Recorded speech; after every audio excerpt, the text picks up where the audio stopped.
Snapdragon Pro Series is brought to you by Snapdragon Elite Gaming and DHL.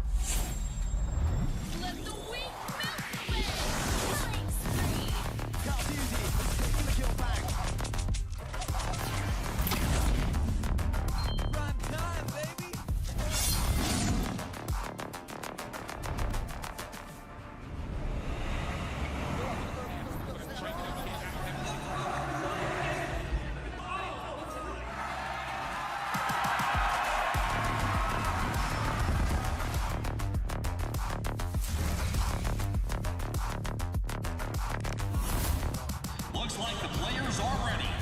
Here we go!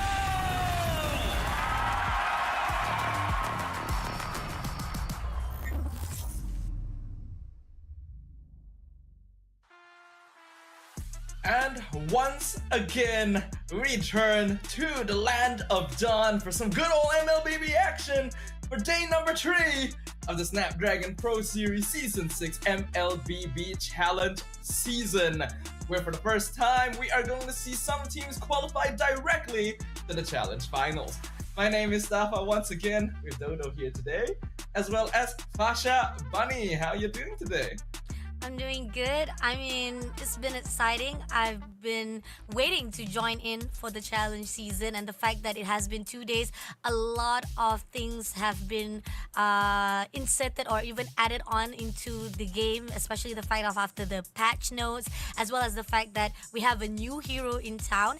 And I feel like those are the things that has already changed the dynamics of the gameplay from each and every single players we see, especially the fact that we've already known to their own gameplay and play style itself. But it's very interesting. I'm looking forward for today as the fact that we are gonna actually get to join into the challenge finals already from today's match, and those who will not be able to actually get it, they have to fight again for match number 5, which is a last chance qualifier, so that they'll be able to join with those who will be able to qualify here for today.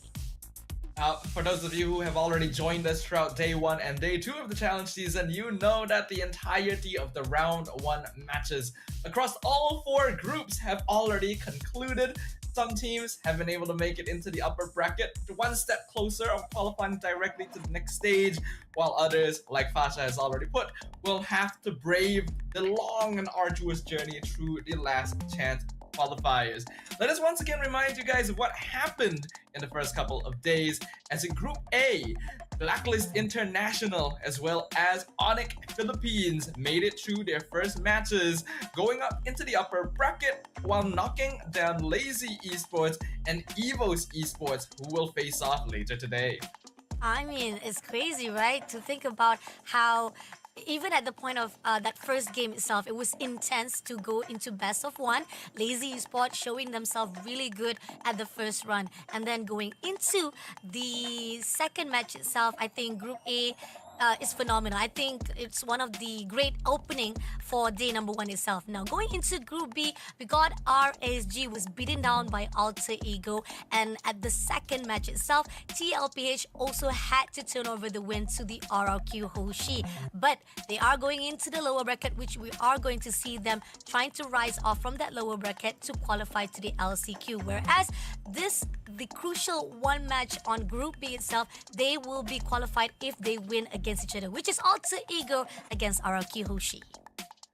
The conclusion of the Group A and Group B upper brackets will all be happening today, so we'll actually get to see 2 teams qualify directly to the challenge finals. For whoever ends up losing those matches, they don't have to worry just yet, because they are still in the running for the competition. But it's going to be a lot more difficult since the last chance qualifiers is basically another bracket entirely. As for Group C and D, we won't get to watch their matches today, but we'll get to witness those tomorrow.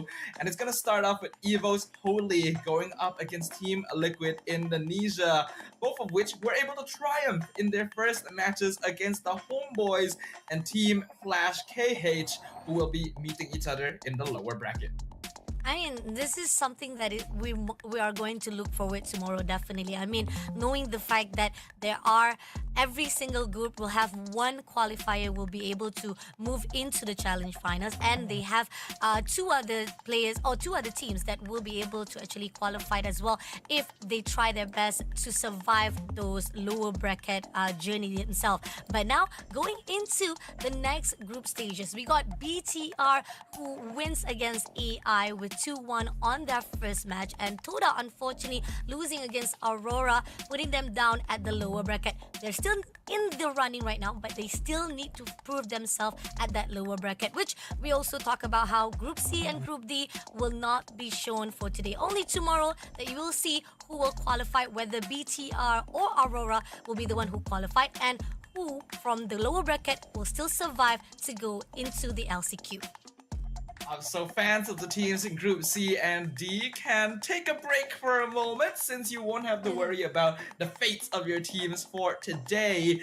But fans of the teams in Group A and B will definitely be watching with their butts on the edges of their seats, because we don't know what their fates are going to be. In the same way that we will be getting two teams qualifying directly to the challenge finals today, we will also be seeing two teams eliminated from Snapdragon Season 6, having their journey end nowhere near the finish line. And even after battling through so many different phases, the open qualifiers, the open finals, and everything, you do not want your journey to end here. So these teams really have to buckle down and figure out what it is they need to fix to make it all the way to the finish line. And I like the fact that even on the first day itself, you talked about this with Husky, right? That this is actually a revamped or redemption stage for most of the teams here from the M6 itself, because they've already freshened up from the M6. We've already crowned a new champion. This is a time for them to reevaluate themselves going into the SPS finals, and to make sure that maybe they have an opportunity for them to be crowned itself as the grand champion. Absolutely, right? As we can see for today's schedule on the side of the screen right now, we will have once again 4 best of 3s happening today. 2 of them, the first and the third match, are going to be the first and the second match actually are going to be direct qualifier matches into the challenge finals, whereas the third and the fourth match are going to be elimination matches, where the loser will have to bid their journey at an end here at the SPS. So it's going to be a lot of action throughout the day. We've already gotten a taste of what every single one of these teams are capable of, and now they will get to duel it out on the battlefield. And I think we really got to highlight the first match of the day, right? Onyx versus Blacklist. These are two teams that have already encountered each other multiple times in the past. I mean, talking about how they are phenomenal and they are well known for their own achievement itself. This is a showdown between the World Championship itself, World Champions. We got M3 World Champion, which is Blacklist International, and then we got the renowned or newly World Champion, which is our Onyx PH. So the question is, how have they evolved themselves from those season itself, from M3 going into M6? Is it going to be the same case? Is it going to be a new era to be unfold here on the SPS finals? And on the fact that, again, I'm looking forward to the patch note that I really want to actually ask that question to you actually. Like, what has it gone into the gameplay after the patch note? What are the popular heroes now rising off in the choices of our players itself? Well, I think a lot of people have already been seeing that the meta has definitely evolved, but a lot of the popular picks are still quite high up there. I think the one that's definitely shot up the most though is going to be Granger, ever since the nerf on Malefic Gun, as well as heroes like Bruno, who have reduced their pick rate overall. Granger has just been shooting up entirely due to not having a lot of direct counter picks in lane and being effective throughout the early, mid, and late game stages with some itemization. Obviously, we still have the eternal matchup that we saw in M6 in the jungle between Suyo and Joy. If you see one, you will usually see the other in the same game. And even the Phobius being tied up there as a very universal EXP lane pick that has very few counters in the lane. I like that. I do. I feel like those are the things that has been putting up a really good show, or even have improved a lot of the gameplays of the players itself. Okay, what about Lucas? I mean, Lucas has been joining in into the poll as well, right? And I see that a lot of players have already started to actually invest and also try to input Lucas into their gameplay. Has it been fruitful, or is it not actually? It's been a little bit of both, actually, right? We've seen many teams try Lucas. Some of them just didn't really get the hero off the ground at all, while others have showed us that he is actually a threat that you might need to consider banning out early on. It really does depend on who you are matching up against. And if we are talking about bans on top of that, right, we gotta look at the top hero bans throughout the challenge season so far. Fanny still takes the top spot, right? Nearly 100% ban rate. It would be 100% if it didn't get let through in a single game yesterday, in which she actually lost. So her win rate is 0% right now, despite being banned nearly 100% of the time. Okay, that's a shocking fact there, because I mean the fact that you guys have been denying the entrance of Fanny, but then once you've allowed it to join in, still not a questionable choices to be made to be banning her. Is Fanny becoming a threat, or is relevant to be a threat inside our SPS finals? On the other side, taking off into the statistics of the players itself, we do see that Kiara, Fabian have able to actually achieve Savage inside our SPS challenge season. We also see that most of the first bloods are coming in from King Kong. Not surprised, because we know he is one of the top players right now, as well as with the Ezekiel.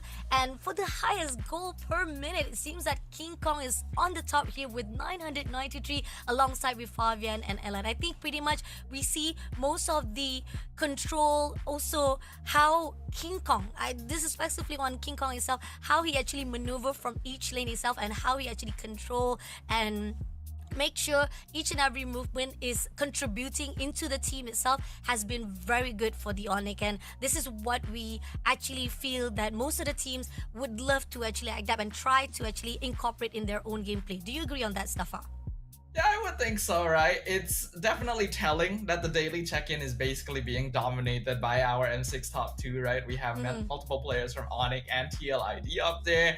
King Kong already stole most of the show for the daily check-in on day 2. He's still there on day 3, and you can't really blame us for doing it, because he is still one of the best junglers in the world right now. GPM numbers have also been very inflated throughout the challenge season, right?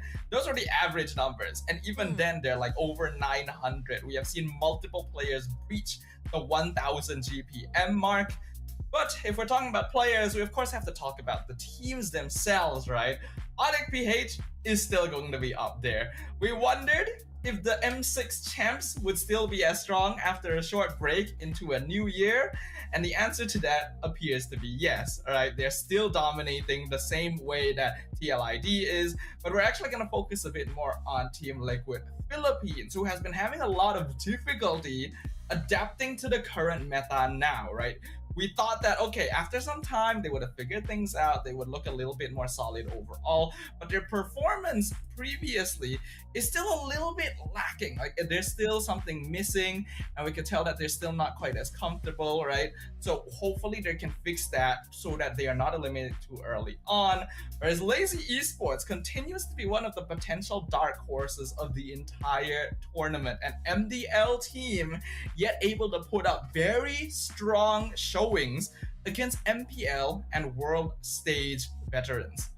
I think that's a really good note to actually take off from that. And the fact that I feel most of the times that we've always see that the fact that most of the teams that we've been looking forward to, they show their potential. We've known their potential for the past few seasons already, and hopefully it will be a great case coming in here for the season challenge open challenge seasons right here going into challenge finals. But here on out, Group A, the first match of the day is going to be Blacklist International versus Onyx Philippines. Do not go anywhere. We're going to have a short break, but after this, right after the break, we'll go straight away into our match number 1.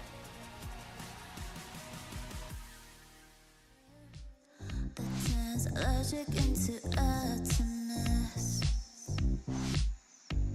Think you know it all, but then you let me get inside your head. Yeah. Steady jump design. Think I know your kind. I'm about to break another code now. Pretty in disguise, bugging up your life. This is my syntax. 3, 2, 1, deploy. XOX cutthroat code, run it again, not there. XOX cutthroat code, run it again, not there. Steady jump design. Think I know your kind. Steady jump design. Think I know your kind. Steady jump design. Think I know your kind. I'm about to break another code now. Pretty in disguise, bugging up your life. This is my syntax. 3, 2, 1, deploy. XOX cutthroat code, run it again, not there. XOX cutthroat code, run it again, not there.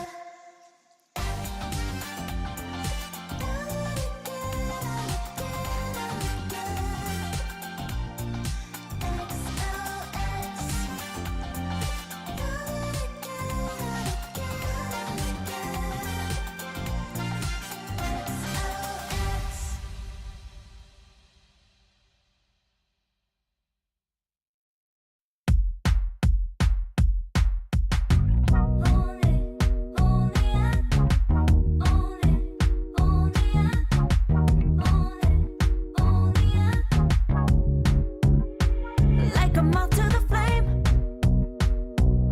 I'm attracted when the doubts start saying my name. I can go there easily, and it's hard to maintain, 'cause I know it's not the world I know, it's me. Believe in every little thing I hear, and no, I ain't no stranger to the fire, burning up all my desire to be great. It stays coming in waves. Blacklist International versus Onyx Philippines will be our opening match of day 3 here at the challenge season for SPS season 6. These are two teams with a lot of history, 2 world champions, one reaching their peak in M3 and the other just coming off an incredible victory at M6. In terms of average stats, Onyx Philippines definitely looking a little bit more on the inflated side, a very aggressive team, but they're going to be facing off against a brand new era of Blacklist with new faces finishing up the roster. So I'm sure this is going to be a match that a lot of us are excited to watch. Oh yeah, definitely. I mean, the fact that again we're talking about champions versus champions. We want to see how they actually evolve from all the past season. I mean, with the fact that rising off from their success, definitely Onyx wants to keep up that momentum. Question is, Blacklist, will they allow it? Will be able to actually redeem themselves and finally make a comeback here for the SBS Challenge season and going into the Challenge Finals if one of them actually survive and going into the Challenge Finals qualifier? Because again, even though either one of them who will not be able to actually go into the next stage if they lost against each other, they still have the lower bracket to actually redeem themselves. So either way, these two teams still have their lifeline now. Going into the Blacklist roster, we got JM Pigman, we got MPPP, we got Haji, we got Perk Ziva, and Outplay in their own respective lane. So far, I feel like we've talked about how most of the highlights are coming in from Onyx PH. This is where the fine line is. Blacklist, will they be able to actually trample or make a surprise here at this challenge season itself? Like we've already acknowledged, Blacklist International's lineup is definitely the newer of the two, having a mix of veterans and new faces. And in their matchup on day one against Lazy Esports, they actually ended up running into a good amount of difficulty. But we're finally able to adapt and adjust to the style that Lazy Esports wanted to play and punishing them for it. One thing to note is that MP, also known as MP the King, of course, ended up playing Joy all 3 games in that series, so we still haven't quite seen the depths of his hero pool just yet.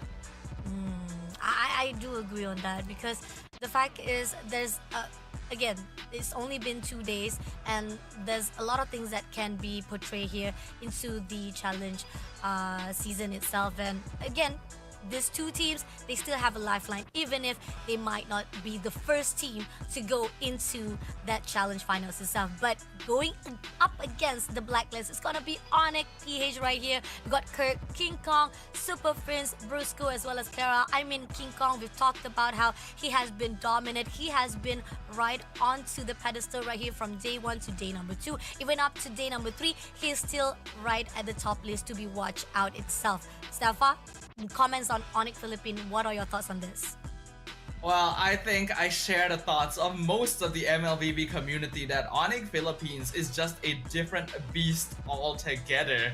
And I'm not talking about King Kong's nickname. This is a team that has very powerful synergy, good communication and coordination, a willingness to be active and aggressive on the map from the beginning to the end, and powerful micro mechanics on every single player.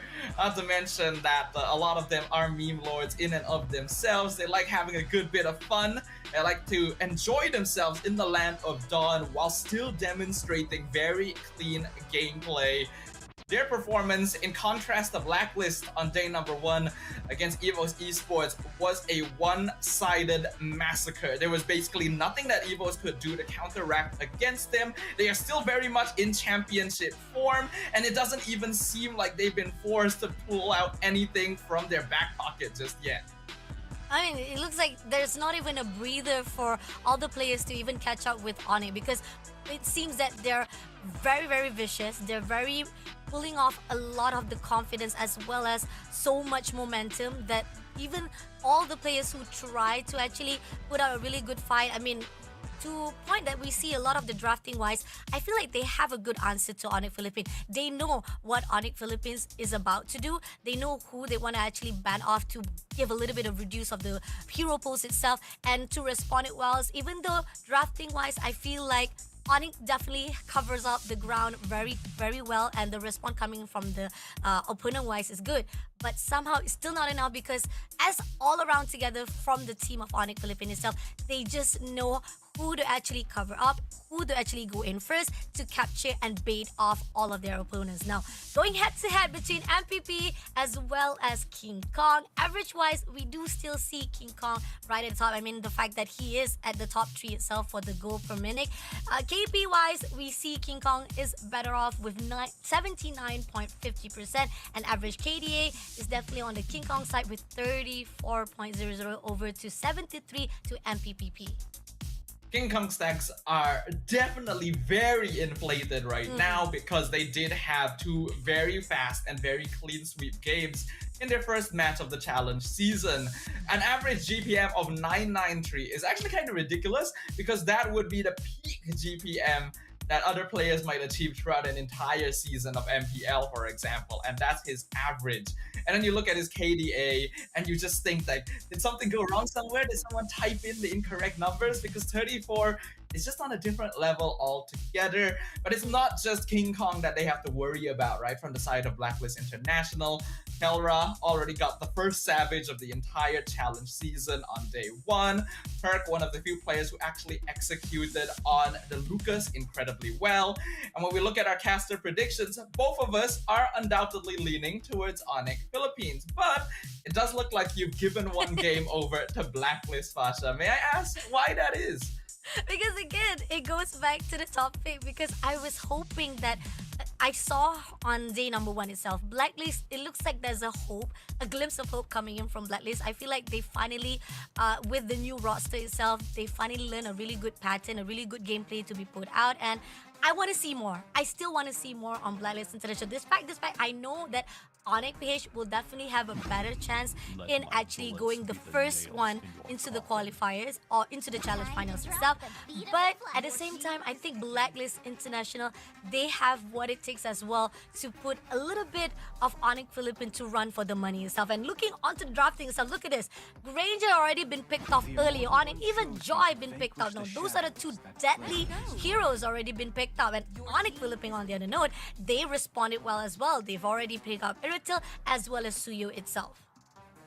And they started things off with Lo Yi, which is one of the Super Friends signatures. So that already scares me when Onyx starts off their draft with the Lo Yi. Granger and Joy, both top picks so far in the challenge season, and Granger especially has been really inflating gold laner KDAs just because of how difficult it is to catch him if you don't have access to a hero like Joy. And Blacklist already stole that away themselves. Looks like MP still going to be sticking with the same hero pick we've seen throughout the challenge season so far, as well as the Lucas being stolen away. But with the Iritel response, one of the lane counters that is consistent against Granger, Onyx is still prepped and ready to deal with whatever is thrown their way. I mean, again, Blacklist International, in the first run of their picks already, I feel like they're leaning towards the popular ones, the one that they feel like it's meta. It's meta for a reason, and there's a possibility they've already familiarized and they feel confident enough it can pull through here to fight off with Onyx Philippines. Despite the fact Onyx Philippines, they still have their signatures heroes to be picked up as well. And pretty much, I do feel like Onyx Philippines, they don't really need to worry much about the meta hero pools to be picked up. Now, going into the ban itself, we do see now Angela as well as most of it is like Harit, Matilda. A lot of the mobility heroes are being denied by Onyx Philippines. I think pretty much I like the fact that they allow Blacklist International to get the metas, but they're denying most of the mobility wise or anything that can pull away Onyx Philippines mobility so that they can actually have more composure of that 1v1 fight, especially with Blacklist International. Mobility control is a very important factor in the current meta, where the speedier team is able to approach angles a bit more easily and control team fights more easily. And Onyx is definitely a team that wants to be in control of the team fight, so removing highly mobile options from Blacklist is a smart idea. And this Angela pick specifically is also meant as respect to Blacklist. This is the only team that has actually picked it up throughout the challenge season. And they actually teased it out a little bit with the Angela, Arome, and Hilda mid. On day 1, when we interviewed Coach Bonchan, he did mention that he wanted to try different ways of maybe bringing support heroes into the meta, since they're not really that popular nowadays.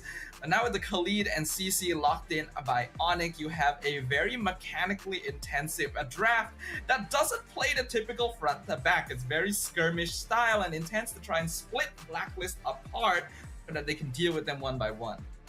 Oh, I like this, seriously. I mean, the fact that, again, Onyx Philippines love the drafting. They've already put out a really good idea, or even the response-wise to Blacklist International. But now, we do see IAU has to be cautious right here from the side of Onyx Philippines. I know the fact that IMU has been one of the really good, great mechanism to be put out when it comes to the gameplay or even when it comes to the team fight itself. So I'm looking forward to the drafting of Blacklist right now as they put out that as the last hero itself. And going into the drafting as well, I think that both team has their answer, has what they have what they want to actually portray here for the first match. It's gonna be intense. Do you agree on that, Staffan? I think it is going to be pretty intense. I think Blacklist definitely have the more default composition, right? They can play more for front to back. They've got solid front lines that can set up for Granger sniping from the back, and then the Joy to maybe run down Onyx. But Onyx just have a full rundown comp themselves, right? It's a more difficult lineup to play, but one that really feels like their signature style that just aims to outplay their opponents in the first place through pure micro mechanics. As the Land of Dawn opens up once again, we've got Onyx Philippines on the blue side versus Blacklist International on the red. Let's go. First match of the day, number 3. Great drafting, loving it, despite there are a little bit of unorthodox picks, but then again, we're not gonna actually judge or even probably be putting too much of assumption, because I know for a fact that Onyx Philippines, when they want to actually get it done, they will be able to put in a lot of scrimmage coming in, a lot of actually just a teasing coming in from Kirk as well as JM. Pigman, I mean, feel like they are trying to actually go in for 1v1, a little bit slightly off, trying to actually pull in, but then again, still, there's no one to be said that they will be able to get the first blood just yet. Just a little bit of teasing from both sides. I mean, that's just the EXP lane experience for you right there, right? JM and Kirk have both gone for Vengeance, so they're both aiming to be secondary front lines for their team. And from what we've seen already, I do feel like Vengeance is a better choice on Lucas overall, just to be able to run into your opponent. He does offer a good amount of crowd control and survivability with the way that his lifesteal works. His skill 1 does regen 8% max HP whenever it connects with an enemy hero. And certain teams have actually found it difficult to remove him from the equation. In comparison, Onyx just doesn't have a front line much at all.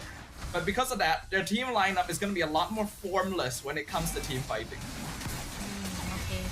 Okay, but we do see that Percival will be almost been tagged out, but then must back away. But at the same time, MPP right on the first right here. Kirk trying to go in, finishing it out. First blood coming in, MPP will be taken out. But Percival managed to persevere right there, only getting that first kill for themselves. But at the same time, right here, it seems like Bigman gonna go in for their own retract. As we see, Kinko also managed to get the second blood, but at the same time, also managed to get the turtle. But Brusco will be traded off for that 1 kill as well. It ends up being a 2-for-2 trade, but Onyx comes out on top because they were able to get the turtle as well as the kill onto MP quite early on. It seemed like a pretty solid team fight initially, with JM Pigman definitely taking a very crucial role of just outputting so much early game DPS on this Lucas. But Onyx dancing around. This is what I talked about with their lineup, right? You're going to have a hard time predicting exactly where every member is going to be standing. And I do like the willingness of Kirk and Briscoe to just basically throw their bodies to do as much damage as possible before dying. Okay. Right here, we do see a lot of intensity coming in from Onyx. I mean, right here, even Pigman trying to actually finish off Kirk as well, trying to go in straight away with the ulti, with the Sacred Beast as well. Oh, trying to push in a little bit too ambitious, but again, it's just trying to actually pull out and get a hold of the situation. But that 1v1 is still not going to be enough to pull through, especially the fact, even though they are already on that level 4. Yeah. Looking at the state of the game right now, what typically makes top tier teams like Onyx PH scary oftentimes isn't even their micro mechanics. It's the speed at which they're able to farm the map. And even though so far the trades have been somewhat even, you can see that in 4 minutes, Onyx already has built up that 1k lead. So Blacklist ideally wants to keep up with this a little bit. In comparison, their lineup is actually a lot more late game centric, right? You want to hit the Holy Crystal timing on the Joy. You want to reach around the time where you get like the third item on the Iritel, and the Valentina also ideally wants to have a few things under her belt before she's able to really do consistent DPS. Because of that, it's actually somewhat expected Onyx should be in control in the earlier stages. And this is where the fine line that Blacklist, they really have to be aware of the situation. If they go in too early on for the screams, they will be taking off a lot of hits or probably getting a lot of the cooldown. But here are not going to go in for the stun. Managed to actually lock down at least Kurt, but not going to be able to do so. Only enough with MPPs inserting himself, able to take down, but at what cost? With 2 trades already in the side of Onyx Philippine itself, with the fact that even though they've tried to invest so much resources there, we can see the dynamic between these two teams' team fights just in the way that turtle pit was approached. MP just a bit too late to try and retry steal that from King Kong as Onyx secures another neutral. But Blacklist is trying to go for the more typical front to back, right? JM was actually standing in the back line trying to see if he could CC and poke out Briscoe and King Kong, but then immediately got isolated by the rest of Onyx. But now JM, and Pinkman will be taken out by Kirk at the same time, with, even though MPP was trying to help it out, but it's a bit too late, and I think a little bit of ambitious of Pinkman to actually try to pull through. Even the fact that he was already in his own beast form is still not going to be easy with the fact that Kirk and Sprints is together. Normally a lineup like this with Onyx can be a bit difficult to play with, especially towards the mid to late game, but in the early game, if you combo it with a well-coordinated squad, you can see just how active they can be on this map, right? Their rotations are very, very quick, very decisive, and Perseva's already dead. Going in, almost able to take down. Oh, Pigman try to push away now. A little bit of overextension will be taken out now. At the same time, they're gonna go try to pull away. MPP try to push into Kelra, but at the same time, he will be taken out as well by King Kong. At the same time here, Haji, we gotta be careful. He's almost been taken out. Had to pull away before he became another casualty. Kelra does end up falling there, but it is a very worthy trade as it is 1-4-3 in favor of Onyx, and that is with them diving the mid-tier 1 at the same time. An absolute victory here that immediately inflates their gold lead to 4.5k. Another tower dropping. Blacklist already slowly losing more and more control of the map.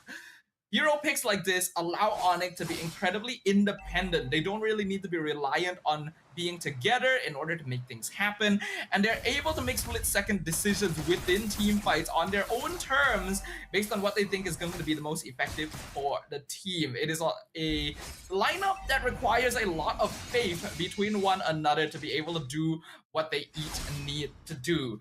But we can see that it is working out very well. The diversion still being very active and outplayed, being caught out in the mid lane. Oh, coming in for a fight here, Super Prince, and they try to caught on. I don't think it's going to be able to do so. MPPP will take down Super Prince first of all. Kirk will be in the midst with a really good strong coming in for the push, but King Kong coming in to go in for Haji. Just a little bit more, he will be able to clear out. Now pushing in straight, Kara will be in the victim. MPP push in for the triple kill at the same time. King Kong just leading off, let Blacklist get the win because he's left all alone. Not going to allow that casualty to be taken out by Perseva. Is looking for the next blood. It seems that he will try to pull away or push King Kong from their own territory, but it's a really good win coming in from Blacklist. Perseva was actually able to steal the purple buff back away. MP gonna get the turtle, able to dash away from the curtain call as well. So Blacklist finally getting a chance to breathe in the land of Dawn here. I already mentioned that Onyx lineup is very suited to their particular gameplay style, but it is more difficult to play and more risky for this particular reason. Independent gameplay that leaves a lot of trust to each member can get punished if you end up overextending before the rest of your team is really ready to respond. Oh, coming in already, Super Prince will be locked down. Taken down immediately by Outplay. At the same time right here, Kurt is right in the midst. They all hold it out straight to Kurt. By the same time, Kurt was taken down, able to take down Outplay. But at the same time, for the trade by the MPP itself. But King Kong pushing in as well. Pinkman gonna go all out straight, but it's not gonna be easy as King Kong has already moving away with Brusco. I think Onyx already knew that they probably weren't going to be able to win that last fight. They're just trying to cut their losses, but MP comes on in, gets the shutdown, and unstoppable streak on King Kong inside his own jungle. Kelra was able to get the bot tier 2, but still not the most beneficial trade for Onyx Philippines, as Blacklist finally getting the scaling they need and are starting to bite back on the map. Oh, this is tough. I mean, we do see now finally Blacklist is already at a really good best form to be fighting off. Early on, it was a little bit too ambitious, a little bit too overextension. They want to actually try to go over for the team fight itself. But now we do see that Blacklist, they've already got it down. They finally know how to actually shut down most of the players of Onyx. And this is where we see Blacklist will be able to actually try to turn things around for themselves. One of the big concerns about Onyx Philippines lineup is that they really don't have a lot of reliable crowd control to be able to lock down MP on this Joy specifically, since they have Khalid, Rome, and CCEXP.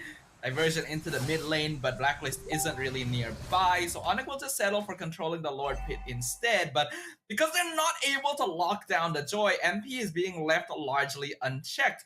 And when Onyx is mostly split up doing their own thing during skirmishes, that is the situation that the Joy will thrive in the most, especially now that he's got that Blood Wings to even further increase his durability.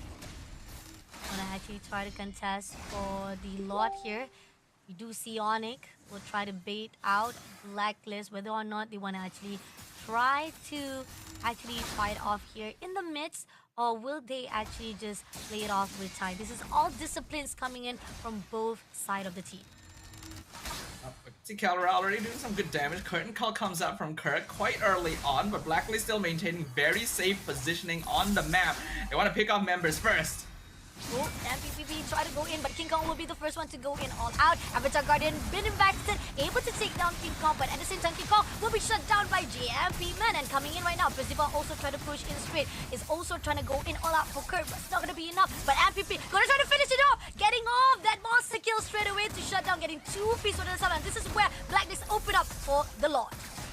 Yep, things are now looking a little bit dicey for Onyx Philippines. Blacklist are very good at fighting as a 5-man overall, and their lineup makes it so that they can stay pretty safe. They don't really need to split each other up, making it so that Onyx has to try and force something in their rotation instead. And so far, they've been a little bit unsuccessful in making things uncomfortable for their opponents, thus allowing Blacklist to just play the game they wanted to so far. Despite everything that happened in the early game, Blacklist now leading in kill score, and the network difference is minuscule for Onyx Philippines. They need a little bit more time. They ideally need more items onto Kelra so that they can really take control of the team fight, and if they can bait out the electrifying beats from MP earlier on, that's a little bit less to worry about when it comes to this mid to late game. I'm looking out right now, turrets is falling down from the first level. Even the second level is about to be shut down as well, almost close enough. Now they're trying to clear out most of the minions who's actually already marching through, and it seems that the 2 top lanes, which is top and the mid lanes, are already been grounded off for the turret itself, only left with 1 lifeline before they go into the crystal. And on the side right here, we do see Kirk coming in to fight with Pigment. A lot of damage been put out, but at the same time here, 3 players coming in to join in the party as well. Avatar Guardian straight away into Super Prince, but it's not going to call out. But at the same time, Pigment overextension itself, is it going to be enough? No, Kirk will be shutting down that overextension, but Brusco at the same time will be traded off by Outplay. And the trade Briscoe for JM right now actually is pretty good in favor of Onyx Philippines here, because this Lucas has actually been causing a lot of problems for them. You saw just how long it actually took them to remove him from the map in that previous engagement. Took like 2 or 3 players, and most of them ended up almost killing themselves because of the vengeance as well. It's because of this Lucas that Blacklist is able to take control of the fight so much more easily. I've already highlighted multiple times throughout multiple tournaments that as long as Gatot Kacha has a primary initiator on his team, then he can save the AOG for later in the fight to be a little more threatening, and this Lucas is precisely what he needs. It's lucky that Onyx were able to get Super Friends out in that particular situation, but they had to commit so many resources to do so. Because of that, timing is now looking a little bit tricky for Onyx. Ooh, and MVP caught in the midst of 3 players. That's not where you want to be.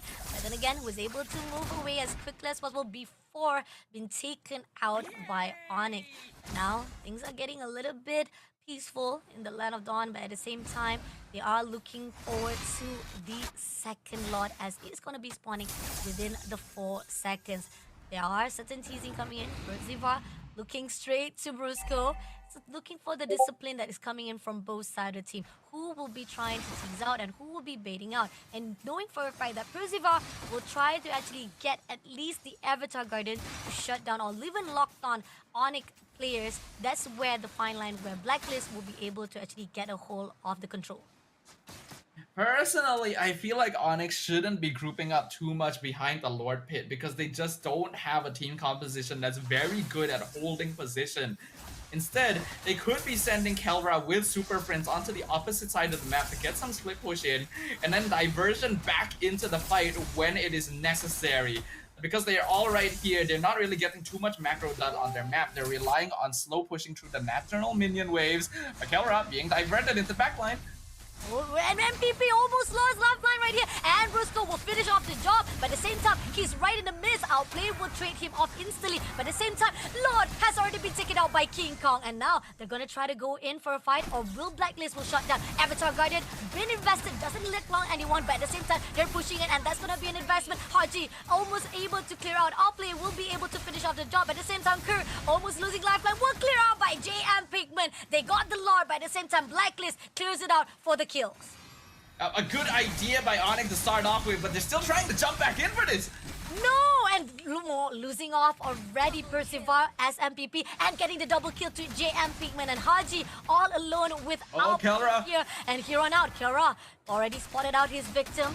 He wants to finish off the job already. Lord is marching in here, MPP coming back, but MPP pushing out and a lot of damage. No, the overextension was not needed and now was taken out straight away by Onyx. Punished right there. At this stage, Kelra has actually reached that final item power spike. Even the Wind of Nature baited on outplayed as Onyx in a quick swing of events. It looked like they didn't get the good trade they wanted in the Lord Pit, but Kelra surviving was the true key to victory that they were eyeing here. IOG comes in, but it's not going to be enough. Avatar Guardian is just to give ideas of life to the side of Onyx. JM Pigman will be taken out by Super Pins, and this is already a tough call going into outplay as well. They're clearing out the crystal immediately, getting the first win right at the dot for the first match of the day. A very unexpected conclusion to game number one. As it appeared, Blacklist International were in full control of the mid-game, having a superior 5v5 team composition that made their jobs a whole lot easier. But sometimes, a little bit of a wild card play is what you need to break out from a tough situation. And very few teams are willing to make that call. Onyx Philippines is not one of them. The teleport into the back line on Kelra of all people, and every other player willing to sacrifice their lives to make sure that this Irritel remains a consistent threat around the Lord Pit is what allowed Onyx Philippines to finally turn things around, take game number one. And I feel like it was already a good job coming in from Blacklist, because with the Lord was already marching in, and yes, it was already been taken out by Onyx. Great investments come through, but at the same time, those overextension that was done, that made it even more possible that Onyx was able to actually shut down Blacklist in their own path itself. With the fact that early on, for the control-wise, yes, Onyx was already in the midst. Blacklist was already trying to come in as well as catching up to Onyx movement. They've already had their best form as well. They've already got their itemization. But then again, when it comes to Onyx Philippines, if you mess up, you slipped up just one, it's gonna be easy for them to shut you down immediately.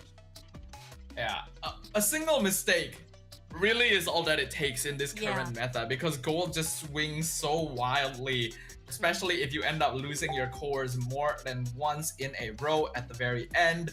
MP had been dominating throughout the mid game once he hit that Holy Crystal timing, specifically targeting Kelra and Super Friends.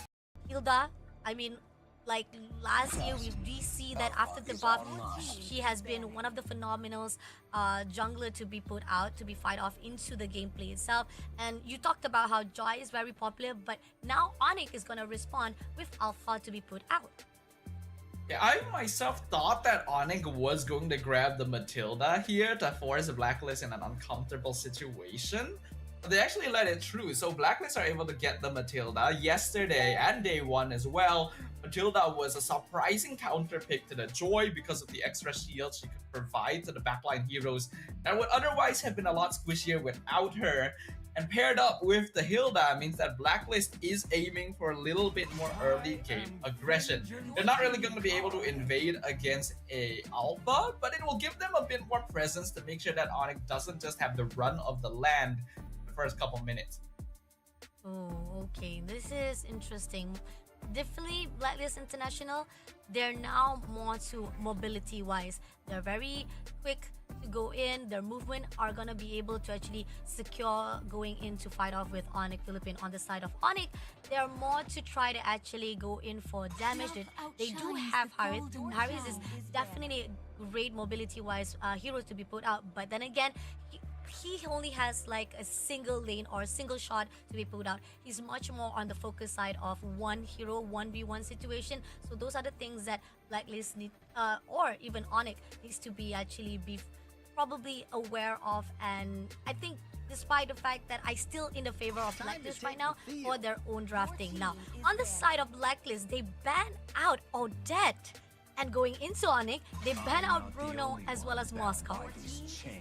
Odette is a very interesting ban because we have not seen Odette yet this challenge season, but it is not a bad counter to Joy actually. These straight up AoEs are a good way of making sure that Joy cannot just run into it. It's kind of a similar scheme but different to the typical counters of Tigreal and Belleric, both of which are still open for Onyx if they decide to go for it.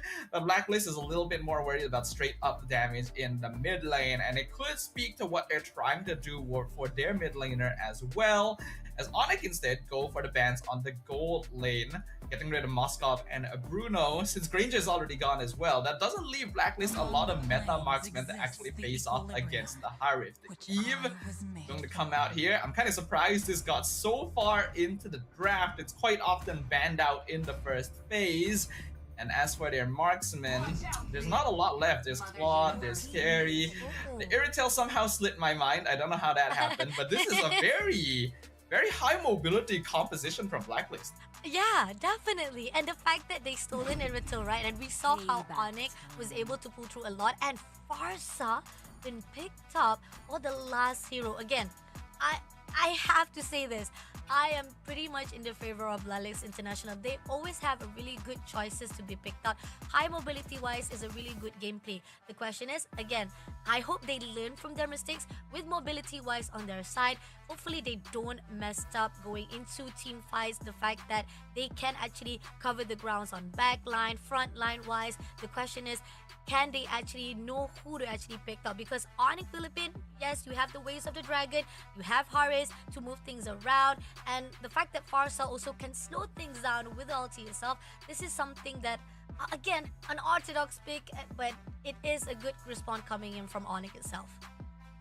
Yeah, Onyx once again put themselves in a position where their lineup is just straight up harder to play into Blacklist, right? Blacklist doesn't have quite the same front to back, but they have a very good composition for engaging and disengaging. There's a lot of freedom in the way they approach their angles because of this Matilda and just how high mobility their heroes are in general. In that sense, they actually can just go and gank whichever lane that Cho is not in, because Onyx Philippines doesn't have very tanky heroes in the first place. So that's something they will have to worry about a little bit going into game number 2. Oh, hear it out, guys. Match number 2 for our game of Blacklist International versus Onyx Philippines. Going in for a fight with Brusco. A little bit of MSG coming in for a fight with Super Prince as well. It's just going to be a little bit of damage coming in, but it's not going to be enough to pull through any of the first blood just yet. Looking at the emblem setup, I'm not seeing anything too unusual from either side here. I think they're all going for pretty typical emblem sets. In terms of scaling, I think Blacklist has a very, very nice curve actually. Early mid-game are all very solid. Onyx does have some good burst if they're able to set up with the Cho and the Farsa. Way of the Dragon into Feathered Airstrike is basically a guaranteed kill on almost anyone if the Matilda is not close enough to save them. But even then, it's hard to really fulfill the conditions. The the fact that we are seeing that Brusco try to actually go in for the fight, try to actually tease in. A lot of the extension coming in from Onyx, try to pull in, but King Kong gonna go all out with the ultimate, trying to push in straight to Blacklist. Just a little bit of tease. I think pretty much he's just trying to get as much input as possible for Onyx to get the location-wise of Blacklist himself. But here on mids, they do still try to actually tease a little bit of those fight as well. Again, try to pull in as well. Brusco push into Ziva, but doesn't get anything. One thing Onyx has is lane priority, though. Kirk as well as Keller are both actually winning their lanes. That gives him a bit more freedom to move on the map, but Turtle's getting low. RWM been put out right here, and Turtle will be picked up by Blacklist to be stolen itself. But again, those Cream almost able to get a lot of the damage to the Blacklist, but it's still a win for them with that Turtle on their side.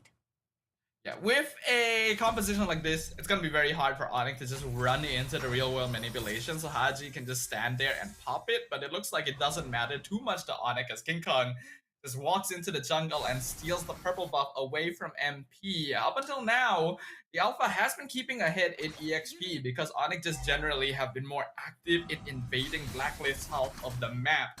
The lack of lane priority means that they won't often have backup that Onyx needs to worry about, and that is one way that they can keep themselves ahead in terms of farm. Coming in for a fight, GM Peatman getting into Kurt. 1v1, a lot of damage been put out. Goes in for straight, but and PP pushing in as well, try to clear it off, but it's not gonna be easy as Kurt pulls away straight.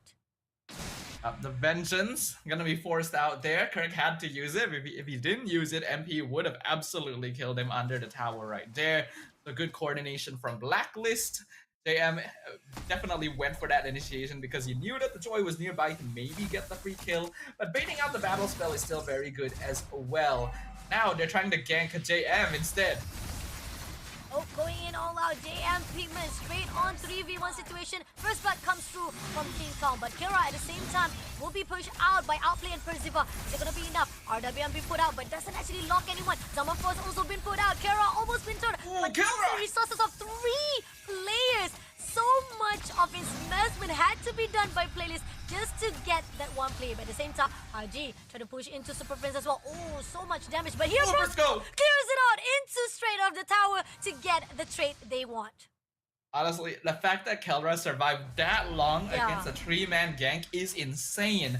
And it is because he survived that long and actually traded so well against Outplayed that Onyx was able to whittle him down and eventually pick him off with Briscoe. First though, now being the target. Kirk will be immediately shut down by Percival. Those gang up will not help him as Blacklist will be able to clear it out to at least get it to 2-2 ties up for kills.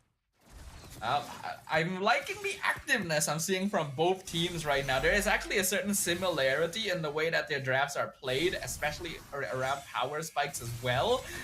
And due to that, both teams want to be able to secure advantage by getting lane priority in both of the side lanes that will enable them to unlock their members to participate in more general team fights around neutrals.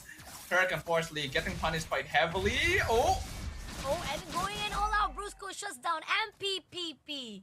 And that's going to be a one trade-off that's great coming in from Onyx. Overextension that is done by Blacklist just cost them 1 life.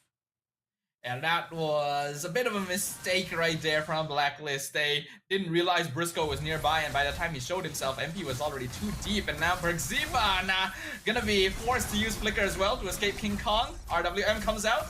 RWM tried to lock down to King Kong, almost able to actually shut him down, but he moves away immediately. And with the circling eagles as well, try to find off his location. It's not going to be Percival. Had to move away, but at the same time, right here, Brusco immediately with the waves of dragon. Haji will be able to take down Kelra with Brusco being shut down by MPP.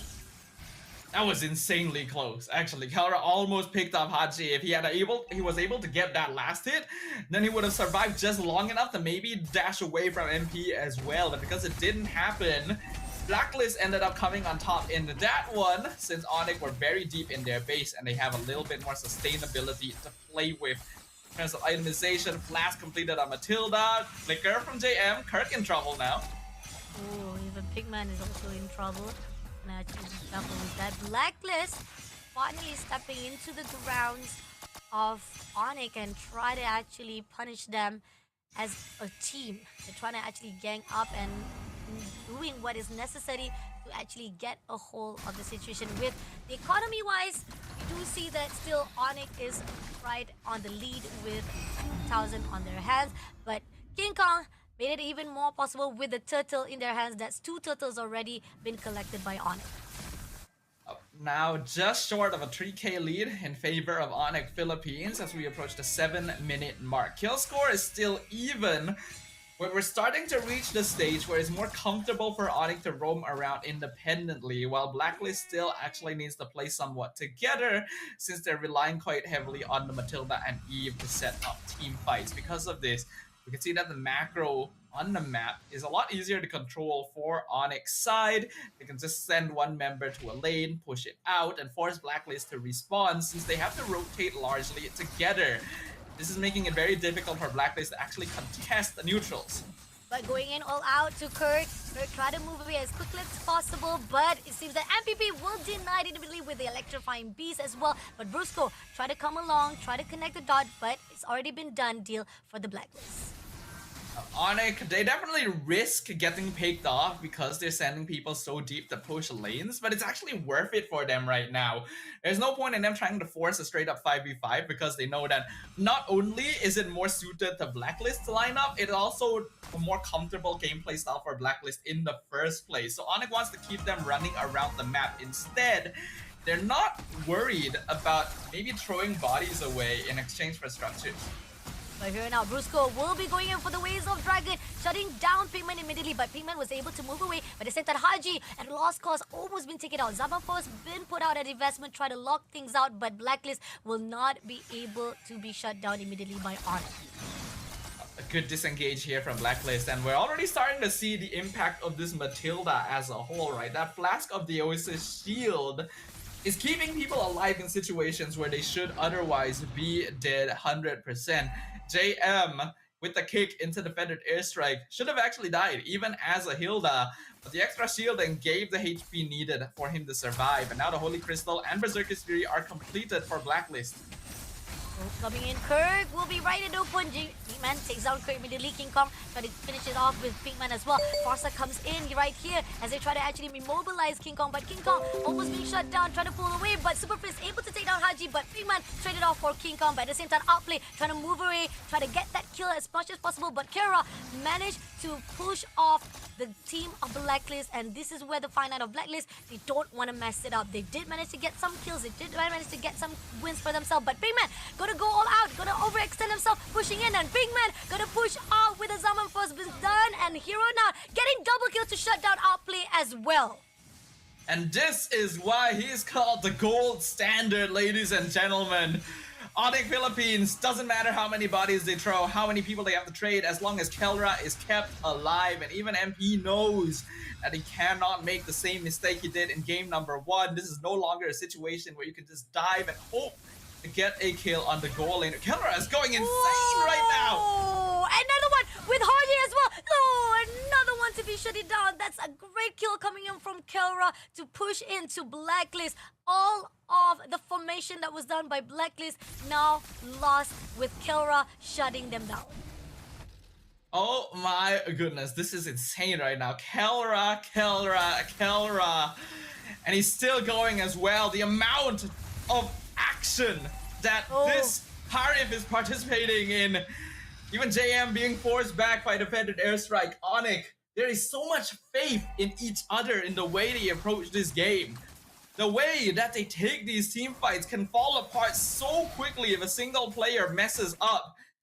But they know they can put their faith in each other. They've got each other's backs. They will commit to whatever their responsibilities are, where they are most needed. If you're gonna dive the backline with the gold laner, you are going to see it happen from Onyx Philippines, and because of that, they have the Lord. They're gonna push in mid lane.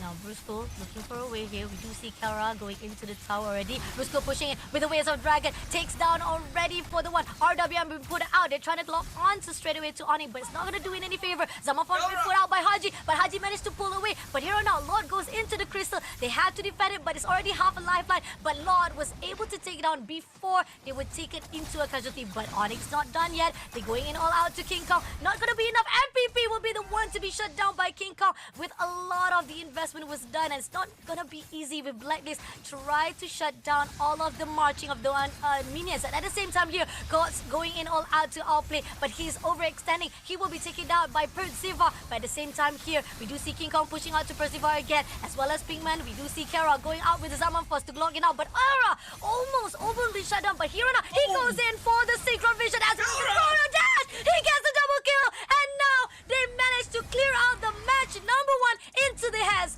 of Onyx Philippines with 2-0. The second half of the game will now officially be titled the Kelra Highlight Reel, as this Harif is just playing on a different level entirely. Onyx Philippines are a different beast. They are truly a monster to handle on the battlefield. Because the moment you think, oh, I have the advantage, I can get a kill, I can get a pick off there, they come in from the back line and they catch you unsuspecting. The M6 champions, Onyx Philippines, will earn the first direct qualification from the challenge season to the Snapdragon Pro Series Challenge Finals. Congratulations to Onyx PH, our world champions, still rising off from their victories of last year, and here on out they want to prove themselves even more on the SPS Season 6 and loving it, literally. I mean, again, I've talked about how the drafting wise from Blacklist, and you also agree, you said it was a perfect choice. They are playing off with the formularity or the gameplay that we know that it's a great choices of drafting that is quite unknown to us, very close to our hearts, and we know how to actually tackle off.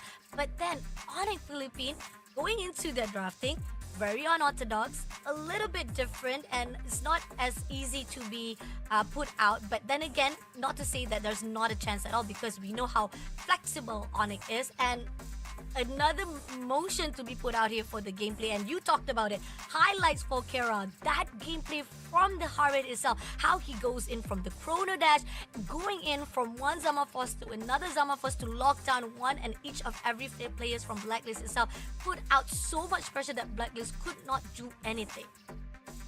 Considering that Kelra was also using the Killua Harif skin right there, I'm gonna dub this the Kilra experience from Onyx Philippines. As yes, I agree with you, Fasha. Blacklist has a solid lineup. Front to back is good. Teamfight control is great with the Eve and the Matilda. And early game, it was actually kind of difficult for Onyx to really get these straight up teamfight victories. So they just don't go for team fights, right? They just try to force things to happen on different parts of the map. They're willing to invade because they know they have lane priority.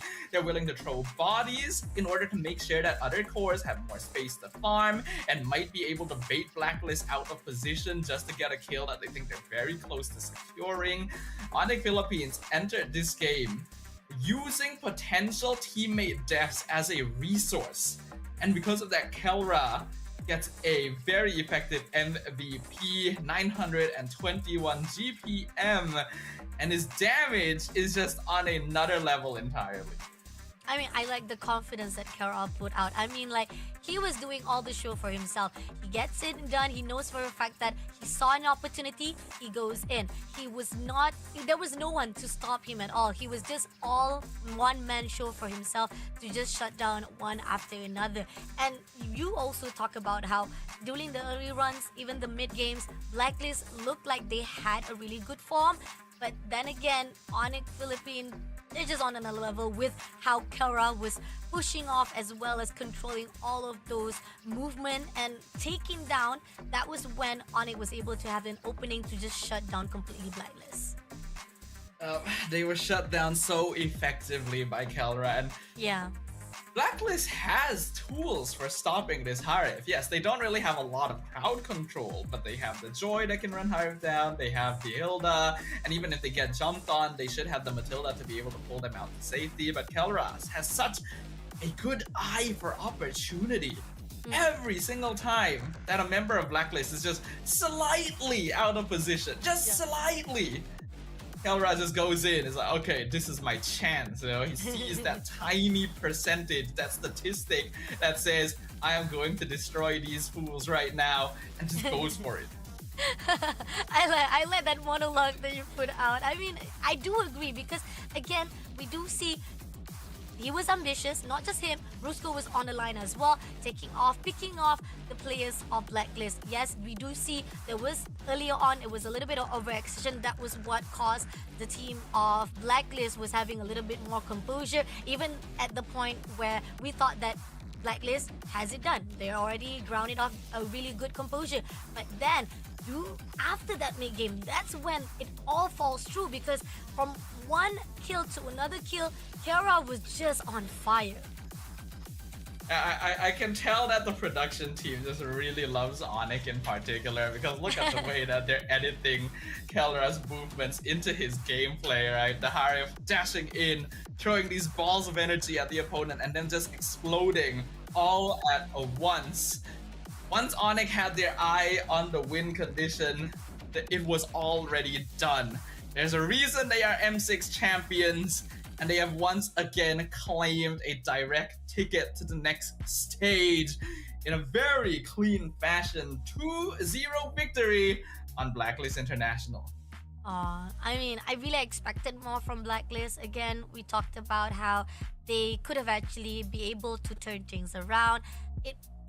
It could have actually be a good start off the day itself for Blacklist because they're off from the win they had on day number 1, and I expected more. I really do expected more because not to say that I'm disappointed because we do see there's a lot of efforts. There was so much that was put out by Blacklist. We saw the idea that they want to actually portray. It's just that again, Onyx Philippines was just outplaying them in a better fashion to a point that they could not predict the movement of Onyx Philippines themselves, and I think they didn't actually expect how Kara was popping off at the end of the game itself because they expected they will be able to actually move around because again, during this second game is supposed to be a high mobility gameplay. They'll be able to pull away as quickly as possible and go into the game fight as quickly as possible as well, but it did not happen, and this is where again, is it a problem between the communication or is it a problem because they weren't able to decide which fine line of them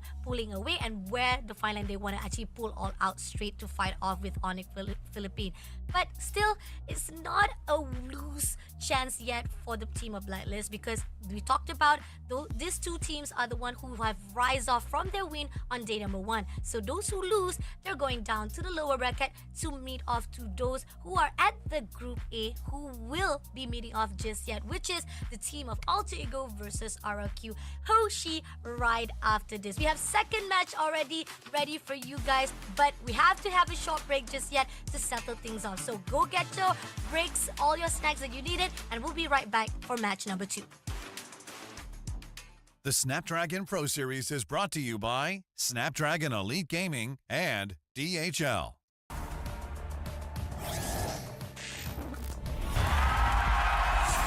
Here we go!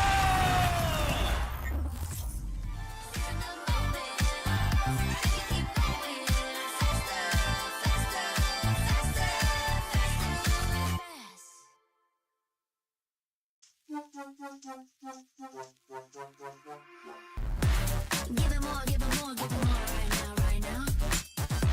Give it more, give it more, give it way more. Yeah, we give it all that we got. Measuring what's in our pockets, then we give it a lot. Cause we've been hustling for years, now we up at the top. And no, it's still not enough, so we ain't gonna stop. Cause that's full throttle, zoom, zoom, hop, skip, jump. Gotta eat it up, but the goal is lunch. I'm the big dude, so I never duck, duck. Just keep my head up and yeah, we going up, up, but don't call it good luck, luck. Earning what we got, cause all we do is give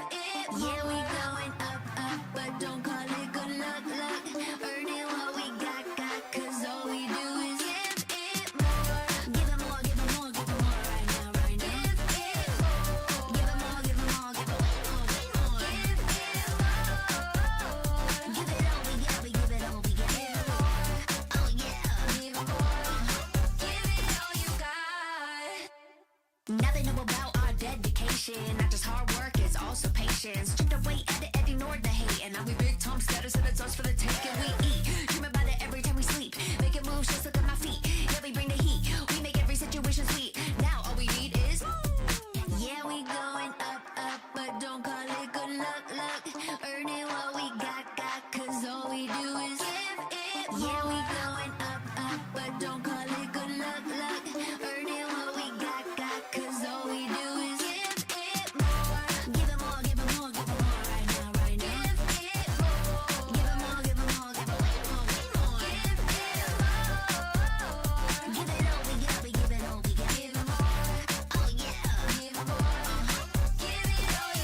Against in day number 1, where RSG Singapore unfortunately didn't quite prove to be the match. Will be a really good composer coming in, and not only that, they picked up Alpha as well for a really good damage deal. And Arakyoshi, on the other note, they do have Granger, as well as the fact that Granger is one of the popular end metas as well. That could also lead a really good choices coming in from Arakyoshi as well.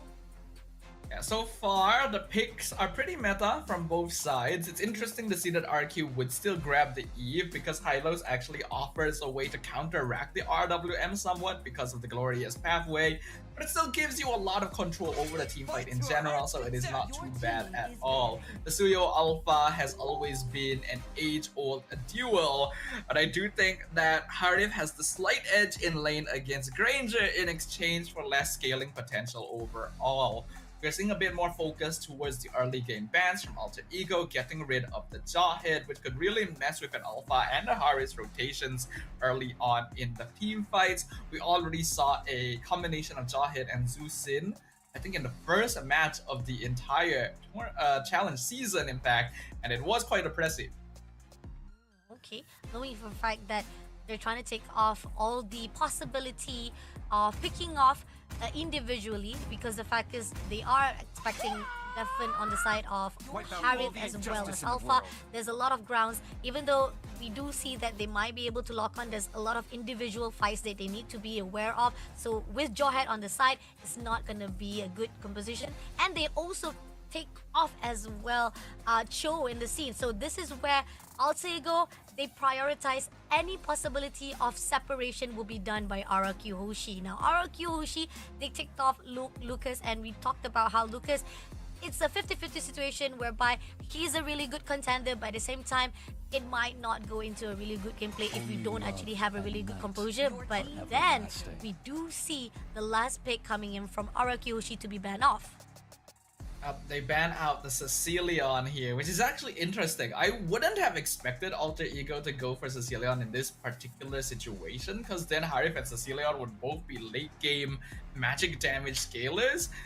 I don't feel like they needed to ban that, but it's still perfectly fine just to make sure that the only artillery on the field is going to be this Granger on RQ Hoshi's side. The fact that Alter Ego banned out the Jawhead and Show is very smart. It is not just because these two heroes are counters to their cores like Harif and Alpha, but they're also very good ways of dealing with the Hylos, because oftentimes the Hylos is going to be walking very far in front of the team to provide vision due to how bulky he is. But these two heroes have ways of just throwing him or kicking him back into their teammates instead and take him out before the rest of his team has any chance of responding. This, however, does give the Tigreal over to Edoc. This is a hero that both sides quite enjoy, and because they saw the Phobius lock in, the glue counter immediately comes out for RRQ. But Alter Ego, they haven't picked their mage yet. They can very easily go Faramis or Vexana at this point to counter the glue. Oh, yeah, definitely. And the fact that rising off from RQ Hoshi drafting-wise, I do feel like they're conforming to their own formularity with Triggle on the side, glue, mobility-wise, very sneaky, very easily able to maneuver away with a really great composure. Alter Ego, one way or the other, they have to figure out how to actually shut down most of the mobility-wise that will be put out by RQ Hoshi. On the other side, I like the fact that they picked up Phobius as well. Phobius is also one of the crucial heroes that been picked up as well. And you talked about Vexana. They picked up Vexana. Easier to actually grabs in with the first match off. So I think Alter Ego, right response-wise, Rara Kyoshi also had a really good idea as well. In your opinion, Snafa, which of the drafting do you favor? This is probably the most even draft that I've seen like throughout the whole challenge season. Actually, both sides are very honest, direct front-to-back siege-style compositions. Granger has a bit more range to play with, but Alter Ego is a bit better at diving. And neither side really directly wins out in scaling either. Maybe Granger ekes it out just a little bit in the late game because of how his stacks work.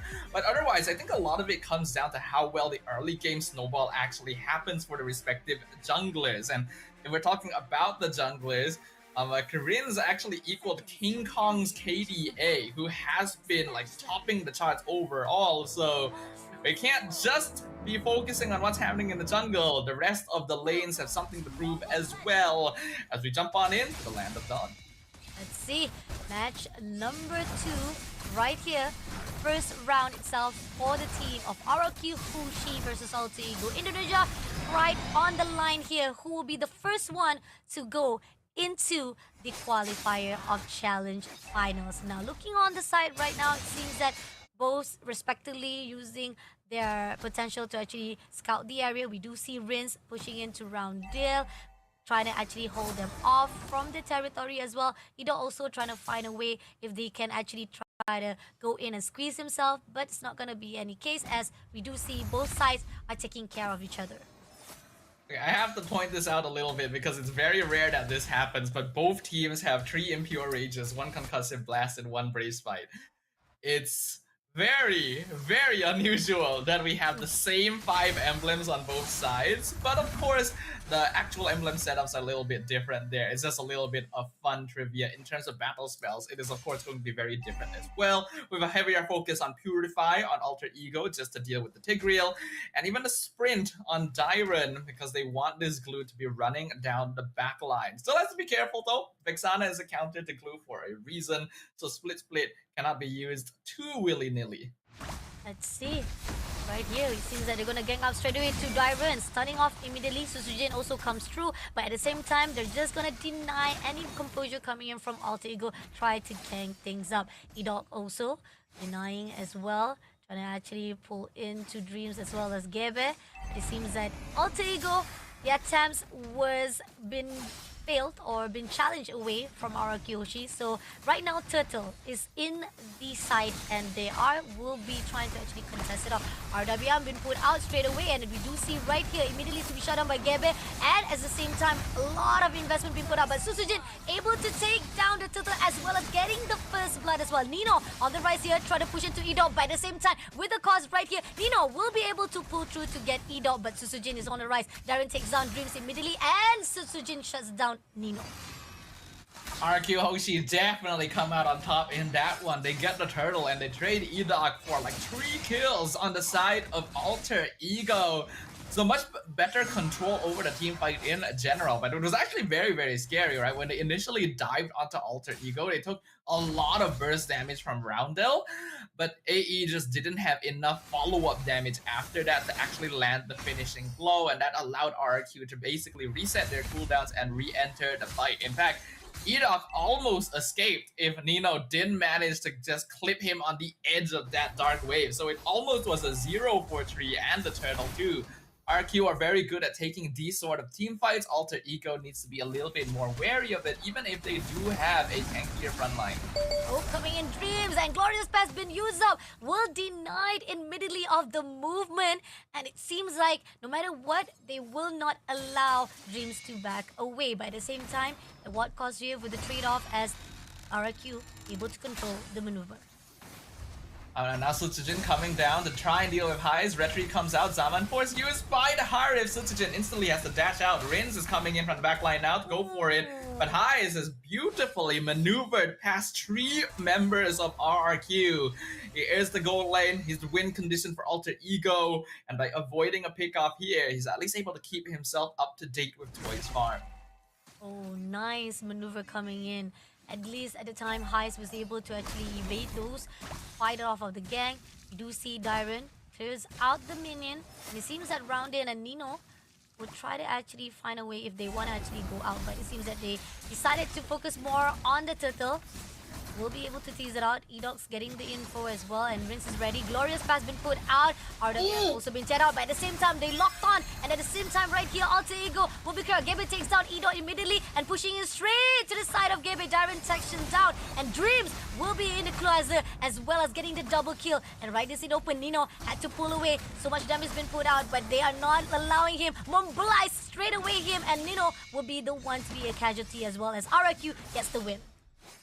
RQ is just so good at sustaining their way through these team fights. Tigreal and Glue are both very difficult to deal with, and Arins is able to maintain a very safe and solid distance to continuously dish out damage on this Eve.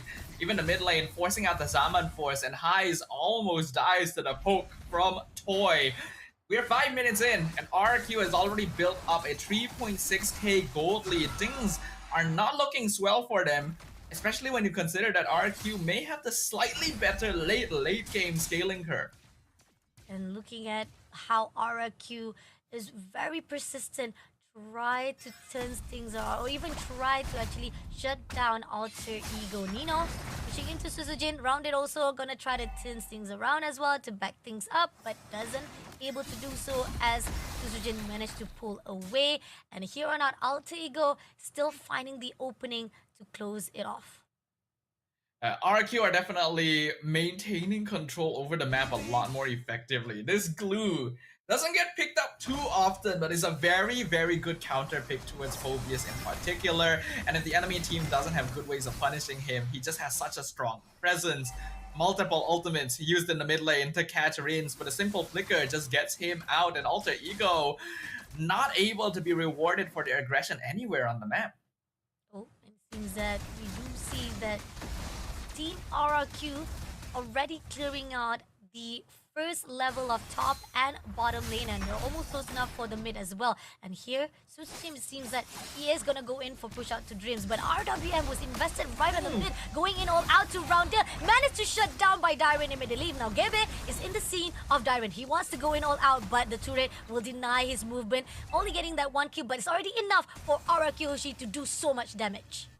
We're seeing a reason why the Tigreal was prioritized by RQ Hoshi, why it's a popular pick between both of these teams. They like these more default front to backs, and if you're able to punish people with that implosion timing, if you have a secondary front line that can buy you time and attention from the opponent so that you can delay the implosion, it is so easy to actually catch the opponents off guard.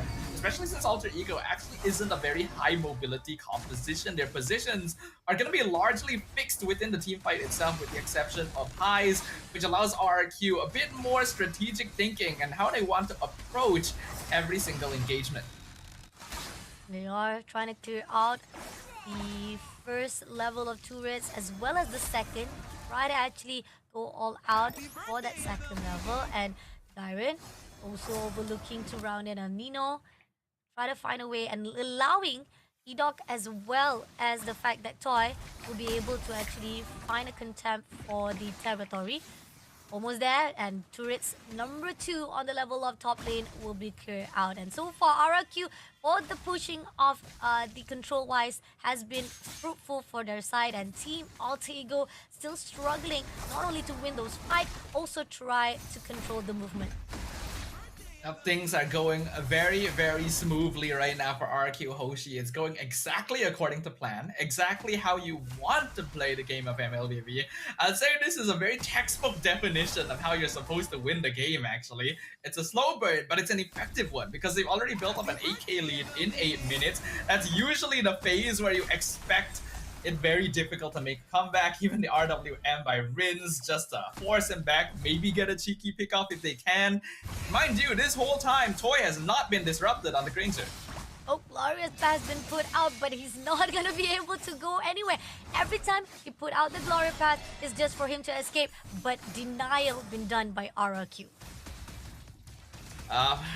RQ slowly denying every avenue of exit for Alter Ego. They literally cannot even play in their half of the map anymore. The base is the only safe spot left for them, as RQ just keeps making their presence known, not allowing them to walk out to get farm. This is gonna even more heavily snowball the game in their favor. As even if they pull their cores over to take the Lord, Alter Ego can still only try to play together, and they're not going to be able to easily pick off Edok or Dyron anytime soon. I would say the game is already basically GG unless Alter Ego can make some kind of miracle happen. Miracles, and also possibly with RRQ, if one slip will be done, maybe possibility if Alter Ego saw that opening, they can actually change it off and get the fruitful they needed or success on their side. But then again, it's not gonna be easy. They need to find the pinpoint, at least denying the movement of Direct, or even the fact that we do see that Toy moving in and out as easily as possible is giving a lot of the mobility-wise control coming in from from the side of Team Arakiyoshi, and Alter Ego haven't found that point itself. But Toy, look at that, giving a lot of damage coming in from Gebe, just enough, and he already spotted out Edo, also looking for an opportunity for that implosion, but at the same time, they are clearing out the turret as well, doing a lot of damage. But Team Alter Ego very cautious, trying to be disciplined, denying any of the opportunity. But Glorious Pass been invested already. Dreams a little bit too ambitious, but at the same time, Gebe will be taken out by Susujin right at the top. And right here, Zamapo has been put out. RWM will be taken out. High stakes down Edo as well as Susujin, making sure clearing out as well. And you do see Riz getting those double kills, but it's clearing out the team of Alter Ego. None things can be done as they able to shut down the first round into the hands of Araki Hoshi. A very straightforward victory for RRQ. They didn't really have to do anything too special, too unusual. They just played a clean, efficient, and effective MLBB.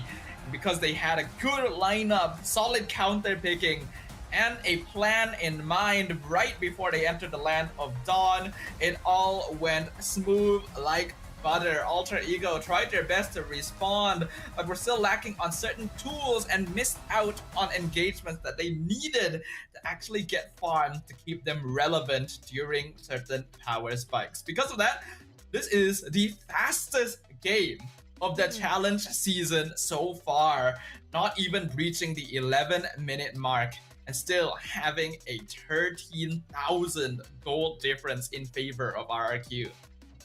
Oh, I mean, the fact that RRQ was controlling throughout the whole entire game itself. We do see Alter Ego did try to actually turn things around. They did try to actually get that trace, or even try to maneuver into their side itself. They had the kills, they did manage to trade off, but at the point where EDOT was able to push through, and not only that, we do see countless of times RWM was invested to lock it off Alter Ego movement, and that was the fine line. That was where they tried to contest the first turtle, and Alter Ego was nowhere or couldn't get out of the grabs of Araki Hoshi themselves. RQ just has a really good team fight combination, right? Tigreal and Eve together is already hard to handle. Then you have Phoveus who just you have Glue who straight up has lane priority against Phoveus. So because of that, Alter Ego doesn't have control over most of the map really, and Toy can just play it safe by doing damage in the back line. And most of the time, he didn't even need to participate in the team fights. Rins was all the damage that they needed when paired together with Sutsujin. Their positionings were good, their balance of entering and disengaging from the team fights. And we can see why Alter Ego was so worried about hero picks like the Cho and the Jawhead, because once Dreams is split up from the rest of his squad, it's actually so quick for RQ to melt through him because of the max HP damage that Soul Sever offers on Suyo. Sutsujin going to end up being the MVP of this one, another player breaching the 1000 GPM mark, and it really didn't even feel like he did all that much this match. That's just how effective this entire team lineup from RQ was. Agree, definitely. And the fact that we keep on seeing that most of the time it was Rins who put out a really good composure, who actually had a really good initiation.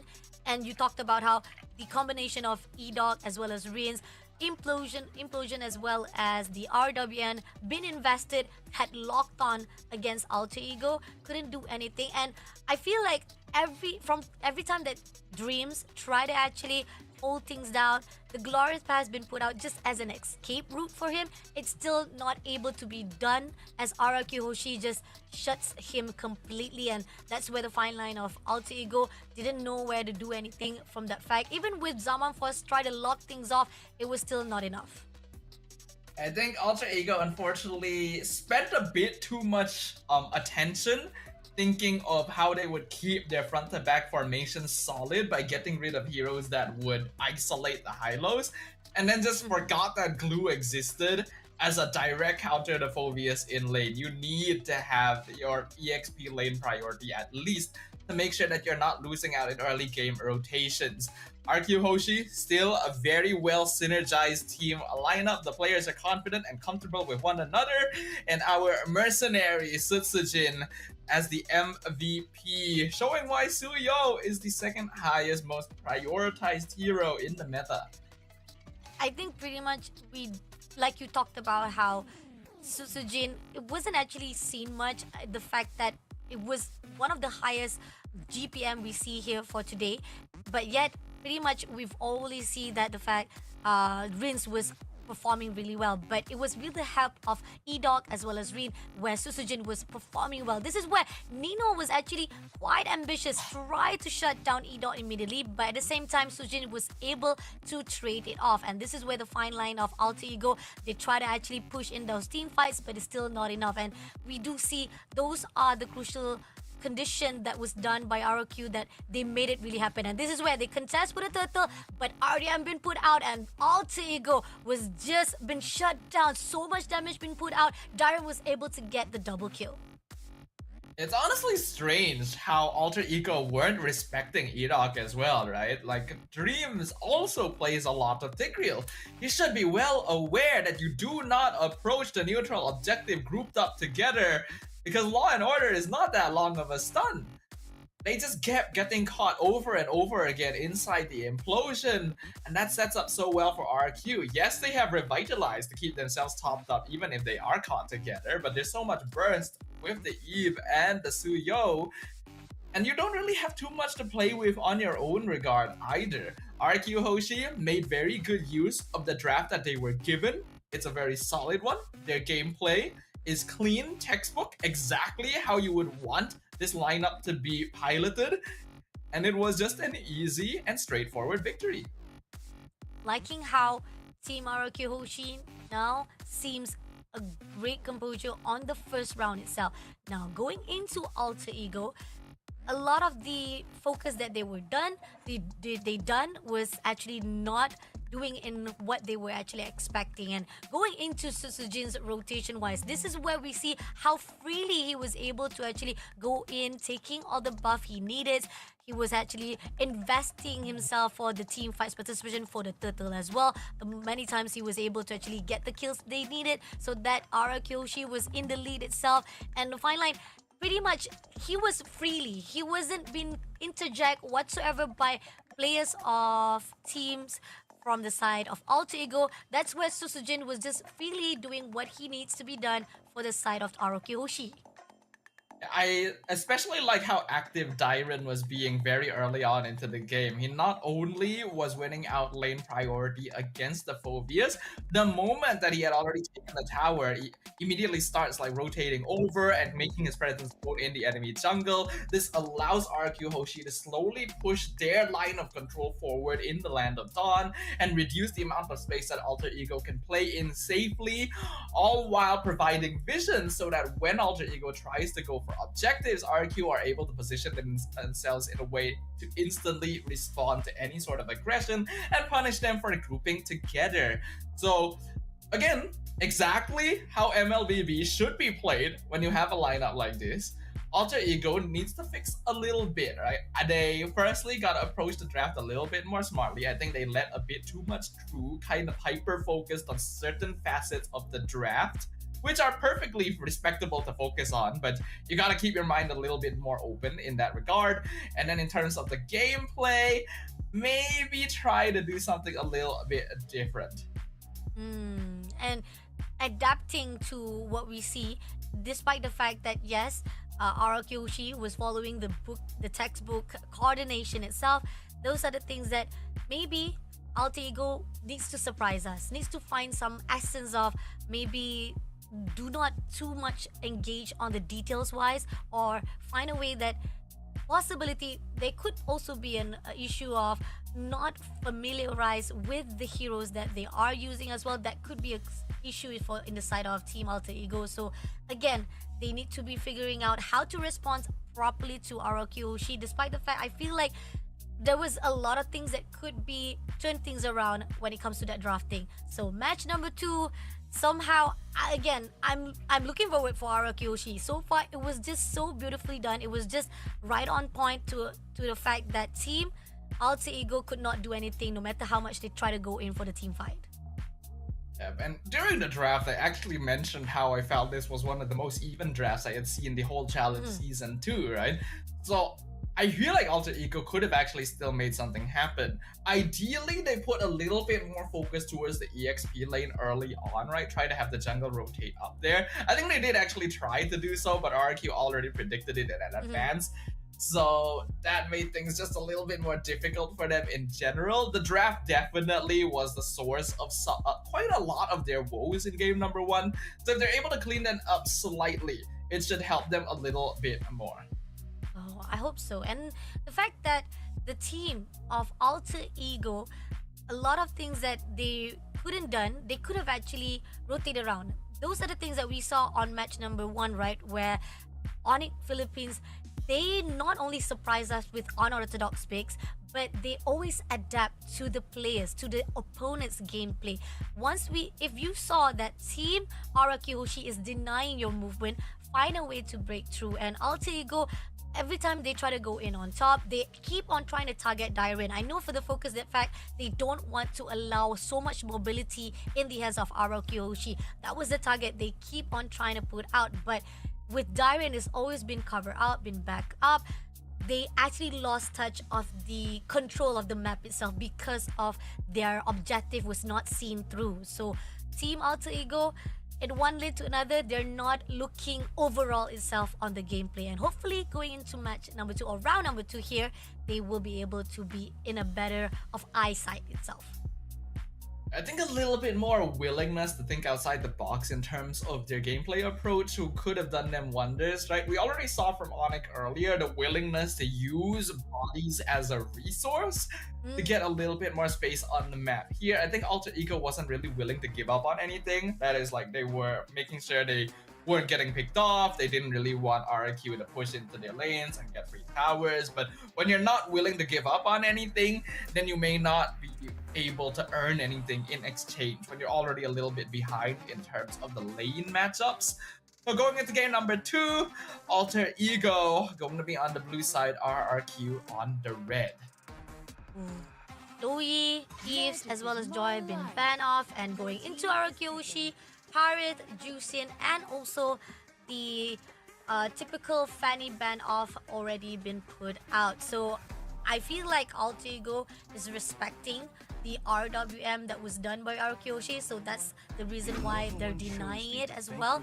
But at the same time, Toyu will be picked up to be stolen from the hands of Sutsujin. Now, Arakyoshi, how are they going to respond it?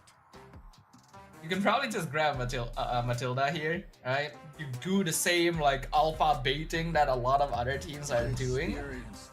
Or if you want, you can leave it open for a potential Tigreal down the line instead. Either way works. They will prioritize the Granger. If they don't go Matilda here, then they do. All right. Your predictions is on point. There you go. I mean, like, they have the opportunity that it could be. But then again, going into your comments, right? If they didn't pick up Matilda, what are your thoughts could have been on that side? If they didn't go Matilda, they could have gone like the safer high-low Skatot option. Hilda is also a possibility, but I started with Matilda for a reason, right? In this way, RQ can bait out the alpha. Alter Ego already know for sure this is going to be an alpha third pick, but they have no way of like stealing it away because they already have their jungler. So they have to go something else. RQ can get that for free alongside a meta pick like the Granger. Irritail will definitely come out because that is the lane counter. And then the Tigreal will be stolen away as well by Dreams. This will be alpha 100%. And then we will go into the ban phase. Ooh, okay, so far, again, this is following the ultimate rotation of picks that expecting coming in from RRQ Hoshi itself. Now, seeing how Alter Ego spotting out how they've already gotten their jungler, they already gotten also their EXP. Now RRQ Hoshi will take off Valentina. They're denying IMU, knowing for a fact that they do not want anyone to take away their ulti and use it against them. If the Valentina is being banned out, there is the possibility that RQ is looking at a Farsa as a possible pick. The Granger Cecilion combination is still available for them. If paired up with the Matilda, actually grants them a good amount of survivability, though it might make it a bit more difficult to deal with the Iritel. So if they go the Cecilion route on RRQ, they will need an EXP laner that has solid lockdown. That there's not a lot of that left in the pool. As for Alter Ego, they're still going to be looking for their mid laner, as well as their EXP lane. They ban out the Phobius, the CC is removed as well. It does seem like both teams are trying to force the other into going the typical sandbag route of the Hylos. Okay, this is interesting. Again, they do need the mage on their both sides. So, possibility of Alter Ego, will they actually take off as well another mage to be put out here for the ban side? Is that gonna be a focus from the side of Alter Ego? They could just ban the Cecilion to make sure that RQ doesn't go double artillery composition.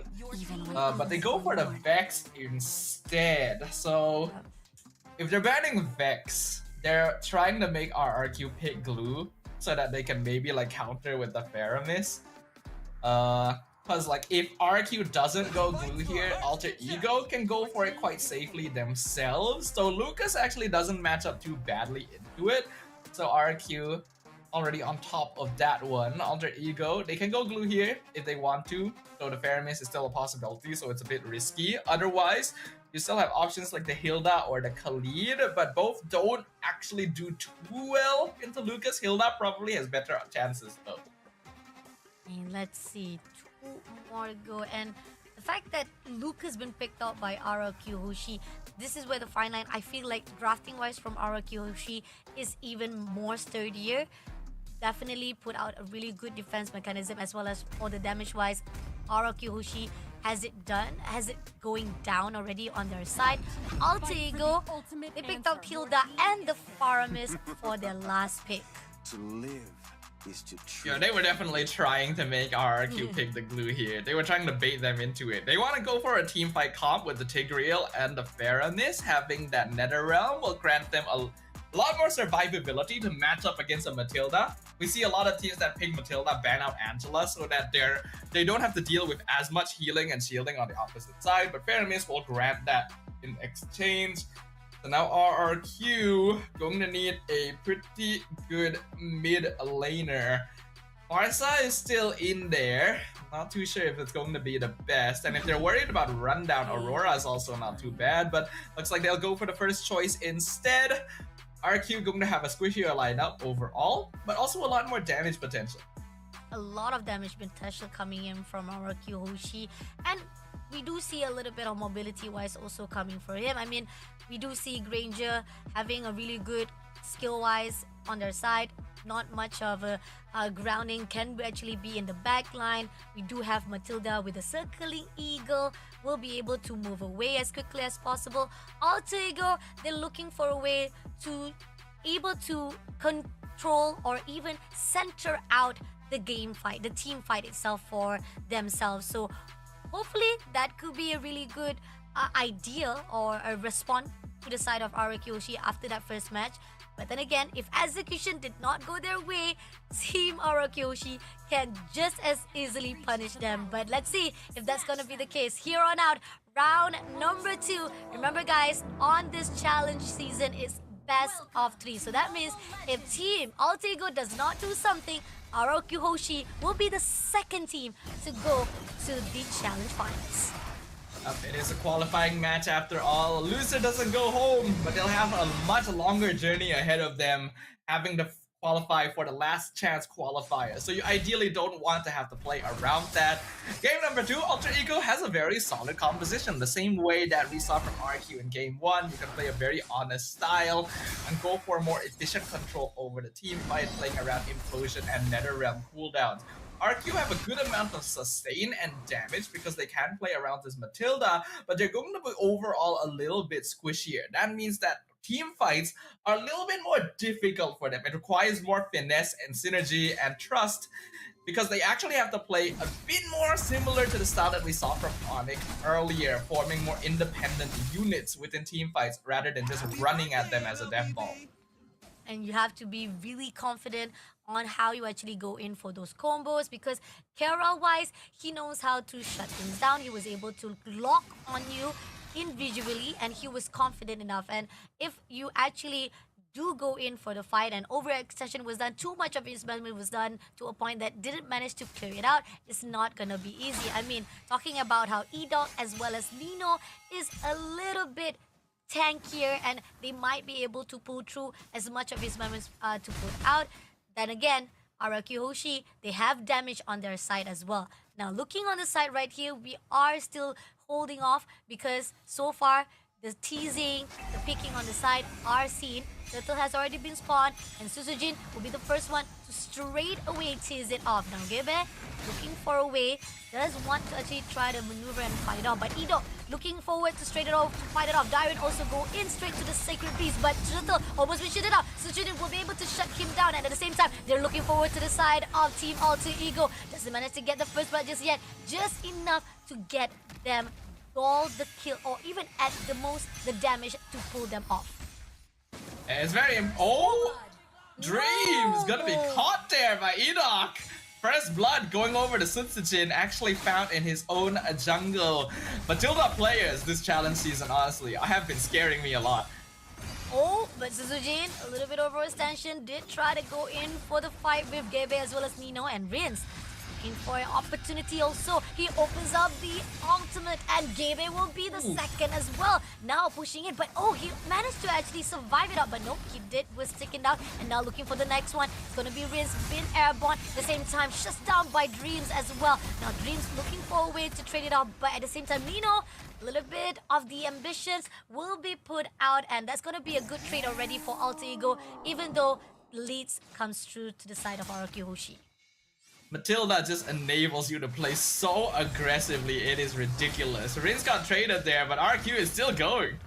Suzujin, a little bit overextension, and Roundale almost closing in, and Roundale managed to shut down Suzujin immediately. That overextension was unnecessary, but at the same time, it gives an opportunity to the side of Team Alter Ego to trade it off.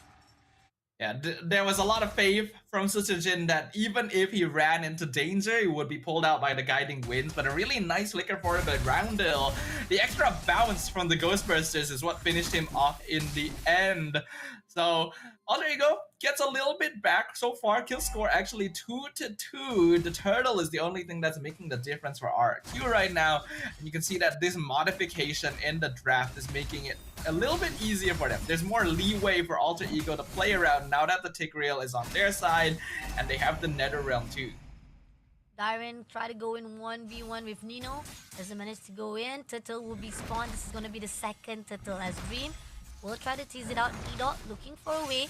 Does try to actually pick it off to Roundale, but at the same time, not going to do anything as Dream looking for the opportunity to go in. But there you go. Goes out for the stun. Gebe moves away, but at the same time, E-Dot now stuns comes in from the side of Dairon. Rince managed to take down Dreams first of all, but Gebe trades it off for Dairon. And Suzujin also managed to get the turtle. I'm definitely seeing a trend of EXP laners and Lucas in particular just basically sacrificing themselves as a way of making sure their team is able to achieve some kind of objective. In this case, both of the first turtles of the game have been claimed by RRQ because of the guiding winds of Lucas play. Toy now being targeted. Ooh! And at the same time, Toy almost close enough to be shut down. But Rince and Ido will be coming in for the backup. Ino almost close enough. Will be able to move away before being a casualty in the hands of RQ. They instantly back it off once they see Dreams rounding the corner. Want to play it a bit more safe there. Dyren actually being dragged all the way into the top half of the map to see if they can mess with Heise's farm. Irritel can be pretty scary once you get into that mid-game phase. Sutsujin though, in some trouble. In some trouble, being tagged off by 3 players, Roundel, Nino, as well as Gebe, getting the kills right in the hands of Nino. Now, pushing in straight to the mid as well as turret will be shut down, clearing off the mid lane first of all. That's just the first turret on this 6 minute, right in this match number 2, or round number 2 of match number 2 itself. And somehow, Arakyoshi, yes, they did giving off the opportunity to the side of Team Alter Ego to get the kill, but yet again, their objective still in the focus. And being able to get the mid-tier 1 as the first turret of the game is huge because it just opens up so much priority for RQ to roam around the map. Looking at the first items, nothing too unusual here. Flask already completed on Edoc that'll allow RQ to play a lot more aggro.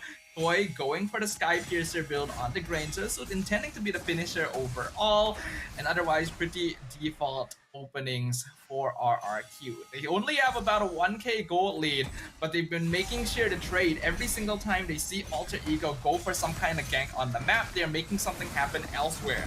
And Dreams gotta go in straight away, but it's gonna be Rinse who takes down Dreams immediately, not allowing that implosion. Sujin also takes down immediately the turtle and now pushing on to Roundale. But at the same time, Dyren pushing straight to Nino with a Sacred Beast form. But Nino managed to pull away, and Heis was able to scare away for that backup, but they did manage to get the kill and the turtle. They needed the 3 turtles right in the hands of RRQ.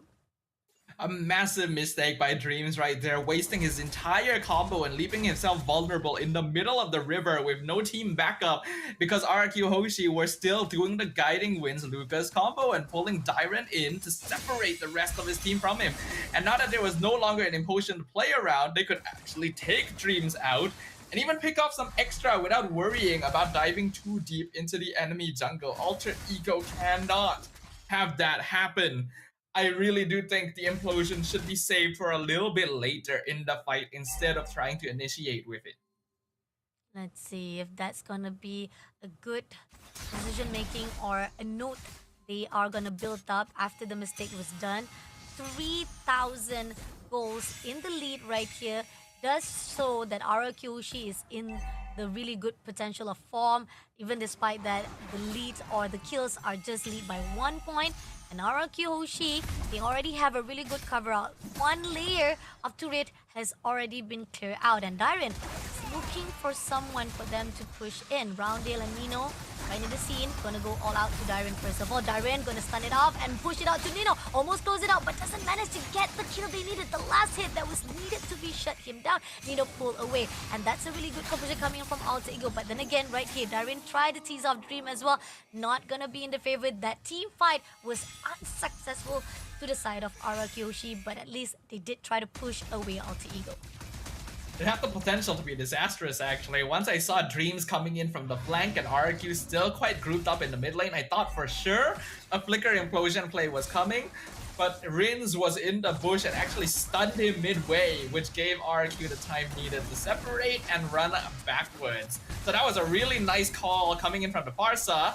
Now the Lord. Now the Lord will be triggered off, and Dyren sacrificing himself just try to tease off away the team of Alter Ego. By the same time, Rinse takes down Nino, and now Toy takes down Roundale as well. And that's the double kill that is needed for RQ to just get the Lord for themselves. And again, we keep on saying Dyren denying and leaving himself in the open to get to be shut down or getting out by 3 people of Team Alter Ego himself, but with a really good fruitful. That sacrifice was just a great composition coming in from Team RQ. And even if Dyren is dying a lot, we can see that his damage numbers are actually very, very high up there. Doing his job as is necessary. And him sacrificing his life is actually very worth it a lot of the time for RRQ Hoshi. He is taking out most of the extra HP from the Nether Realm and grouping Alter Ego together so that RQ can follow up with a Spear of Alpha with multiple members stacked. Now they're targeting Dreams in the river. And coming in, Dreams That implosion will not do anything. Susujin immediately shuts down Dreams, and now Toy looking for a way to shut down with Gebe as well. So much pressure coming in, and it seems that Team RRQ just almost barely able to get away with another casualty, but Team Alter Ego was able to pull away. Nino got very lucky there. If that had done just a little bit more damage, I'm pretty sure the Sky Piercer would have finished him off. The Holy Defense comes in, Susujin dives into the backline, gets pulled out. Tower should be taken quite easily from RRQ. They've already zoned Alter Ego completely off of it. Lot will be cleared out, and they are clearing out the marching minions as well so that they can pull in into the top lane as well. Now let's see if it's gonna be Susujin almost investing himself straight into the mid, but at the same time implosion comes through and Dreams able to stun them out, but is it gonna be enough? Direct shuts down Haze immediately, and Toy takes down Dreams. Now looking forward for the next one as Nino will be pulled through. They have a lot of damage. Edo shuts down Nino, and that's gonna be left with 2 more players to Alter Ego. They clear out the second last turret, leaving only top lane, and Team RRQ, they are hungry. They want to go all out right this instant. Marching of the minions to clear out the crystal. Goes all out. Susujin will be denied by Gavin, but it's going to be a lot of damage already, shutting them down. And crystal will be won as RRQ Hoshi gets the first win of the day with 2-0 in their hands. And they are the second team to go to the qualifiers of the Challenge Finals. RRQ Hoshi will be joining Onyx Philippines in the Challenge Finals as they're able to clean sweep the Group B upper bracket against Alter Ego, taking the victory 2-0. It looked a little bit scary there. Dreams finally got the implosion that his team needed, but the rest of Alter Ego was not ready to follow up on it. And Dyron continuing to be a hero for RRQ as he was the only one not caught inside it and immediately jumped into the base to make sure that his team would not be piled on after the Tigreal catch. RRQ Hoshi looking confident, looking comfortable, and looking very good as they enter the next stage of SPS. Congratulations to RRQ Hoshi. I mean, started out really good for Alter Ego as well. I think that Alter Ego did find some answers throughout. They did try to actually at least trade it off the numbers. Even at the mid of it all, we do see that Alter Ego, they are down by the numbers for the economy wise, but they still try to hold things out. They did try to shut down some of the potential that was done. I mean, we do see that Nino was trying to at least control the movement of Dyron, as well as the fact that Susujin was also denied a little by a little bit. They try to gang up, but it's still not enough as RRQ was already in a really good peak form during that mid game, and that's where Alter Ego was just picked by one another, and thus a lot of the implosion. They did try to actually connect the dot, but like you talked about how Alter Ego was nowhere to be found, so those ultimate that was done by Dreams was just not connecting as they want it to be. And we gotta give props to Edoc, the star of the show. Yes, he may not do very much on his own, but the combination of Alpha Matilda is potent for a reason. Every single time Susujin is able to play so aggressively, overextend so much because he knows that the guiding winds will always be there to pull him out. And almost every Matilda we've seen this challenge season has been able to get 100% kill participation. Because AE was spending so much time dealing with Dyron and Susujin, Toy was just left undisturbed the entire game, having an over 900 GPM as well. And if we look at the damage numbers, they're just overall higher all the way through from RRQ Hoshi. So even the extra health from the Nether Realm didn't really amount to much. And the fact that we do see that most of the time, Edot was able to pull away. That circling eagle, when you give so much mobility-wise to the players, this is where Edot stands out the most. He was able to pull away. There was a amount of time that we do see that they try to target Edot, try to shut him down. He was able to freely skirt without any casualty, and this is where the fine line of 0 death was in his side because of the fact that he was just mobility-wise controlled into this match number 2 or round number 2 itself. And Team RRQ Hoshi, they already have so much answer that AE could not do anything. The first blood, I think pretty much this is where the fine line that the overextension that was done by Alter Ego was unnecessary. So Sutsujin was able to find that first blood itself. And even despite the fact Dreams did manage to get that implosion they needed during the early games, that was the needed trade that they wanted to go in. But with the fact that the first turtle they try to contest, Darren Poos in himself, he sacrificed himself all out to do so much damage. Team RRQ Hoshi was able to manifest from those sacrifice. Also have to know that because RRQ has so many frontliners that are just willing to throw themselves at the opponent, and Alter Ego has to largely stay together to take advantage of the Nether Realm, no one is ever targeting Toy and Rins in the backline. The feathered airstrikes are uncontested, the damage is strong. You can just see how easy it is for the DPS of RQ Hoshi to do their job without really needing to worry about anything, because this Lucas is always in Alter Ego's face. Sutsujin is just diving in and out with the Matilda, and in the moment that the implosion comes out and Alter Ego wants to follow up on it, Dyron just jumps straight into the base, tells them, you have to get through me first, and the rest of his team is able to follow up after that.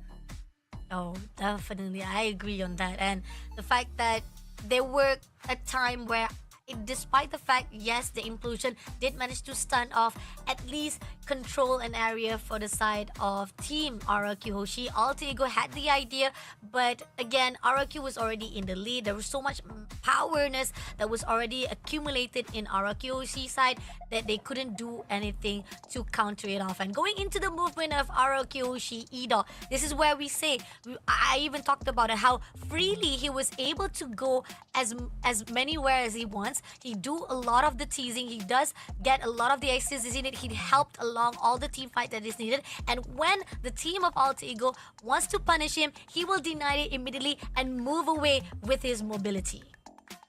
Matilda as a hero just offers so much to their team. The shields are so much sustainability. The guiding winds allows you to play so aggressively.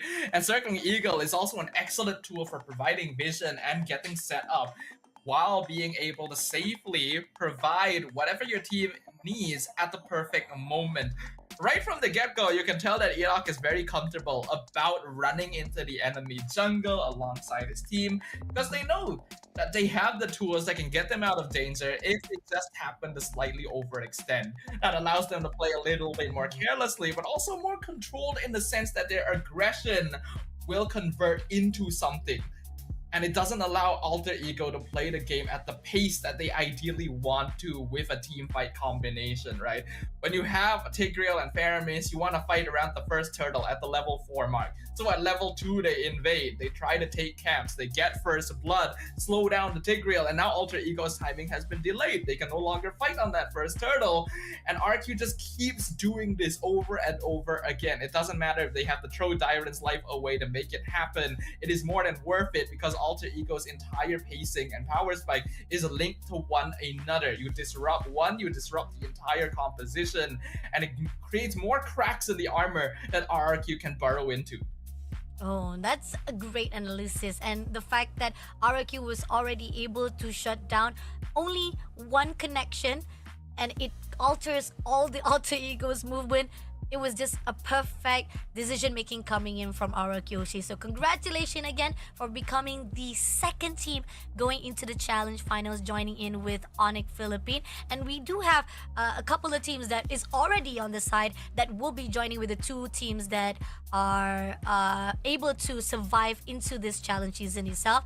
We'll be talking about it later on at the end of this show. But now moving into the next match, the third match of the day is gonna be Lazy Esports versus EVOS Esports. This is from the lower bracket. They lost already from the day number 1. Now, one of them needs to say goodbye today. It's either Lazy Esports or EVOS Esports. We're gonna have a short break, come back for the match number 3.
let's get waved, let's get lit, let's get high, let's come have it.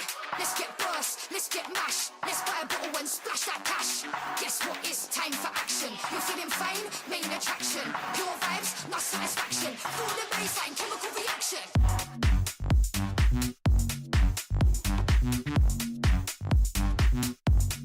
Chemical reaction.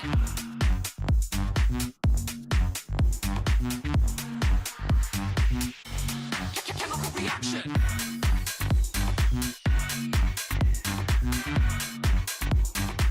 Guess what? It's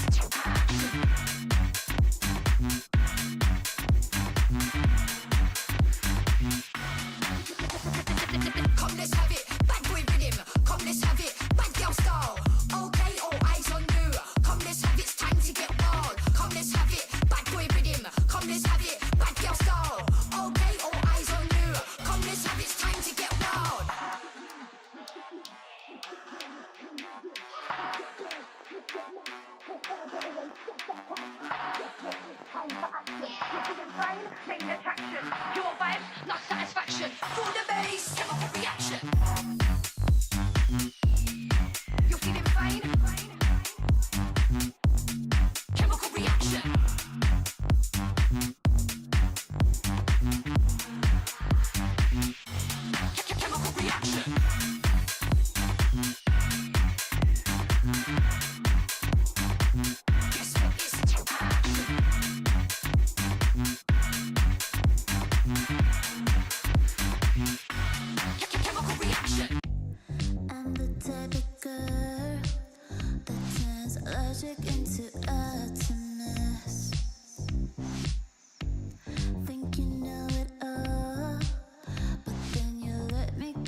we're back once again, ladies and gentlemen. Thank you for joining us today on day 3 of Snapdragon Pro Series Season 6 MLBB Challenge Season.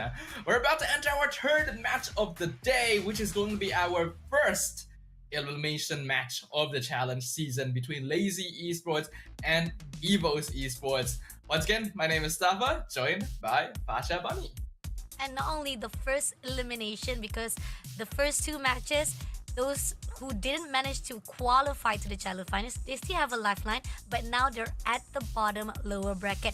But there's the thing, the teams that they have to compete to survive at the lower bracket are the teams that are competing right here for match number 3 and match number 4. And not only to add more even suspense, this is the first inter-region fight that we see, because previously the 2 matches was Philippines versus Philippines, Indonesia versus Indonesia. Now this is pride coming in from different country. Philippines versus Indonesia, Lazy Esport versus Evos. And if you guys are excited, right, about the online matches, you guys will be even more excited for the offline matches. There are tickets being sold right now for the finals of the FPS that will be happening in Johor, Malaysia. They are very limited, right? But they're so cheap. They're only from RM5 up. So scan the QR code right now at the bottom of the screen, or you guys can check out this link you guys see right down here to grab your tickets right now. You don't want to miss it. True, definitely. You have to buy. Not only able to actually see the fights, the matches right in front of your eyes, you'll be able to meet off with your idols. I'll be there definitely to support the SPS finals. It will be so much more intense compared to the online. You have all the vibes itself. Now, going back into the matchup, Lazy Esport versus Evos, Philippines versus Indonesia, going into the head-to-head, it seems that the overall, or the power spike are more coming in from Lazy Esport. 15.67 for the average kills, 2,500 compared to the side of the team of Evos. So this shows how Lazy Esport are much in a better form to actually win this, if that's actually the case. But going into the fact that the first matchup that we see, Lazy Esport did had some trouble when they met up with their opponents. Do you agree on that, Stafa? Yeah, Lazy Esports is one of those teams that I think a lot of people are surprised at how well they have been doing. If I remember correctly, they are MDL Philippine champions. And initially, I believe they did win game 1 against Blacklist International, but then got reversed when Blacklist were able to figure out the way that they ticked and were able to take advantage of some slight inexperience on the international stage. We still cannot count them out, because this is a team that we've already mentioned in the past has actually been able to take games against much more notable squads, including one game from Team Liquid ID, the M6 runner-ups. Today though, they're gonna be fighting for their lives up against Evos Esports from Indonesia. Oh, we got Veldora, we got Annabelle, we got Klokun, Tony, as well as Nikki. Now, fun fact on the side of Evos Esport as well. Now, they are actually gonna meet off with, also we talked about how they were the former teams, they were former champions of at state right here from both sides of Evos Esport as well as Lazy Esports, right? And knowing for the fact that there was a return of roster coming in, Shizo from the SPS first season of C Challenge Finals itself, he won already onto that season, and now he's coming back to actually reclaim back the trophy. Will it be the case, or will it not be the case here between Lazy Esport versus Evos? That was when Shizo was part of Euphoria Esports, so he was able to achieve a great deal of success. I do think that Shizo was playing his heart out as well when Lazy was up against Blacklist International, but they were already a little bit too behind for him to really make the difference. So this time, I'm sure they want to be able to reclaim that glory, as well as the junglers, right? We gotta point both of these players out. Annabelle, a bit of a newer name on the international stage, but has definitely caught attention from time to time. And James Punks as well, who has really surprised us with his performance in the SPS so far. He has the higher average GPM, KDA, and even kill participation between these two teams. And you can argue that Evos definitely had a bit more of a difficult time previously because, well, they were up against none other than Onyx Philippines themselves. So there's also definitely a bit of inflation, deflation with those stats, and this will be a chance for them to show us what they've really got. I mean, it's tough. Once you meet off with a really good big names, not just big name, but a really big giant inside your own grouping, it is gonna be tough for the side of EVOS Esports. So let's see if it's gonna be in the same level when you meet off with Lazy Esports. Now, going into my caster prediction, for the first time today, we are on the same level. 2-0 on the side of Lazy Esports. I mean, yeah, I do agree on the note that you talked about how EVOS Esports meeting off with their previous opponents doesn't give them much of the statistics that we would prefer, but I still think Lazy Esports, you meet off with Blacklist International and you had that opportunity to actually win against them on the early round. That shows that you had a good idea. Just need to adapt more, and that could give an advantage more to Lazy Esports, unless EVOS Esports change it up here for today. And this is where we talked about how Shizo was a former member of Euphoria Esports. They won the first season of SPS Challenge Finals, and now he came back with another roster, with another team, looking for an opportunity to get that championship title again. Yeah, I think Shizu is a player with a lot of potential for growth. He did play a season or two in MPL Malaysia back then with Todak, so I want to keep an eye on his journey. And I'm also a big fan of rooting for the underdog, right? Rooting for the dark horses. So in this case, so far, Lazy has been doing a great job throughout SPS. I want to continue rooting for them and seeing how far they can go. But EVOS Esports is an MPL team. So that's going to be the first hurdle that Lazy will have to overcome to keep themselves in the tournament. The drafting phase for game number 1 is already proceeding. Evo is grabbing Joy, Lucas, and Iritel on the blue side, and Lazy with Eve and Granger on the red. Oh, okay. More eyes on the Lazy Esports. I do love how they've already picking up a lot of the great heroes coming in. Already we see RWM. We've already saw the potential of you able to lock things down. It was already successful. We saw how Onyx was able to done that. And now they also have Granger, great back line. You can actually move around for that. And having Alpha also, Granger as well as Alpha, great combination coming in from Lazy Esports. Now, EVOS actually prioritizing Joy for the fact that they want that mobility wise, and I think that pretty much they also saw how Lucas are very crucial when it comes to team fight. That could be a really good idea if they actually able to prosecute, and with Aeritol also on the side, great damage even for the late game. That could be also one of the potential that they are focusing on. But now, coming back into the ban wise, what are the heroes that they want to actually avoid or try to actually shut down the possibility of the pulls here, Stuffa? Well, looking at the Cho ban is already kind of interesting. Makes you think that Lazy Esports might want to go for something like the Hylos in the EXP lane just to form up a little bit more teamfight control when paired with the RWM. They also get rid of the Farsa so that the Granger doesn't have to worry about matching up against any direct artillery. At the very least, EVOS doesn't have to worry about the Sicilians since the Eve has already been picked up on their side. They instead focus onto the EXP laners, getting rid of the Phobius that counters the Joy, as well as the CC that can actually put up a strong duel against a Lucas in lane and keep up with Joy and Iritel. Lazy does ideally need ways of locking down these high mobility heroes because right now they don't have a lot of crowd control outside of the real world manipulation. The Khalid is alright. I already expressed yesterday to Husky that I'm not a big fan of the Khalid roam. You basically have to come out the gate flying at level 1 and 2, otherwise your utility kind of falls off very quickly. But EVOS, they'll finishing off the draft with a Badang and the Vex.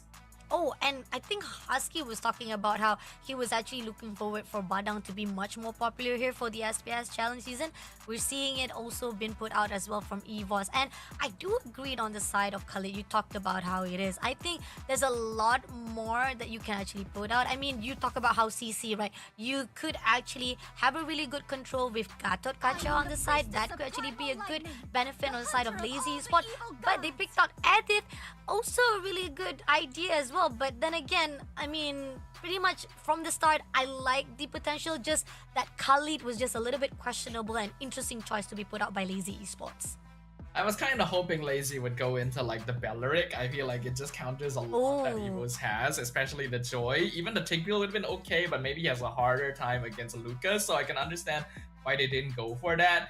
Edith is all right, but in comparison to the other two, is going to have a bit of a harder time catching the opponent. Once they do though, they have a lot of burst damage to play around. But this is actually going to come down to a bit of a skill and matchup. I feel like there's a great deal of mobility in the Joy and the Irritel that could be difficult to handle. And then the Lucas already did a very good job in the hands of a player like Dyron previously. So let's see how well it'll perform in this one, because this is an elimination match. Both teams fighting for their lives. Game 1, let's enter the Land of Dawn. First ever lower bracket matchup. Who will go home crying off, or who will actually be surviving for that longer journey here for the SPS Challenge season? You talked about how you are more favorable on the side of EVOS Esports. They haven't locked it down on how they want to actually portray in the game fight or even on the game plan itself. Lazy Esports, potentially very risky, but let's see if they can pull through. So far, I do see Dur just a little bit far off. Too much of the ambitious try to survive it out. Had a lot of damage already by the side of Veldora, but here on out, we do see they want to actually hold off on the mid lane as well. Now, they have the potential. They want to wait off for the Turtle and James Pong. Looking from the side of Veldora, gonna actually try to get S buff and they need it, try to actually farm it up, but Dur comes in and this is where they finally they want to actually stun out Veldora. Almost getting gold, the kill that they wanted. They actually go in for the double gang up, but at the same time Tony tried to back things up, doesn't able to do so. So at least with the investment they done, a lot of resources been put out. Lazy did manage to get one kill. So I am noticing this is a Badang Arome on the side of EVOS Esports, so they will probably be going into the Thunderbelt build, and unfortunately, going for a Badang Arome is a little bit risky because you're not going to be able to match up to the movement speed of a Khalid Roam. That's why Lazy Esports was able to get up into the EXP lane to gank Veldora a lot sooner than Tawny was able to respawn, and that's actually a very important gank for Lazy as well. Up until now, Veldora had been winning lane priority against Dur, and they needed to make sure to affect that lane somehow so that the Edith could come join the turtle fight and maybe hit level 4 a bit more smoothly. But because they were successful with that one, it looks like James Punks will be able to get the turtle quite easily or Lazy. Not even able to actually steal it. Tony tried to actually sneakily try to go in, but here on out, but actually have a lot of push out to the side of Hotbed. They even try to actually go in for the RWM, immobilizing Shizo. Shizo had to back away. Tony tried to actually continue on, try to actually had that connection, but doesn't manage to do so. Only managed to try to actually steal away the buff, but denied immediately by Lazy. Shizo also had to use the flicker there just to make sure that Annabelle didn't suddenly turn around and get a free kill on him early. But they're going in all out to Cloakwood. Will be the 1 second kill right here at the same time. Right at this instant, Annabelle had to pull away. Tony, a little bit overextension. Managed to flicker, move off from the side of Lazy. And at the same time, Lazy has already done so much damage. They don't need to go for the extension. So far, I am definitely liking what Pakbet is doing with this Khalid Roam. You can see even making sure that Nikki cannot safely recall back home and keeping him in place for the rest of the team to come in. Flicker Raging Sandstorm. Nikki, oh my god, but no, the overextension being done. Annabelle will be able to get the double kill. Oh, needed for the trade-off by the side of EVOS Esports. Crazy stuffer. That was a good attempt by Lazy. Like I mentioned, Pakvet keeping Nikki in lane long enough for the rest of his team to show up and finish off the Irritel, but then overstaying their welcome behind the tower and not really having tools to be able to escape from a high mobility assassin. Annabelle comes in and gets 2 kills for himself. And it's actually a really bad gold injection for Lazy Esports. You never want to give the Joy the lead like this, especially when you're playing on an alpha yourself. So that is something that EVOS can play around going forward. And we are seeing how Team EVOS did manage to actually turn things around. Annabelle made it that double kill. That's what they needed coming in from EVOS Esports. But now they're going to actually try to contest that turtle for the second one. You see, Lazy was able to get away very quickly, but EVOS is not going to allow it for the second time. Tony right in the bushes. Der will be able to spot it out, but they clear it out. But actually hold it ground for Der. But Der managed to move away. RWM been thrown out to shut down Parbet as well as Veldora try to go on a one-on-one, but doesn't manage to pull through. But at the same time, Parbet having some composure right here will deny EVOS to take him down. Very well played by Lazy there, actually keeping themselves composed, like you pointed out. Parbet being able to tank a lot of damage with that quick sand guard. The Raging Sandstorm actually initially missed. It didn't really contribute too much to things. But now even the orange buff gonna be invaded right now. Looks like Annabelle still able to secure it, not even having to use the retribution. Lazy rotating over to the bot lane. Oh, Parbet almost close enough to actually get the hit that he's needed, but it's not gonna be easy. As we see, Tony did manage to survive it out, but it seems that we might actually go into a technical pause right here into this 5 minutes of the game itself. We're gonna let off EVOS Esport as well as Lazy Esport to settle things out off the screen itself. One hoping that it will be able to be answered or even settle off as quickly as possible. But in the meantime, EVOS, Lazy Esport had a really good run coming in from the start itself. Lazy Esport, they know what was to be done. They were actually very, very ambitious. They were actually very proactive on the run itself. Not even a step that was done by Team EVOS itself that denies them to actually get that first turtle. And even the second turtle, they actually try to contest it out, still in the favor of Lazy Esports. Lazy has a bit more sustainability to play around here with that quicksand guard, and as long as they're able to bait out a lot of the cooldowns of EVOS Esports in advance, then it allows them to play for a slightly longer game.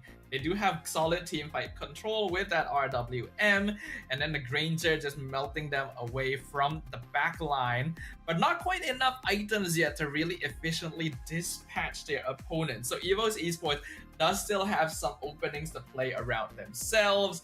Ideally, they don't jump the gun too much. They want to be playing a little bit closer together so that their damage actually connects between the multiple members, and they're able to delete members of Lazy before they can start healing back up with that spell vamp. Okay, so far, I feel like both of the teams have a really good response. The pull and push coming in from both sides are doing well. Lazy Spot has a really good composure, but now we're back into the game itself. Still numbers coming in from T22. Economy-wise, Lazy Spot is still in the lead with 1,000 plus points going into their side.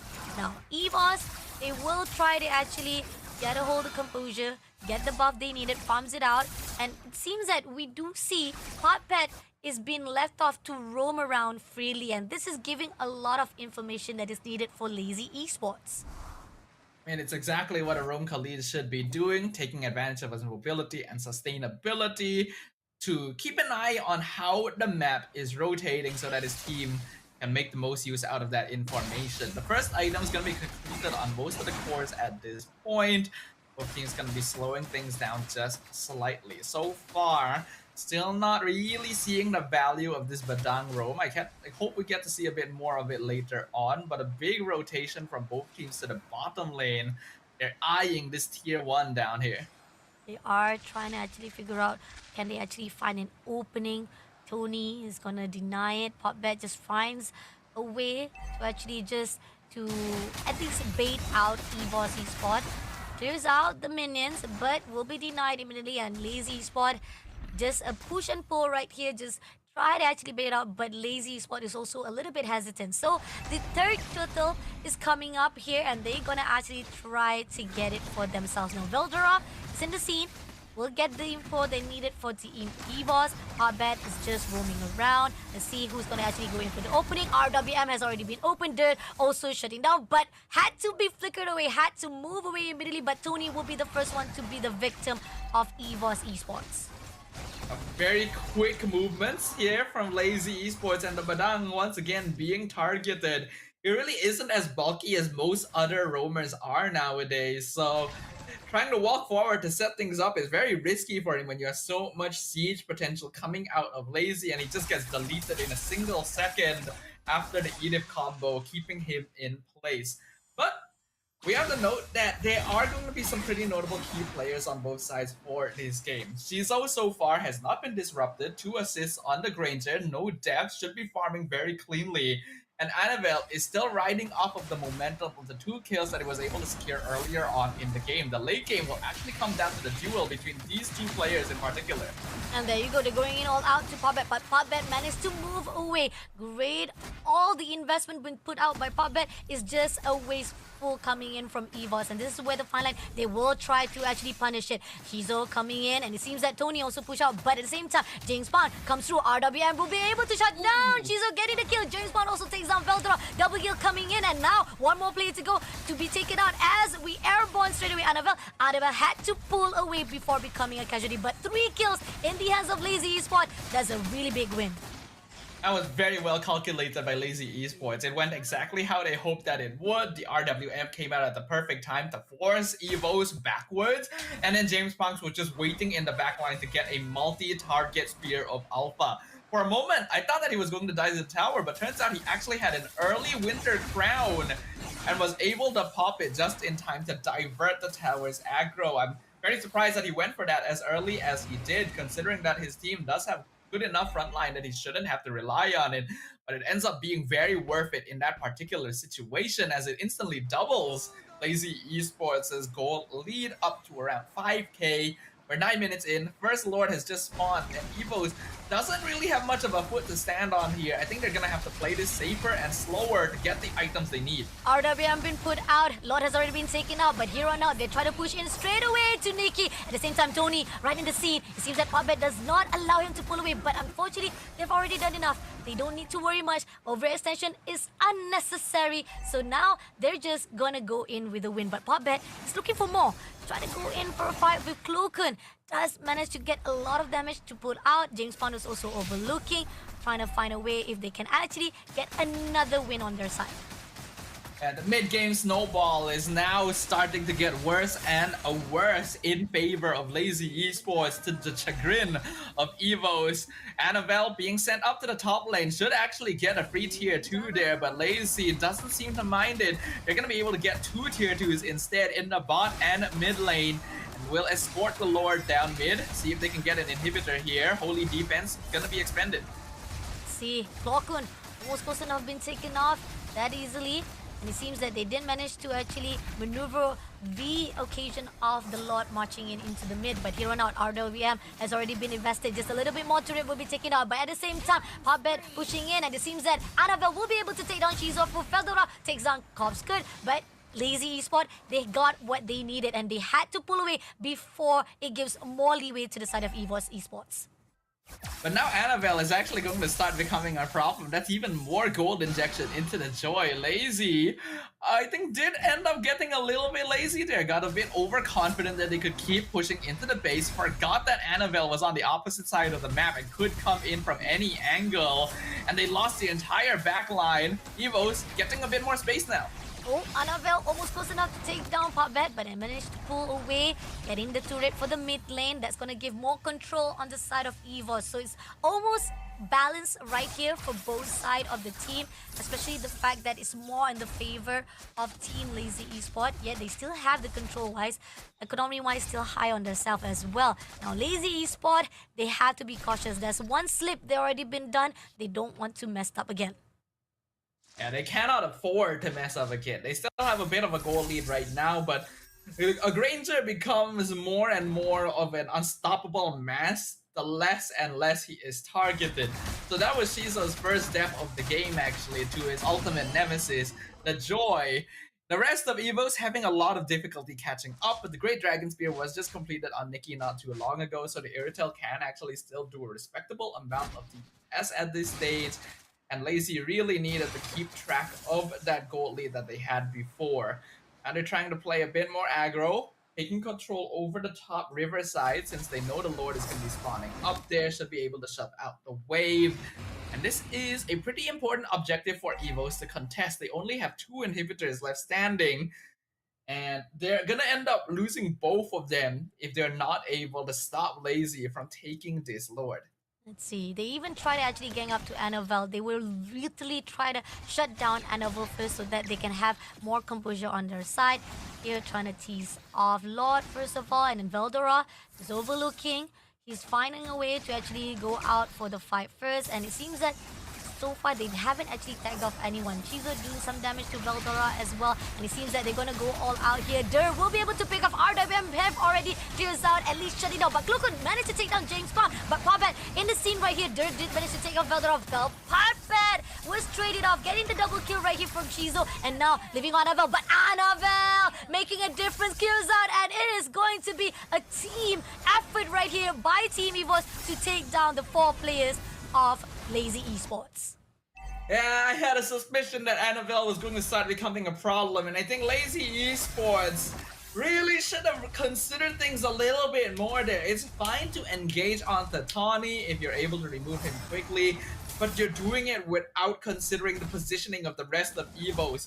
Not only did you take a massive amount of burst damage from Klokun instantly, you had no idea where Annabelle actually was in the team fight, and because of that, it's difficult for Shizo and Chovskirt to make sure that they are safely positioned so that they don't have to worry about it. Annabelle could just take his time, wait until the rest of his team had bought the space necessary for his cooldowns to come back up, and then re-enter when there was no longer any CC for Lazy to play around. I think Dur needed to stay a little bit closer in as the final survivor to at the very least offer a body for Shizo to hide behind, because now EVOs have the Lord.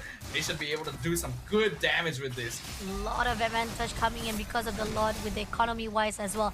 Clears out the Lord, but a lot of damage, almost half life of that turret has already been depleted. So they gotta be careful. Clears out all the waves first of all. But at the same time, Team EVOS is on the lookout, and Lazy, they have to be cautious. Now looking scene, we do see that Klokun trying to find a breakaway right here, doing some damage as well. And Team Lazy Esport just trying to find a really good distance, just taking care of the gap, denying EVOS to come in or see any kind of loopholes. Lazy Esports don't have to worry too much yet. A 2k difference at this stage is not too bad of an issue, and Shizo still scales very well into the late stages. But he has already died twice in quick succession, so even if he is at the top of the damage leaderboard, it doesn't really matter if he's not able to safely deal with Annabelle. His joy is 5-0, and while Lazy had been doing a good job of taking fights quickly enough that he wouldn't become an issue earlier in the game, now that we've reached the late game, 15 minutes in, they generally have to keep track of his position at all times and make sure that electrifying beats is expended early. Otherwise, there is no way that Shizo can actually safely participate in the team fight. Let's see if this is going to be the case for Team Lazy Esports.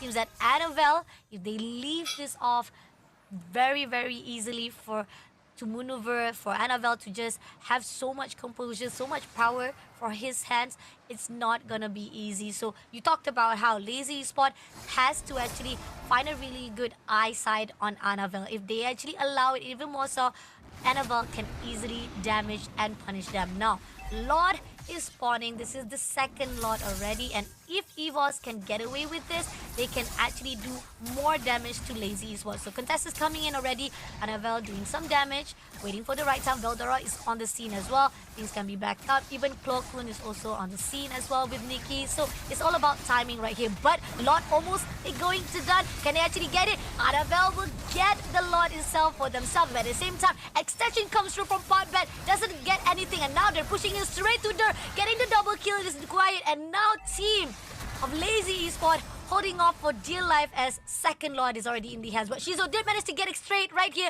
taking down Klokun. Well, taking down Klokun will help a little bit, but I'm not sure how much. 20 seconds before the rest of Lazy Esports comes online, and Lord is pushing up top lane. EVOS Esports took very good advantage of the mistake being made right there, because they kind of jumped the gun, tried to initiate the fight onto Veldora before Chovskirt or Shizo was ready to follow up on it, and then they got dismantled. Now Lazy will have to try and hold on. Oh, coming in right here. They are pushing in. Lord's already marching, but they are not actually try to go in straight to the crystal territory. They've done their job. They are taking it a little bit slow off. They don't want to push in too much. With a little bit of discipline coming in from EVOS Esports to actually have more composure, and they're allowing this more time for them to just ban out and have a really good formation to fight off with Lazy Esports. Lazy cannot be the ones to start the fight. They need to force Evos to waste cooldowns before they themselves engage. Their main front lines have already dropped off. They don't really survive long enough to buy space for Choveskirt and Shizo. And they're still not really having any way of keeping track of Annabelle. We're gonna once again take a bit of a pause to make sure that the players are not dealing with any technical difficulties so that they can play the game smoothly. Because after all, their lives at SPS are on the line right now. You know for a fact that if connection is a biggest enemy inside your tournament, it is a crucial point that you need to be aware of. I mean, if you are fighting with not just fighting with the enemy itself, you're fighting with the connection, it will alter all of the destiny that you are trying to create in the history of SPS challenge itself. So it's really crucial to have that steps and to make sure that they'll be able to fight off evenly or even smoothly into this lower bracket. Now, going back into the decision making that Lazy Esports has done, there's a lot of hesitation that I see that could have been done by them, that could have actually be able to change things around, because the first slot already we see that Team EVOS Esports was able to control so much of the speed of this game that Lazy Esports was not able to do so. Yeah, Lazy is starting to get a little bit desperate, and I feel like this is a similar thing that happened to them in their match against a Blacklist as well. They started trying to force things unnecessarily when they had other factors that they could maybe consider to turn the game around. Whereas EVOS, they've reached a stage where their composition kind of pilots itself a little bit. They have a good amount of CC, their bulkiness is not too bad, and even the Badang, who had been kind of targeted heavily in the early game, has actually built up some items. So bullied is the correct word. He's actually got items now that allow him to survive and apply the CC needed before going down. Lazy needs to take this step by step. They need to refocus their thoughts and identify who the main issues are going to be. It is perfectly fine to try and target Tawny or Veldora to take them out first, but you gotta make sure that the team is not close enough to follow up. Otherwise, you are the one spending resources before you're ready to fight. And the fact that Annabelle is always there to actually clear it out or even connect the dawn at the end of it all. Even though they have to sacrifice Tony, Annabelle will clear things off, and that's where. And we do saw how no matter how much they try to actually make sure that Klokun shut down the opportunity of the deadly grabs, the eternal guard, it's still not enough, because Lazy Esports still is easily as possible can be picked out by Annabelle, and this is where the fine line that Lazy Esports are having a little bit of difficulty. But going back into the game here, we do see there's a lot of the efforts right here being imported or being invested by Lazy Esports to clear off all the waves, and it's giving a lot of the freedom for EVOS to farm things out for themselves. I mean, Lazy has to reclaim space on the map like slowly by themselves. They can't afford to push up when they're not able to really secure vision. So they will probably be able to get out onto the river in time for the Lord to spawn, but Evo still has more map priority in general. Lazy has to slowly clear corners, basically act as a tactical squad entering dangerous territory, using that Death Sonata to scout out brushes, and they cannot jump the gun. They cannot be the ones to start the fight. They gotta try and bait Evos into doing it somehow.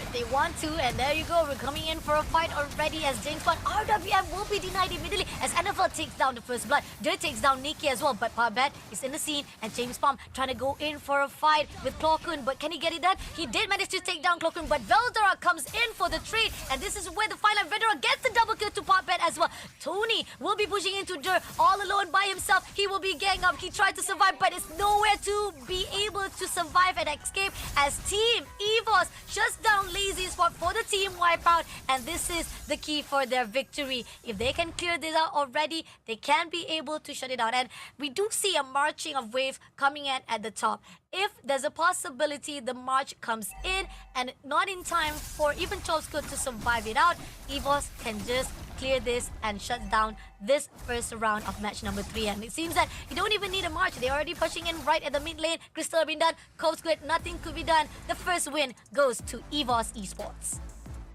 EVOS Esports held out strong, waited for their timing and their power spike because they knew that this Joy would eventually be able to counteract the positioning of Lazy Esports. And unfortunately for Lazy Esports, they just didn't adapt. They didn't learn from the mistakes that they were making and just allowed their cores to be picked off over and over again. And for the initial snowball they had built up, be completely wasted as EVOS Esports hit the power spike and the timing that they were waiting for. It was a hard-fought victory, 20 minutes in, but I think we can definitely say Annabelle was a crucial player in the ending of this game. We can even see the Wind Talker being purchased at the very end just to make sure they're able to take down the crystal before Chovskud can respond. I mean, again, we expected more coming in from Lazy Sport. A little bit of the late game that was done by EVOS, and the fact that they were just in a better position. They managed to actually prolong the game itself to a point that they were very disciplined. They know when was the right time to actually clears off Lazy Sport. That was the fine line where Lazy Sport, they couldn't handle that mentality or that movement that was done by EVOS Esport himself. And I think they were already panicking. They were already in a disruption of their own gameplay to a point they couldn't find any answer to shut down either one, because they were focusing on Tony, but Tony was actually already pushing off. And despite the fact that Annabelle was already having so much buff on his side and also already have a lot of powers in his hand, they couldn't do anything to shut things out for EVOS Sport. Not what we expected, because we thought that Lazy Sport will get away, but EVOS making a change here, so that means could it be that it is going to be a turnover of our prediction here for our third match, or will Lazy Esport be able to respond? Going into the MVP, great job coming in from Annabelle with the 830 per minute in hands, and has the deserving of MVP because he made things turn over for Team EVOS. Yeah, having Annabelle is what ultimately won EVOS Esports the game. Being able to get those 2 kills in the beginning set him up to be able to play a bit safer and try to snowball off of a slow momentum build up, even when the rest of his team was having difficulty keeping up with Lazy Esports. And then once he got his final couple of items, he was now able to actually dive into the backline to punish Chovskud and Shizo. Lazy Esports failed to consider this. They were already under the impression that they were in full control of the game and that they would be able to take team fights a lot more simply from a direct front-to-back siege perspective, without considering that Drafting phase wise, earlier I think Harith is definitely going to be the choice for EVOS here, and they do lock it in straight away. These are the 2 top goal laners left now that Granger has been banned out. and you know for a fact that when you have Zaman Force, Glorious Path, these are the 2 combos is really good coming in from Harith as well as Hylos. Now Angela will be banned off by EVOS Esport. They know for a fact that they don't want anyone to actually mess around, because here on out, EVOS Esport, most are their heroes who are coming in for the one single-handedly fights that they are aware of, that if mobility heroes are pulling through, it's not gonna be easy. And they also ban off Johor, one of the heroes that can actually pick off, and as you said, to actually separate Hylos, they also ban it off. But heroes that can in the side of Lazy Esport, there is an opportunity for you to actually maybe get Tigreal. We do see Tigreal is also a really good composer to come in as a at least a response coming in from the side of Lazy Esport. Or other than that, we do see now the ban comes through from Lazy Esport is Phoveus as well as TC. So they're specifically making sure that Lucas will be able to win out in the EXP lane no matter what Evos puts in there, whether it is the high-lows or something else being flexed into it. Whereas Evos, like you already pointed out, ban out the Jawheads so that they don't have to worry about the high-lows being separated, as well as the Angela, since Angela with Joy and Iritel is just unstoppable, right? It gives them way too much leeway to play around with, so I like that Evos is still keeping things like this in mind. Now they will have the first pick in the second phase. Probably will want to look for a mid laner here unless they intend to reveal whether this Hylos is flex or not. And yep, they're gonna go for the Valentina just to keep it universal since they don't actually know what Lazy is playing yet. We got the IMU in the hands of EVOS Esports coming in, and going into Lazy Esport, they still have the one and only that they needed right now coming in. I mean, again, something tanky, something that can actually hold off. You already have Lucas, something to actually have a composure to fight it off. Or so far, I do feel like Joe. Oh, Joe is a really good choice for the separation denied by EVOS. So Joe can be a really good for the Ways of Dragon, and Farsa on the long run for the mid lane is also a good choice coming in from Lazy Esport. So far, drafting wise for Lazy Esport, they have some of the grounds they have already covered to respond to EVOS Esports. I do quite like the Lazy Esports draft right now. It allows them to play very aggressively with pick-off style, but it also does rely slightly on snowballing, while Evos can play a little bit more of your default front to back. We're going to be looking for a roam or EXP now, depending on where this Hylos ends up going, and I think having some way of diving is going to be pretty good.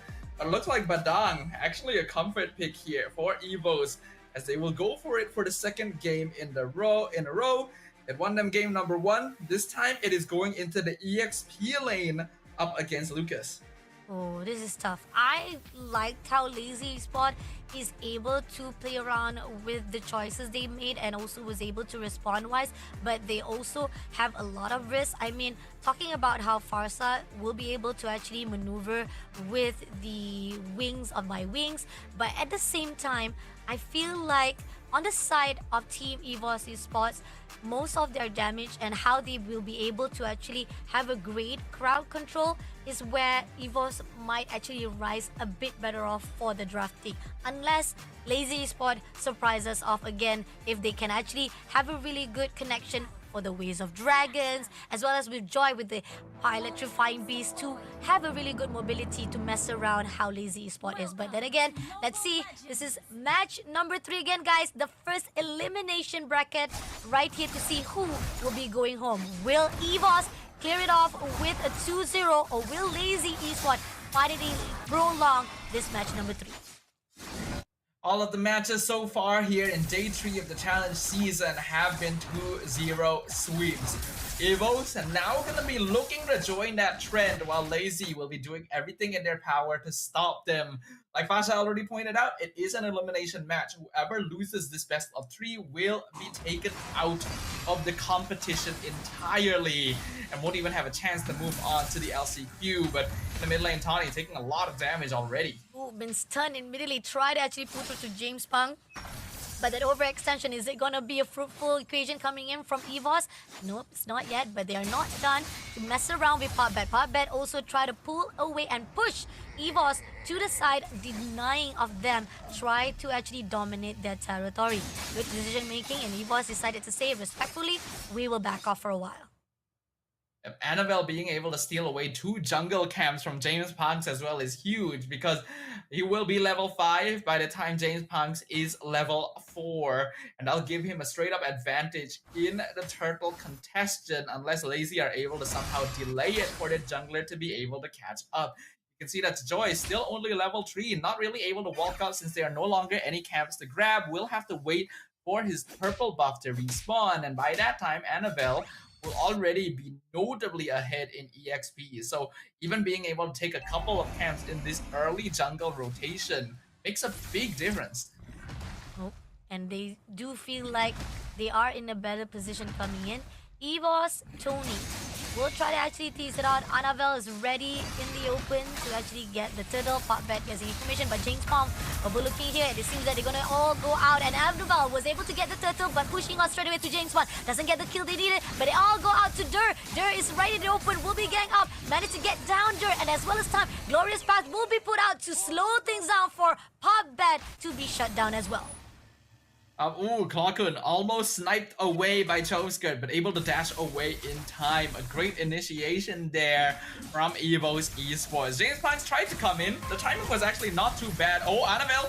Oh, Shizo clears out Annabelle, but at the same time right here, Nikki is also in the open. Zaman was been put out to slow things down, and Shizo getting double kill to actually trade off the wins here for Lazy Esports. Yeah, that was a bit of an off-tempo play by Lazy. Evos wouldn't be expecting a gank at this timing, and now even the kick onto Clockun, but they're not going to be able to continue. No more cooldowns, and Tawny is here. Evo still with the slight lead. The kill that early onto the goal lane is not really ideal.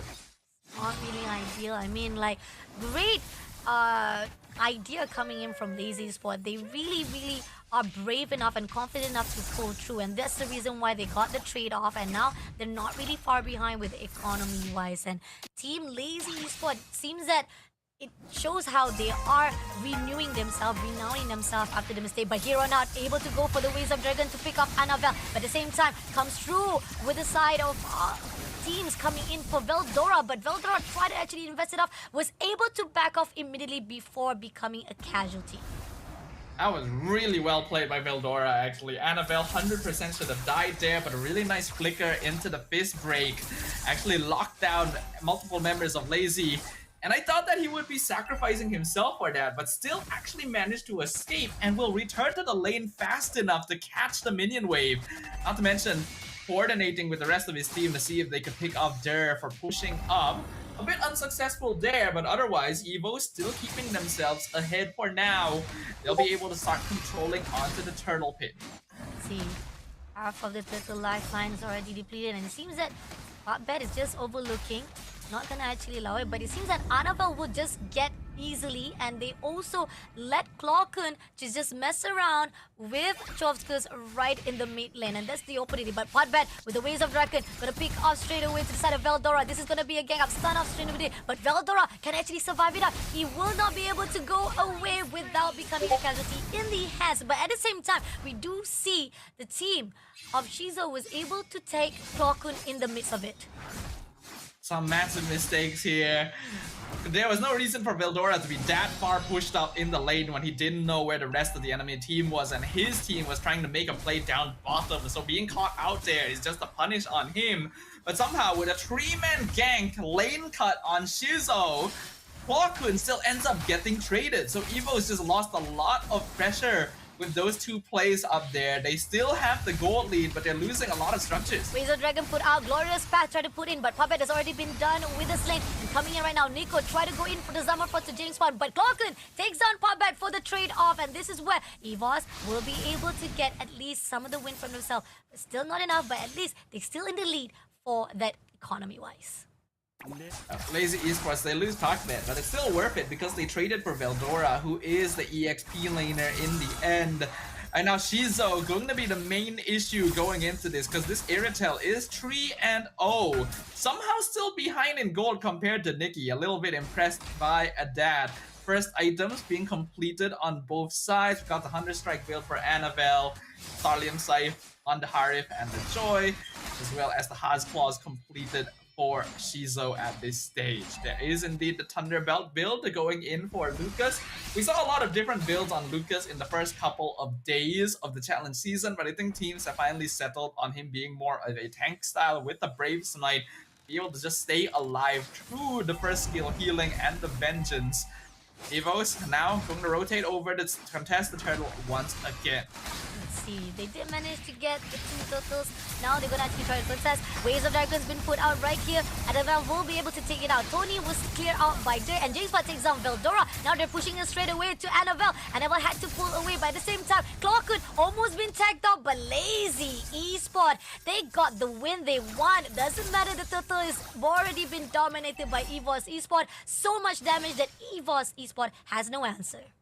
Yeah, Lazy Esports just straight up has way more mid-game damage compared to Evo's, right? We have the Feathered Airstrike, you have the Liquefying Beats, and once Shizo has 2 or 3 items, will be even a more AoE damage potential overall. That is what Evos is having trouble dealing with. Tani does have the Revitalize, but since they are playing an EXP lane Badang, not too sure if Veldora is going for damage or not.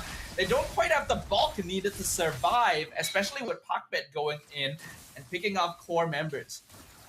Oh, this is tough. I mean, like, EVOS had the idea in the first run, but now it seems that Lazy Esport, the leeway that was given to the side of James Pong, as well as the fact that we keep on seeing that Lazy Esport was able to actually have a really good formation when it comes to the team fight. This is where EVOS Esport, they gotta be careful. Now, pushing into Parbet, it seems that Parbet also, the one thing that I find most amazing is that Parbet was able to actually pick off with the Waves of Dragon. And here on out, Feather Strike been used to shut down EVOS from moving into the mid lane. Yeah, I'm honestly surprised that Pakbet was able to find Annabelle as well. That really should not have happened, and it's less to the skills of Pakbet and more to a mistake in positioning. There's no reason for the Suyo to be that far up trying to take the turtle when the rest of the team just haven't set up the space in the river necessary yet. They were still able to get it, but because he was dropped to such low HP early on, the rest of his team had to basically throw themselves at Lazy to actually keep him alive, and it ends up not being really worth it as a trade in general. Lazy now still having control. Net worth difference actually pretty even on both sides, so they can still play for this, but I really feel like EVOS is lacking the tools to scout out the map. And here we go. We do see that coming in for the Zaman first to fight off with Nikki. Dumpas takes out Annabelle first of all. Glorious Pass been used up for Tony, but at the same time right here, it's going to be a mega kill. Jaspas takes down Cloakun as well. And Tony, left all alone, will be damaged straight away by Dur and making an opening straight away to the side of Team Lazy Esport to get the Lord. Lazy Esports is really taking advantage of the fact that EVOs just don't really have that much damage potential yet. And a lot of their DPS will come from Nikki with that Zaman Force, and as long as they just run down the Zaman Force, he cannot actually continue on with the DPS. He's trying to engage here, but that's a mistake right there. Another kill. Oh my god, that was an overextension, unnecessary. I mean, yeah, you are in the desperate mode. You are trying to find that trade, a win on your side. But again, you're all alone. And you saw that 4 players was just running along on the mid lane. It's not going to be easy. Not even able to lock on to James Punk or Shizo or even Dur at that matter for a fact. So again, a mistake coming in from EVOS Esport. Now it's giving even more of economy-wise inflation on the side of Lazy Esports. There's so many unnecessary movements being made right there. I can see how tempting it might be to try and finish off James Punk's. A shutdown into the Harif would completely reverse the game, but at a certain point you have to realize that you're not going to be able to chase anymore. And the Lord is pushing in. EVOs, they're all back alive, but they're very behind in gold. Coming in right here, we do see Waves of Dragon coming in for the push. Glorious Pass also been invested. Not gonna do anything, but they are denying it. Turret has already been thrown off. Lord been cleared out, but that's gonna be opening that top lane. And Lazy Esport, they're already happy. They're already satisfied with their mission for that first Lord.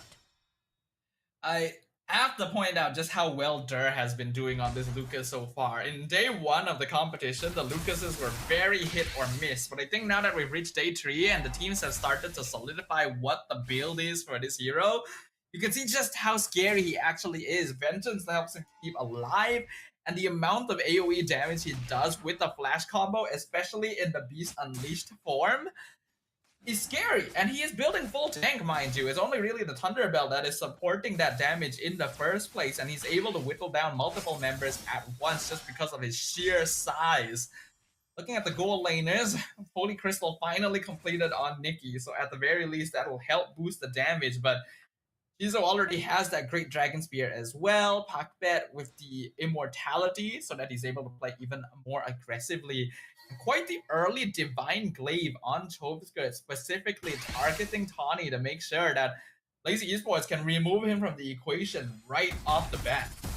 Oh, and this is where the response, very accurate wise, coming in from Lazy Esport to shut down Evo's Esport attempts. And it seems that they've already have a really good composure coming in now. Lazy Esport, they've already seen that this is a good control already by them.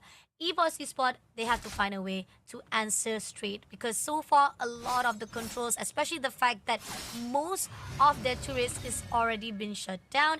Evo's Esport, they are right in the lost stage right at the moment. Lord, second Lord to be exact right here, will be spawned out, and EVOS, they cannot let this be slip into the hands of Lazy Esport. They have to find a way to break it off, and it seems that they are giving a lot of the information they needed, try to actually push away Lazy Esport into their formation.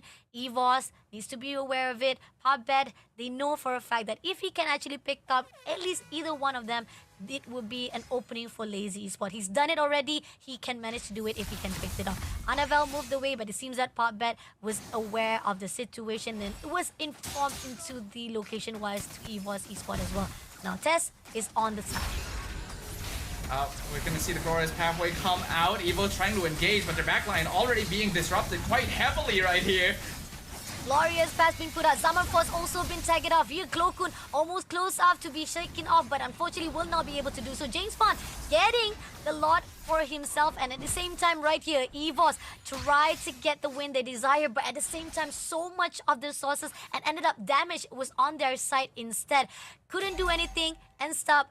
EVOS Esport let it slip into the hands of Lazy Esport with a lot of advantage. We are looking at quite a difficult situation right now for EVOS, but despite everything, they were still able to find Shizo in that previous teamfight. Despite all of the AoE damage that was being done and their backline being targeted straight away, all 5 members of EVOS actually still survived that. And Annabelle came in at a really good time to finally get a shutdown on this Irritel. First death of the game for Shizo. They lost the Lord, but without their goal laner, Lazy cannot actually set up the waves in a way to push in and take inhibs. So they end up coming out of that without too much damage done and a little bit of a gold swing back in their favor. So now it's only down to around 3k for Lazy Esports, but it's still going to be very, very tough. Lazy's late game scaling is pretty scary. Oh, Pubbet trying to find a way. He's trying to pick off. Feather Airstrike has been put out. Glorious Path also been turned down. And Nikki going off for the Zaman Force. Annabelle will take down Pubbet. Dare takes down Nikki for the trade. But Shizo shuts down Cloakun, and James Bond takes down Veldora, making sure that it's going to be a good win. But Annabelle, a little bit overextension. He will be denied immediately. Team wiped out will be in the hands of Team Lazy Esports. And that is officially going to be GG as we are entering our first game 3 of the day here, ladies and gentlemen. It's an elimination match. Neither one of these teams is willing to give up the opportunity of keeping themselves in the competition.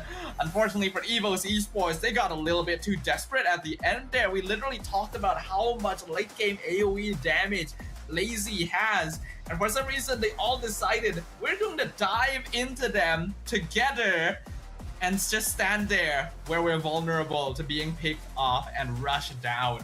I feel like there was desperation coming into play quite a lot, and turns out these two teams might actually be more similar than we expected, because there is still a lot of work they have to do to clean up their gameplay. Oh, talking about how they break off the patterns of EVOS Esports. They had a really good composure. Most of the time, I give credit to Pubbet, because Pubbet was able to actually control most of the early games as well as the mid game. You go throw out with the Ways of the Dragon, picking off at least Annabelle countless of times, even at the fact that they were able to actually shut down multiple times how Annabelle tried to pull in. If again, you talked about how there was a bit of overextension, there was a lot of the backups that was not pull in or push in to the side of EVOS Esport that was able to control at least the movement of Lazy Esport. That's where Lazy Esport was just rising off from those mistakes. And not only that, we do see that Jovskis from time to time again with that feather airstrike, always giving so much damage, always giving so much of the support that is needed from the side of Lazy Esport, so that EVOS was lowering down on their own lifeline and can be shut down and be cleared out to connect all those lifeline. I can't help but feel that both of these teams are making a lot of mistakes in their gameplay. We're watching a lot of messy MLBB here, unfortunately, where Lazy Esports just ends up coming out a bit more on top because their composition is a little bit easier to pilot and has more tools of punishing their opponent. I am not the biggest fan, unfortunately, of this Badang EXP lane. I feel like it just doesn't give you lane priority, and even in team fights doesn't actually set up all that much. And then the crowd control from the other front line, which is going to be the Hylos here, doesn't actually provide all that much for you anyway. I really don't know why these teams are not going for the Tigreals and the Bellerics when there is a Joy on the opposite side. And it just feels like a lot of disrespect is happening, and there's a lack of adaptation within the gameplay on both sides. That's just resulting in a straight down like 50-50 of which team actually comes out on top, disregarding the quality of the draft itself. I mean, again, the perfect choice coming in as they saw that Hylos was just much more prioritized. Harris was much more prioritized. The response coming in from Lazy Esport to pick up Cho in the last scene, Farsa in the mid, at the last pickoff. That's the reason why we do see that Lazy Esport was just in a better formation for that drafting wise. But Shizo, you saw how it was on the second pick that was done by Lazy Esport. He was much more compared to very much confident here on Edwardil wise, great respawn wise for them to actually have so much damage on that late game that could not be able to be defend wise from the team of EVOS Esport. 5-1-10 KDA respectively. Shizo make a lot of difference for the damage. Really thought that it's actually a little bit even out. Esport, despite the fact that you have Cho, but again, Cho pretty much has that single-handed combat that you have to be aware of, and if he's pretty much occupied with one hero, you're not going to be able to actually have a good opportunity to have the mobility wise with the rest of the heroes on the side. But then again, maybe Lazy Esport has a better chance here to actually portray an idea that I haven't seen yet. We don't know. But coming into match number 3, this is round number 3, the last round, best of 1, for them to see who goes home and who stays still here at the SPS Challenge Seasons. Looking at it as well, James Pons has gone for that killing spree on the Martis. None of that more universal, impure rage.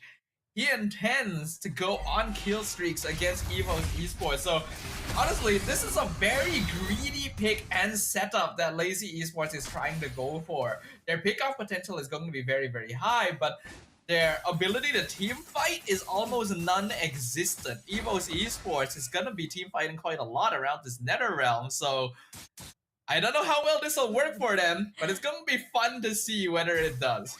It's really tough, seriously. Again, the idea that has been portrayed by Lazy Esport, it has so much of, just as a short form, I would say I'm a bit scared for them, and hopefully they might actually have a better potential with the Martis on their side. Again, comfort choice-wise, if you're actually quite aware and confident and you know how to actually go in with that hero, maybe Lazy Esport can surprise us off here for round number 3.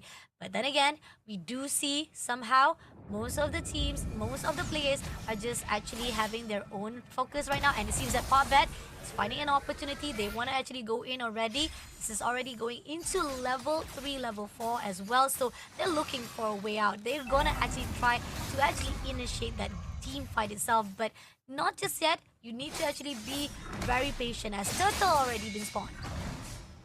Yeah, Evo's esports, basically their goal in this game is just to avoid fighting too much early, but the first turtle is already coming out. And Predator X-Prize coming in and a lot of damage coming through. Annabelle takes down the turtle. At the same time, they did manage to get the first blood to Veldora. And this is where Lazy Esport, they're looking a bit better off on the first game itself. So much damage that couldn't be done by Evo's Esport, but they did manage to get the turtle. But at what cost, as Lazy Esport did trade off for the kill. Yeah, I think Veldora was just slightly too far away because Clockhood almost made it to him with the Nether Realm to save him from the Decimate, but it wasn't quite enough. I was literally just about to say that Evo's esports doesn't need to prioritize fighting too much early on, because if they can just avoid giving too many kills to James Punks, they will naturally win the mid to late game anyway. But getting the turtle still not too bad.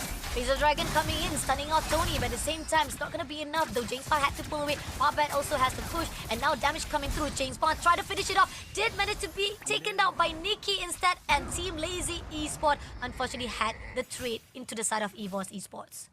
That was very unfortunate timing for James Punks right there. He wanted to decimate Tawny. The Gatot was on such low HP, but he managed to get the AOG out just in time. And because he was invulnerable, the decimate targeted Annabelle instead, who wasn't within range, and put James Punks too far out of position for his team to potentially save him. So that immediately stifles his killing spree already. And Evo's Esports now in a much more confident position. Razor Dragon coming in from Nikki. Nikki will be taken out by Chizo with the backup as well. And at the same time, right now, it's going to be trade-off for Lazy Esport. Mobbat is not going to overextend. They already got what they needed to shut down Nikki. And this is a good prioritize coming in, at least for the side of EXP. And the fact that we do see right here, Team Lazy Esport, some of the back and forth are doing well. I think both of these teams really need to do a better job of keeping track of the enemy roamers' rotations. There is no reason for your gold laner to be caught out like that when you have the presence on the map to be able to respond to it. It's still not too much damage. The net worth still pretty even as we approach the 4 minutes. Second turtle now spawning. There's going to be 4 members of both teams around here. Pugman not going to be able to find anyone, but he goes in for the Wizard Dragon to Annabelle. At the same time, Feather Ops Aspire did does damage. Annabelle takes down the turtle for the second time. But at the same time, the Gato Gacha Avatar of Guardian doesn't pick up anyone, doesn't manage to actually get it. But at least Tony will be taken off. And that's just an extension coming in from Evo's Esport for the trade of Lazy. Yeah, Evo's Esports is just using their bodies to zone Lazy off of the objective, and they are able to get another turtle under their belt, but they're also surrendering some kills over to James Punks, which really does not need to happen. The more kills that a Martis has, the better he scales into the mid game. He has gone for a Hunter Strike first item, but looks to be gearing up for more defensive itemization after that. Lazy now having their eyes set on the gold lane. Chopskirts goes in for the Feather Air Strike, and it seems that Clockun also will be overstanding, giving at least some of the information where James Pang will be, and that's good info. At least Evos will have their eyesight, being cautious of the awareness. Now, it seems that Hotbet also has been spotted out, denying any of the composure from Lazy Esports. Lazy Esports gonna have to play this a bit more carefully, but also aggressively. Cho Martes Barca is a very powerful pick-off combination, and they need to be able to get more kills with it. Razor Dragon coming in, Puppet Azel to be put out, but at the same time, he has to move away, and they are giving a lot of damage, but not gonna be enough as Tony takes down James Pang. There's an opening coming in from Evos. There will be the second victim of Nikki, and 2 kills in the hands of Evos Esports. Puppet had to move away. Red has already been cleared out by mid lane, and Lazy Esport, just when they thought they had the idea, it ended up in the favor of Evos Esports. In a straight up 5v5, Evos is stronger. No question. Undeniable. Unless they make some kind of huge mistake in positioning. It is so much easier for them to take death ball duels compared to Lazy, who really needs to be able to pick people off one by one. Like, I literally mentioned they need to be aggressive, they need to find kills, and they tried to do that, but it's difficult when Evos are all together. You cannot let them group up. You ideally want to catch them off tempo, because that's the only way you're gonna be able to definitively secure a kill streak onto this Martis. But Josuke takes down Clokun. That's an opening, and here or not, they try to actually go in for Tony. Doesn't manage to do so. Some of the damage has been done. Potbet also just try to be aware of the situation. He's waiting for the right time. He knows for a fact that he has to invest the right timing for the Waves of Dragon. He goes in for the extension of the turtle. Right here, he's looking for a way out. He saw Annabelle, but doesn't manage to do so, as Annabelle will be able to get the turtle away. So 3 turtles already in the hands of EVOS Esports. They're already in the lead of that economy-wise. Yeah, Lazy Esports needs to be willing to split push at this point. They need to drag the members of EVOS apart so that they can maybe get some ganks in. Because otherwise, they're just gonna stick together all the time. You already saw it in that last turtle of the game. They just group together. They just stand in front of the river. What are you going to do, right? Even if Pakbet gets a kick, there's no guarantee that the team will be able to actually follow up on it because of this Gatot and Lucas. That is the problem that this composition has. The Martis is an interesting idea, but one that I already didn't agree with in the draft from the first place. And I'm sure that EVOS is aware of that as well. They're slowly building up their presence. They've got the gold lead. They just got to make sure they don't get split push against. And the game should just naturally fall into their laps. So and actually find a way. It's going to be Josuke to open up with a Feather of Astrite. And we do see that a composure coming in from the EVOS to clear out the first lane, or the bottom lane of the first level 2 raid. So now they have already much mobility as well as control into the territory of Lazy Esports. Yeah, they're gonna be able to expand their control a bit further. The less towers that Lazy have to play with too, the more difficult it is to force EVOS Esports apart, because it's a lot more risky for them to push out to try and get a minion wave going. So the longer Lazy lasts without really doing anything, without really achieving anything or getting pickoffs, the worse it is going to get for them. Martis is not picked up for a reason. His drop-off in the mid to late game is legendary in and of itself. Oh, this is gonna be a bit tough on the side, and we do see that EVOS is just finding a way to actually go into each and every infiltration they are required to go into Lazy Esport. And Lazy Esport, as you talked about how they cannot mess things up. If they want to actually separate off, they could have actually tried to control most of the movement that EVOS is. But now, going in, Feather Astrite being used by Chopstick to find the information. Right here, Lord will be teased off. Already half of it already been cleared out. Now Tony, finding a way, is just looking for that Avatar of Guardian to actually control it off. And Team Lazy Esport, they're scattered. They're not allowing it. They're denying any ways of EVOS Esport to team up against them. Well, they're slowing down the approach here, which I do like, and they do have a wave pushing up top that could force EVOS into an uncomfortable spot, so I do like the discipline I'm seeing from Lazy right now. As long as they can guarantee that they have the numerical advantage, then it becomes a lot easier for them to actually try team fighting. But it's still going to be difficult. They have to somehow set up kills for James Punks while keeping him safe enough in the back line, and that's going to be difficult to achieve when their only source of CC is this choke. And again, Cosgood comes in with a Feather Airstrike. They did manage to pull through for the 2-day, but at the same time, right here, gotta be aware it. Tony will be the first victim of Chizo. At the same time, Clockwood trying to find a way to go in for the fight with Powerback. At the same time, overextension comes through from Veldora. A lot of damage coming in, but it's not gonna be enough though. But Team Lazy is where they're not done. They're going all out to Annabelle. Not gonna be easy. Annabelle managed to pull away.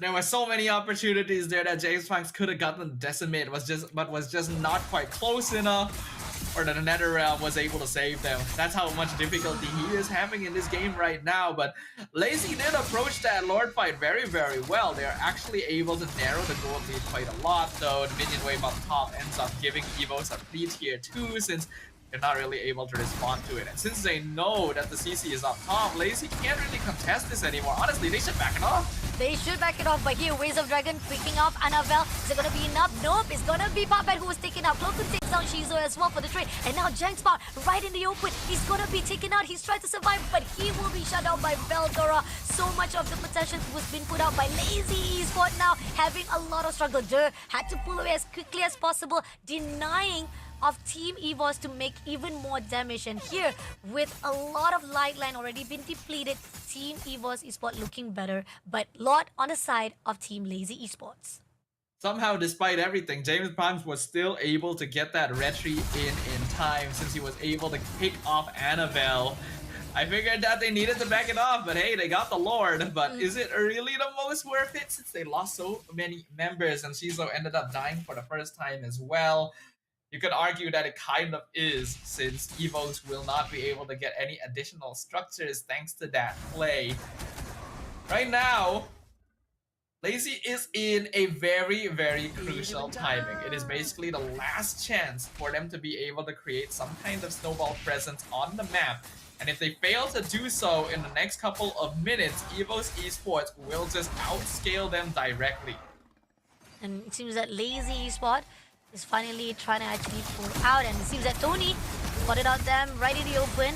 Doesn't actually pull out. Instead, Tony, not doing anything, ended up being in the sacrifical of Lazy Esports. But they are going in all out to Cloakun, doing some damage. Cloakun had to pull away as quickly as possible, denying of them to be taken out. So Team Lazy Esports, they find an opening. Tony could not do anything as was hang up. Alright, this is good. Like I mentioned, this is the last chance for Lazy to make something happen. They need to play aggressive. They need to find any pick-off that they can get. But they only have so many minion ways to work with. They're unfortunately not very good at split pushing with the heroes they have. Wave management is a little bit of an issue. It's not bad what they were able to get with that last one. They got a kill, they got some damage in mid, were able to clear out all the external towers, but they need a little bit more. Shizo now going to play a very, very important role. As we all know, late game Granger can do a lot. This team needs to make sure to be able to defend him, since an AOG could just come out of nowhere. Let's see, they clear out all the marching minions.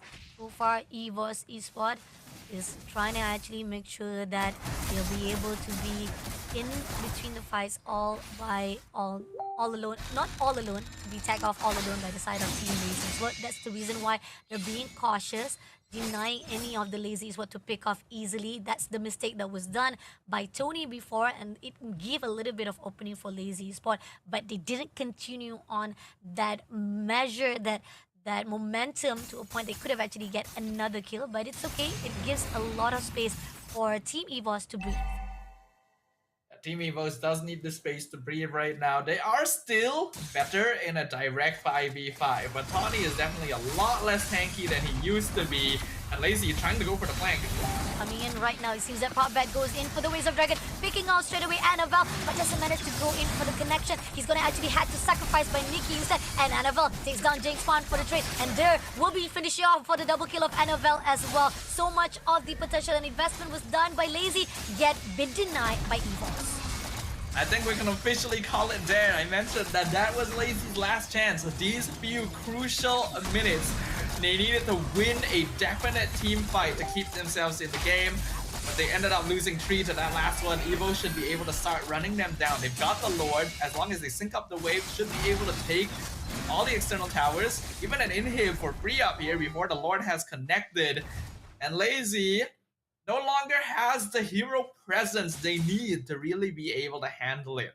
Their base defense is still going to be fairly solid with a Granger and a Farsa, but they have to really time their movements because of the potential of Tawny or Veldora just jumping into the backline. That kind of consideration will paralyze them. Yeah, definitely. And it seems that Tony going in for the Avatar of Guardian. James Bond takes on Veldora immediately, and now they're looking for the next one. Popbat right in the open, tried to clear things out. Did manage to actually at least make sure that Team Lazy Esports still survive it out, and they managed to skirt away Team EVOS Esports, and Lord will be finished off. But marching of the minions are something they have to be aware of. I am face palming a little bit from that play. I get that you want to zone them off of the tower so that you can get it for free, but you can do it in a lot safer way than that. There is a Cho over there. Your team is not ready to follow up after you. If Veldora didn't die there, that last inhibitor should have probably fallen for EVOS as well. It's not a big deal, but it is more space given to Lazy than they logically should have. I already pointed this out before this game started. But it does feel like both of these teams are still missing something in the general scheme of things. They get very messy into the later stages, and a lot of unnecessary mistakes come out. So even though Evo should be able to directly win engagements here, if they take too long, they could be whittled down by Shizo, and if they're not careful with their cooldown management, they could get disrupted as well. I actually have no idea who is going to come out on top right now. It's tricky because again we keep on saying both of the teams are making mistakes one after another. They will be trying to actually take advantage of it, and somehow it's all about timing. Who makes the more mistakes and who makes the most crucial decision making based off that mistake that was done. So EVOS somehow, I do see they're trying to actually make sure they have the good formation coming in from mid. Lazy spot, they're denying it for a while. But again, there's a lot of waves they need to be aware of. And here on out, they're still heading off. And we do see James Pons is just overlooking, trying to actually have a really good control on that territory-wise of Lazy Esports. Evos actually has no idea that Pakbet is in this bush. He has been waiting for a very, very long time, but hasn't really found the target or the angle to really go in from yet. And now he's going to be joined by Shizo as well as Der from the back line. Maybe they can find Tawny. They don't actually know where the rest of Lazy is yet. Oh, but he is going to go all out to Clo Koon. A lot of damage was done by Feather Air Track as well. But at the same time, right here, he's going to be stunned out by Veldora coming in for the push. And they are going to be able to take down Der by Annabelle as well. But at the same time, no! Puppet overextension will be punished by Nikki. And that's the initial state that EVOS Esport needed to get this Lord. That should definitely be GG for Evos. This Lord is free for them, standing for Lazy Esports. As long as they don't make mistakes that are too notable, you can tell that they just straight up have more damage than Lazy with this Airtel, with this Lucas as well. They just don't have to throw their bodies in, slowly push in, escort the minion wave, use the Lord efficiently, and Lazy doesn't really have the tools to be able to defend. We could be witnessing the final moments right here unless Lazy is able to make something huge happen. There, Shizo, so much damage already put out. He will be taken out by Veldora. Nothing can be done. The crystals is already down to the numbers, giving the last win right here for the match number 3 in the hands of EVOS Esport 2-1. I like it. That was no nonsense gameplay from Evos. They know what is at stake. They know what it would cost them if they made a mistake right here. The moment that the crystal was exposed, just full send it. Target that structure and get the victory. Lazy Esports, this will unfortunately be the end of their journey. A team that surprised many as a potential dark horse, but not quite enough to be able to move on to the next stage of the challenge season.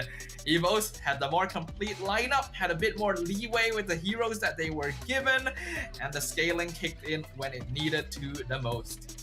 I mean, you have Suyo on the first pick, and then Lucas, and the fact that Veldora giving so much of the survivability that EVOS Esport needed. He was always on that front line, making sure that every time Lazy, if we see Popbet try to go in for the Waves of Dragon, Veldora will be there to actually clear it out and making sure that Popbet will never be able to finish down. He did try to actually take off Annabelle. He did try to actually pick him off, denying it, and he also tried to actually go out to Tony as well.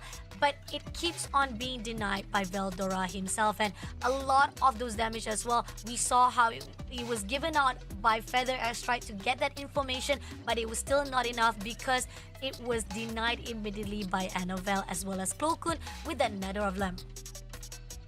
I have to say that in the end, I really am not a fan of the lineup that Lazy tried to play here. It feels like it's totally fine to try and go back to comfort picks or lineups that you really want to pull out as a last resort, right? Since you might end up going home after this anyway, you may as well go for heroes that you feel the most confident on to try and make something happen. But there are certain limits to what you can do with that. Lazy was trying to set up for a Martis lineup from the very beginning here. It feels like they had the Cho, they had the Barca, even the CC to go for a formless skirmish pickup style team, which is fine. But you can tell from the beginning that Evos has a lot of team fight damage. right? And it seems clear that they probably want to lean in that direction after all. I think you needed to modify something. You needed to just go for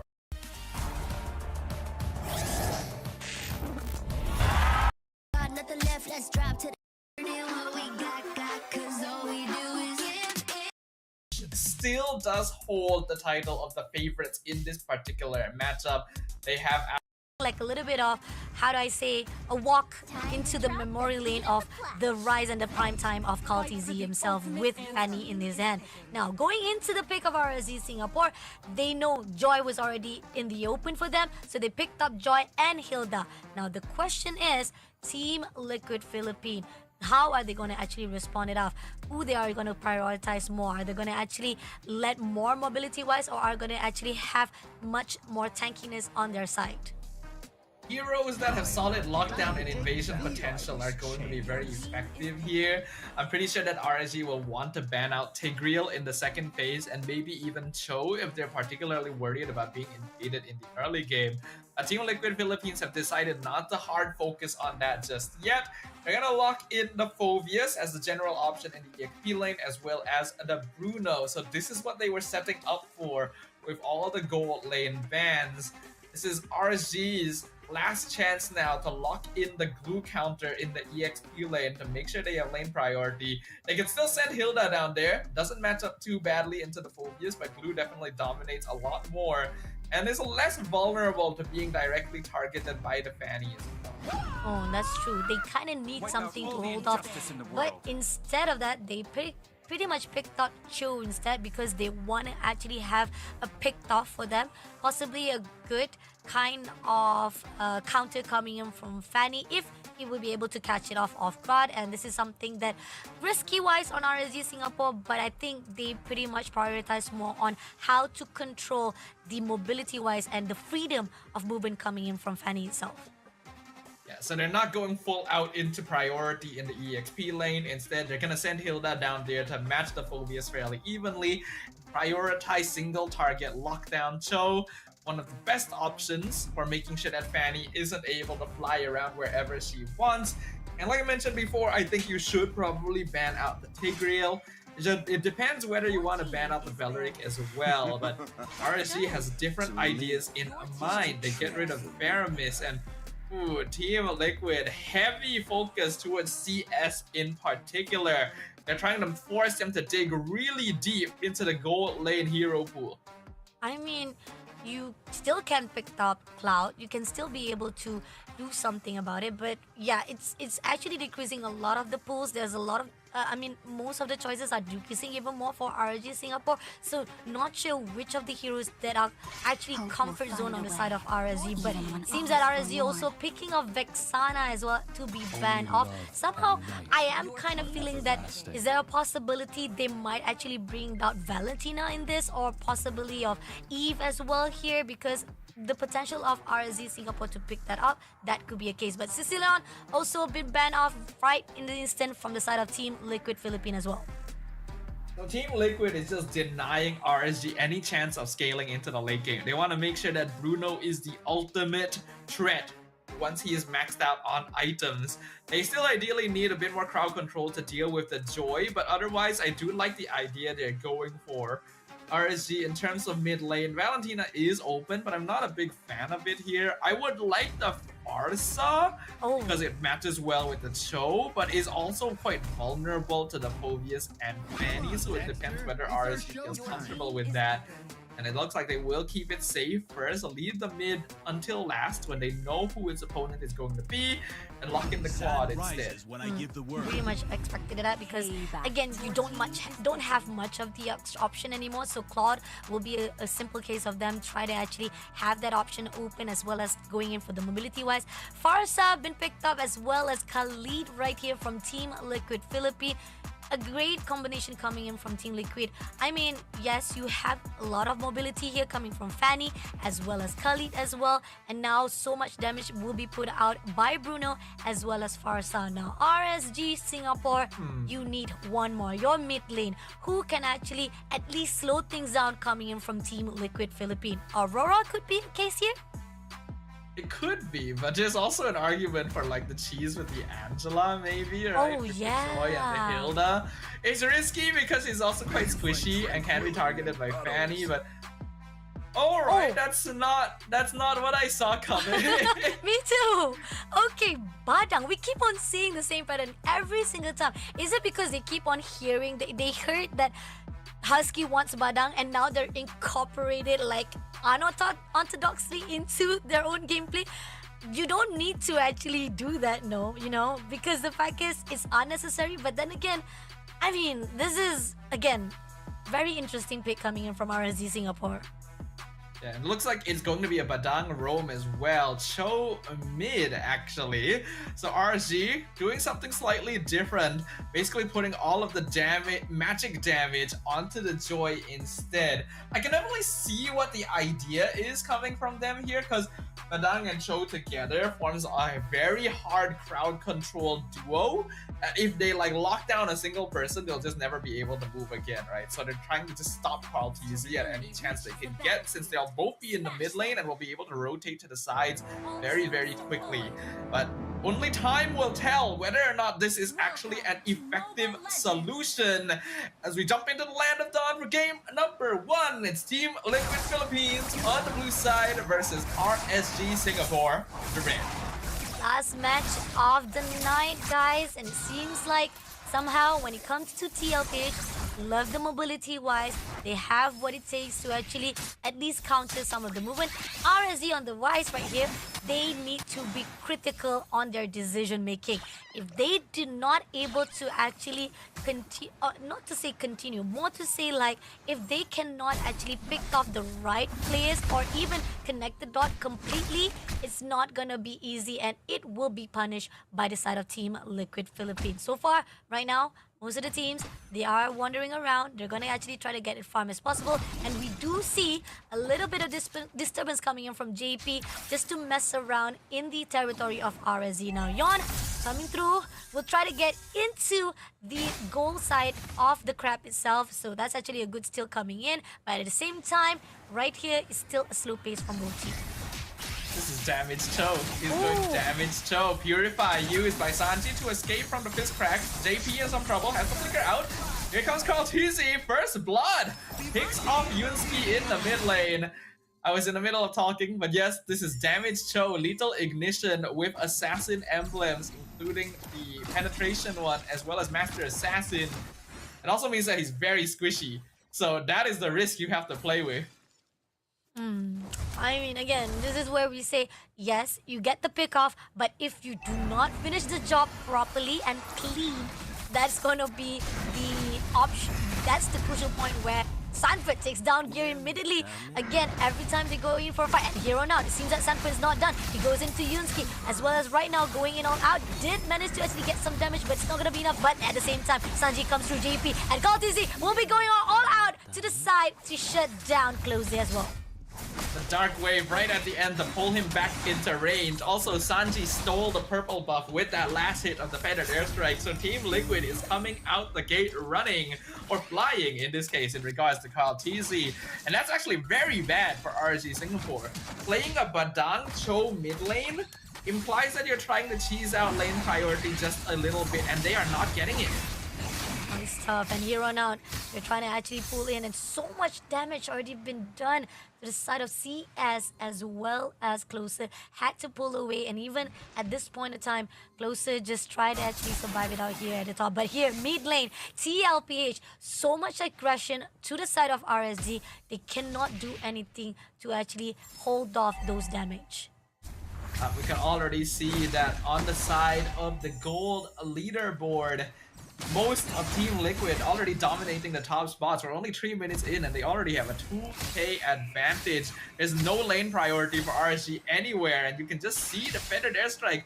They are being so active on the map, making it so that the side lanes cannot farm at all. It's not gonna be easy here. Team RSG Singapore, Yunski been taken out. That's gonna be another kill in the hands of Team Liquid right here. And RSG Singapore, they're struggling. They're literally struggling off the bat on the 3 minute 47 seconds. On the side of Team Liquid, Call TZ is roaming around freely, getting all the farms needed, required, and he's already going into the territory lines. Spotted out Yon. He's actually going in to actually get some of the kills as well if they actually pull into CS as Yon. And it seems that CS Yon gets the input and Gear also try to go in. Will try to actually mess things around and deny any entrance coming in from Team Liquid.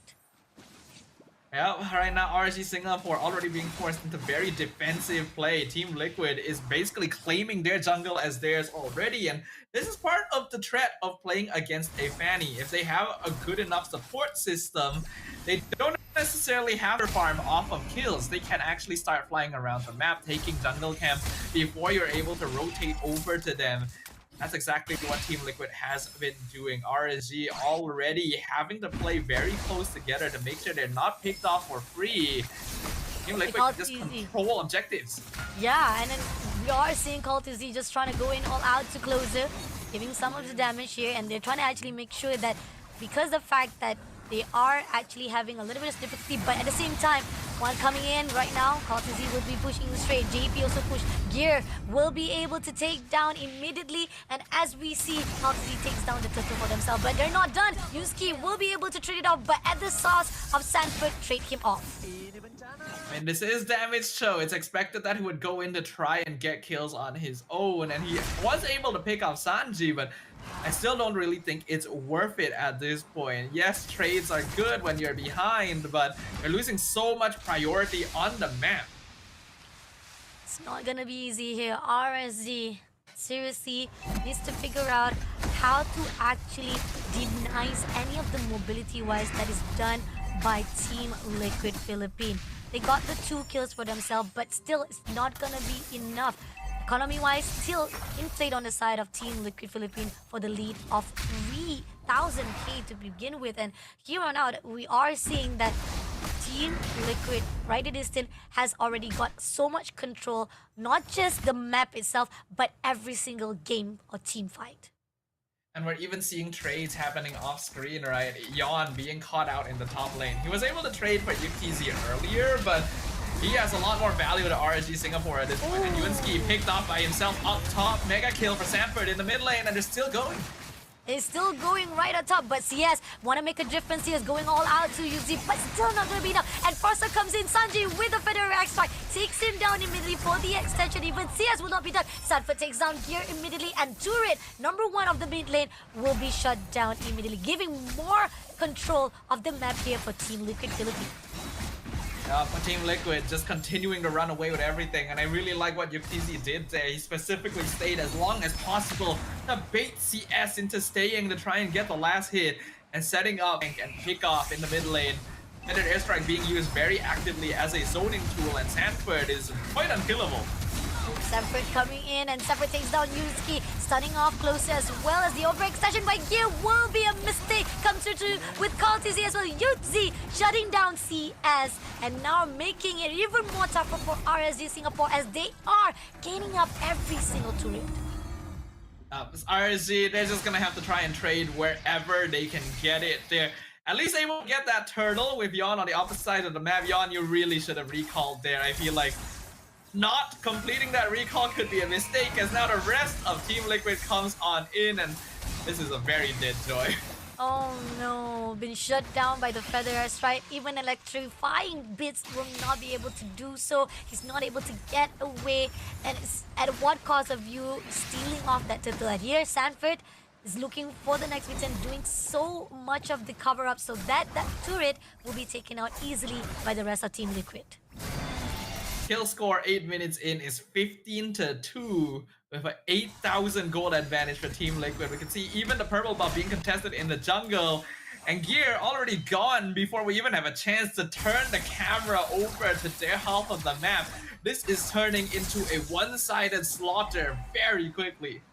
I mean, Team Liquid doesn't give any breather space to the side of RSG. Now, Sanford still looking for the next victim. He goes all for the airborns of closer, giving so much of the initiation as well as clearing out that turret for the mid lane. And now they're looking for a way. Yon all by himself with Call TZ. Can he actually make a change? It's not going to be easy with the mobility-wise coming in from Call TZ, but he did put up a really good match to survive it out.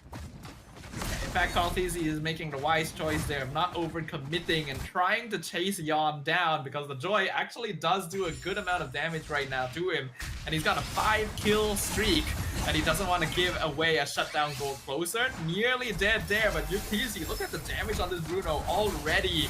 They're pushing in. They're pushing in for their strike being put out. Yuski comes in, try to actually go in for the Wizard Dragon, but doesn't manage to do so. Kaltizi push him out immediately, and now Kaltizi will be denied by CS. But at the same time, Gear having a lot of pressure here, had to pull away, but at least a trade-off was done by RSG to at least hold down all the damage that was done.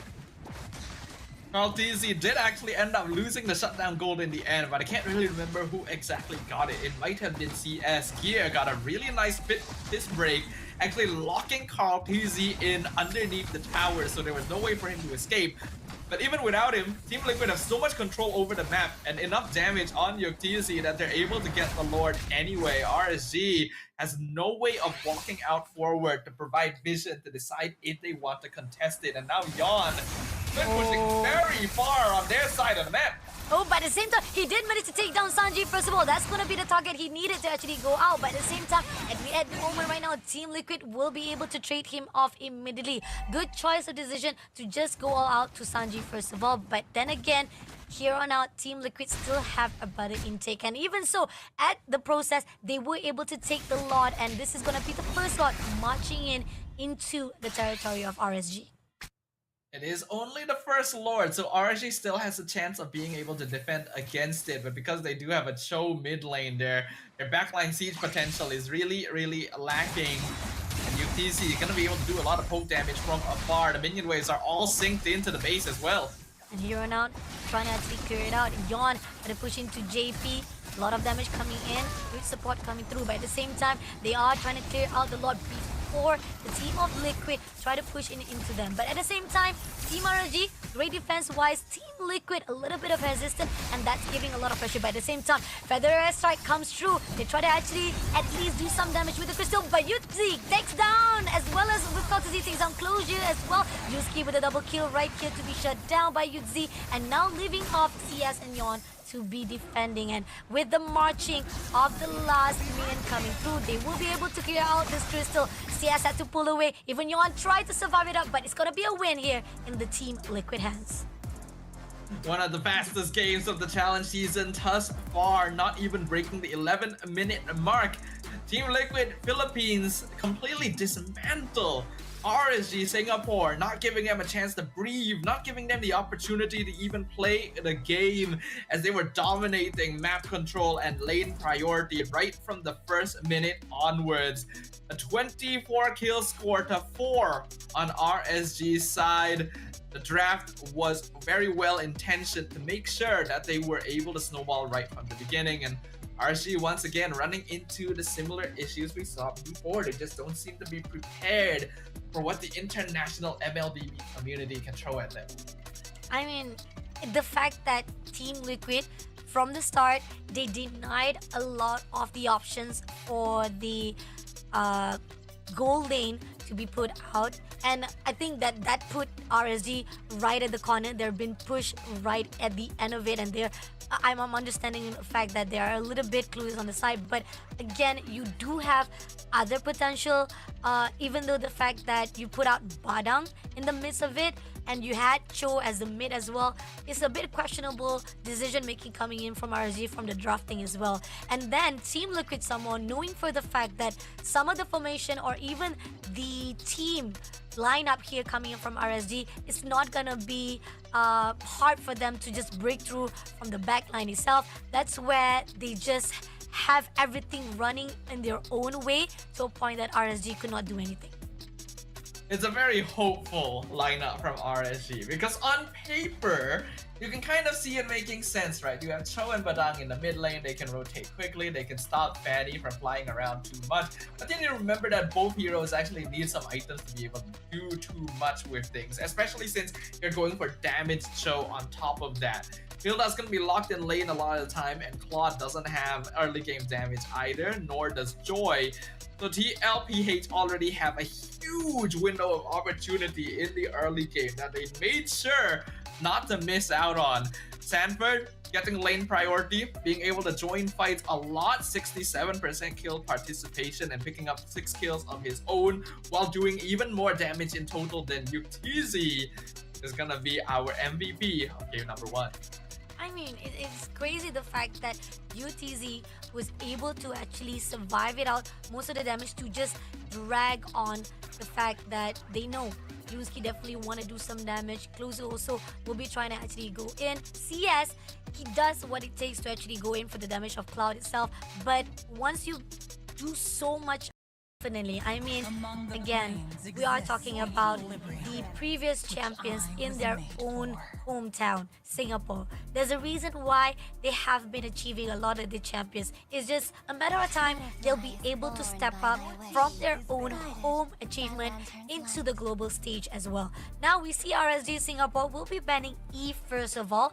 Again, we talked about how Fanny wise, it's not really necessary, but at the same time, you don't want it to fall into the hands of KalTZ because it has been a little bit of menace to be fighting off. You give that so much freedom, he will move around as if that map is his. Now, Hilda will be banned off as well. The question is, most of the choices is made. Is it Fanny you want to ban out? Or you want to actually ban out Granger, the metas, Suyo as well, maybe. But at the same time, Team Liquid will be banning off Fanny instead for themselves, as well as Juician. For a moment, I thought that since there's a good amount of leeway for Team Liquid right now, they would be willing to just let the Fanny through so that it would be something that they could maybe counteract against immediately. It looks like they're gonna play it safe. They want to go for that 2-0 sweep and secure their spot in the final bracket of their group. Now looking at the state of things, there's still the Joy, there's still the Suyo, Loyi is still open as well as the Granger and the Harith. A lot of these were banned out in game number 1, so there's been a pretty notable shift in the way that the bans have gone since RSG SG is now on the blue side of the draft. With Suyo and Matilda taken out, now you have the options of Joy, Granger, Loyi. It's a lot of choices. Yeah, a lot of choices been given up here, and I'm just stunned for the fact that I feel like this is already an opportunity. It is already like open in the back already. It's a, how do I say, standardized answer coming in from RSG Singapore. If they don't pick it up, it's actually like opportunity been wasted. Now Team Liquid Philippines, as Granger been picked up, they still have what it takes to actually counter back or even answer it off. They picked up Joy, and who are they going to actually prioritize? Will they actually pick out Tank first of all? Is it going to be Hylos, or would they actually pick out... Oh, they ended up picking up Phoveus instead, right here. So RSG Singapore, responding wise, they need something to make sure that most of the damage will be hold off just a little bit coming in from Team Liquid itself.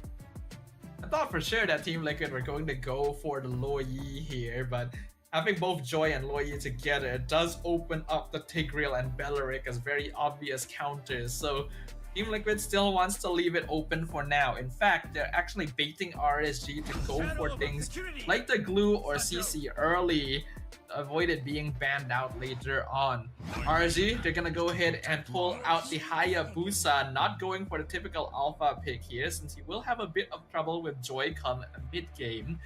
And the Hylos as well, so no Glue or CC as the Phoveus counter, and the Loyi now comes out, so Liquid will probably be banning out Tigreal or Belleric here. Okay, Hayabusa wise, we talked about how you want to make sure that you be able to hold out those damage. So Hayabusa, great mobility wise, can pull in and pull out as quickly as possible. And you also have Hylos with the Glorious Pass to slow things down once you have Joy with the electrifying beats as well. And you want to be able to actually shut down a little bit of the Phoveus damage as well. But then again, you do have Loyi that you have to be wary about. So questionable wise coming in from the band side of RSG, they decided to take off Bruno as they see that Bruno can be a potential threat right here on the side of RSG. Interesting. Team Liquid decide not to go for the Tigreal or Belleric ban. Makes me wonder whether they want to grab it themselves. They could even go for the chip if they just want to go for double teleport shenanigans, but I think that's a little bit too much. Tigreal makes a little bit more sense to me. Vexana and Cecilion to get rid of any mid laners that would be able to do well against the Luo Yi, as well as the Irritel to take out any direct counters to the Granger. So Team Liquid will probably have to fall back to the Harith at this point, unless they go for the Moskov instead. Oh, that could be also another choice to be made by Team Liquid Philippines. But oh, there you go.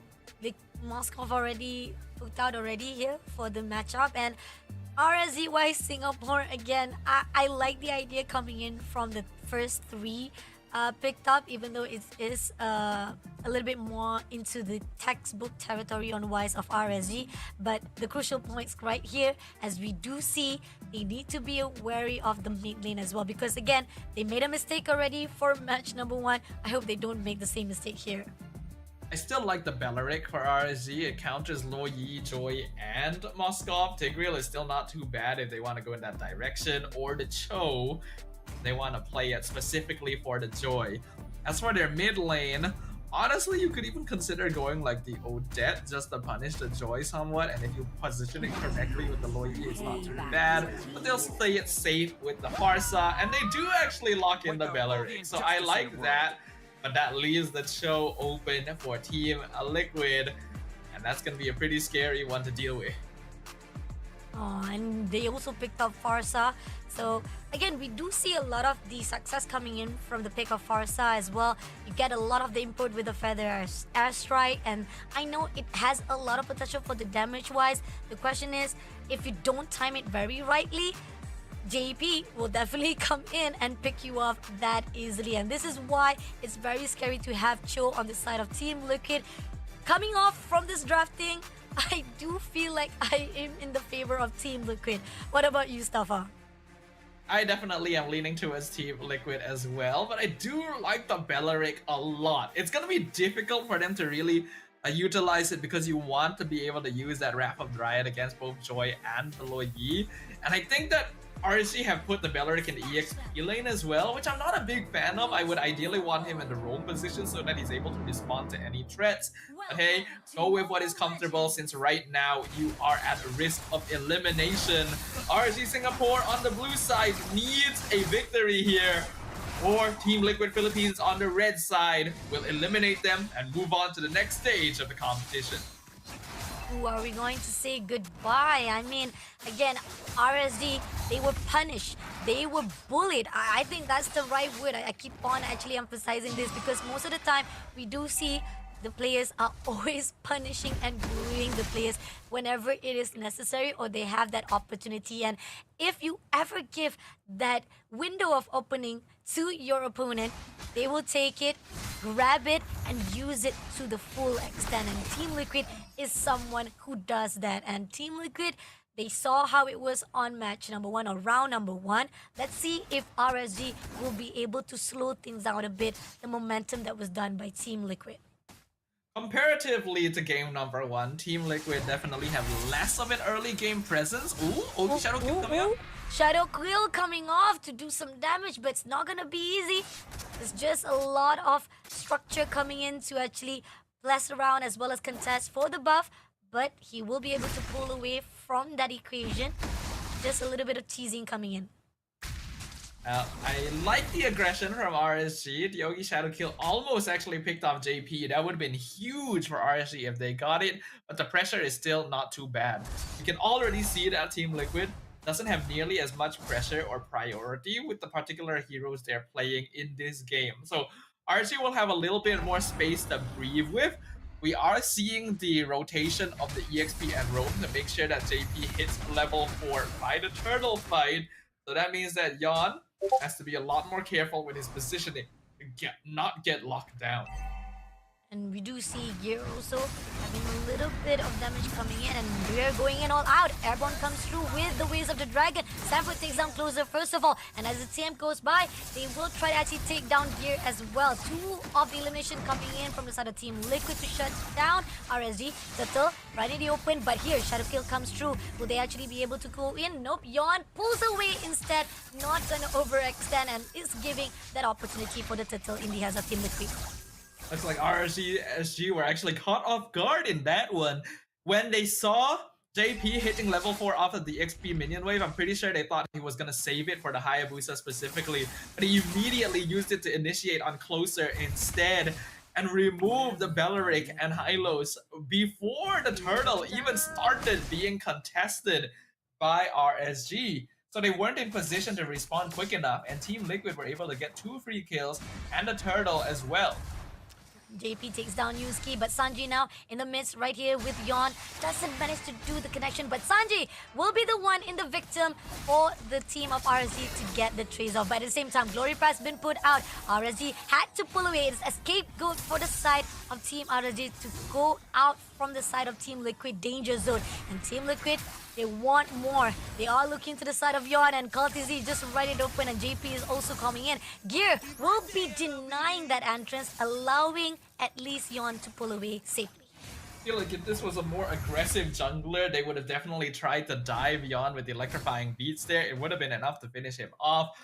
But I actually don't really know how that interaction happened. Yawn was able to somehow quad shadow onto Sanji through the diversion when he didn't have it set up there. That's very interesting. But now the diversion coming out in the jungle to target the Hayabusa. And there's no way Yawn is escaping that one. Oh, I mean, if your first time you didn't get it, the second time will be fruitful, and that's what Team Liquid is. Persistent is the key, and here on out, they are looking for more. Closer, try to actually back things off, but Glorious Pass been used here. RSG is finding a way, try to go into JP, but doesn't manage to do the connection, and in the end here, seems that JP try to actually find a way, actually picked off the team of RSG. Going down at the round here, as we do see, he will be able to actually slow things down. Did manage to pick off Gear immediately with the Ways of Dragon. Yuxi takes down Gear immediately, and that's going to be another opening for Team Liquid. But CS is on the rise right here as Kaltizi shuts him down as well. A great sequence of events by Team Liquid. The pickoff on Gear immediately into the flicker defensively, and even Sanford zoning away on and Closer so they cannot come any closer, pun intended. And Kaltizi being able to use the ultimate to chase down CS under the tower as well. Team Liquid, I already mentioned, this lineup doesn't have as much early game prio as game 1, but they're still making it known that their presence is here. Oh, JP picking off just right on time, and Yawn was being shut down by Kaltizi immediately. But here on out, he's gonna go all out with Gear, having a lot of damage. Sanford takes him down immediately. Even Sanji try to go in all out for the extension, but Sanford will be taking out CS as well. Now Closer right in the midst right here, trying to survive under the turret, but it's gonna be 4v1 situation, and Closer will be taken out by Kaltizi as well, making it a 4 kill in the hands of Team Liquid. This is starting to look really ugly for RSG. Liquid is literally surrounding them under their own tower like a pack of piranhas, not giving them any chance to escape or even try to counterplay somehow. The activeness of the diversion has been very good, and JP has basically been looking for a gank every time he has Way of the Dragon available. They are playing on a completely different gameplay speed comparatively to RSG Singapore, who's just trying to take it slow and farm up to the mid game. They're not getting the chance to even do that. RSG, they've been shut down from their own territory, and JP keeps on infiltrating, keeps on getting been picked off. That's the reason why when you have Cho on the side, and the fact that there was, and Diaz will be immediately shut down by Kaltizi. Closer, right in the scene, JP goes in straight away to pick him off, but it's not gonna be easy. It seems that Kaltizi also finding a way, but Gear comes in. He wants to actually finish off, but overextension comes through, even though with the backup, Kaltizi takes down Gear, and here on out, we do see more pushing on straight away to the side of Yunski, leaving off 2 more players coming in from the side of RSG. So much aggression, nothing could be done by RSG. Despite having less of an early game power spike, the snowball in game number 2 is even worse than game 1, and the Wrath of Dryad was even baited out by Cartesi without even trying. A 10k gold lead, 7.5 minutes into the game. This is the biggest snowball we have seen. Glorious pass been put out straight away to the side of Gear. Gear does not have a way out. Right distance and JP takes him down. At the same time, right here, the spear comes in. The spear's off the side of Moscow to actually get a hold of it. JP, a little bit of stun comes in. Overextension just to get the info, but it's okay. They already got so much win. Team Liquid doesn't even bother. Team Liquid are fully in the driver's seat. They're even more than in the driver's seat. They are the entire car itself. Diversion to come in for the Lord. No way RSG can get anywhere close to contest this. They're already being forced to just reside within their base 8 minutes in. And Liquid is building up even more farm. I'm honestly afraid to look at the GPM numbers after this game. If they can end this within the next couple of minutes, we're probably going to be looking at new high scores. Oh, new highest scores, new history of the side of our lower bracket itself, because Team Liquid, they're not giving any chance whatsoever to RSG. And RSG, they're pushed aside time to time again. Despite we do saw in the early runs, even the early games itself, Yon had the idea, but it didn't connect as much as he wanted to. There was not much damage that he needed. Now Lord's marching in already into the mid lane. They're looking for a way to go straight into the baseline of Team RSG. Up until now, RSG Singapore just have not been able to match the speed of Liquid at all. The diversion comes out, using it as a bait. Glorious pass been put out, and here on out, they're going all out. Closer will be able to take down JP first of all for the overextension, but Sanford denies Gear immediately. At the same time, Yon had to pull away. Sanford is right in the seat. He did manage to take down Sanford, and he pulls out before he became a casualty. A really good reflex coming in and respond from the side of RSG, but things are not done. Lord was already marching in into the crystal. Now they had to clear out the minions, and Kaltazi coming in. He goes out for Yon, but here he pulls it to inside of Yuski instead. He was a little bit of discouraged, but he goes in all out a little bit more. Kaltazi takes down Yon immediately, and now leaving off 4 players of RSG to Yon from himself.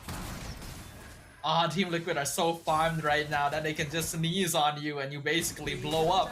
RSG Singapore not really able to do anything. Even after Liquid threw themselves at them, they are not punished. Another diversion being used right here.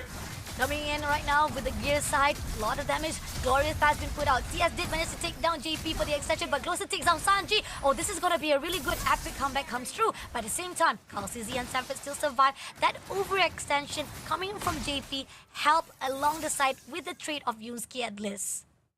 Yeah, that was actually a pretty big mistake by Team Liquid. They all grouped up underneath the tower and got caught inside the Wrath of Dryad, which resulted in many of them being picked off for the first time. Like a pretty big gold swing for RSG Singapore.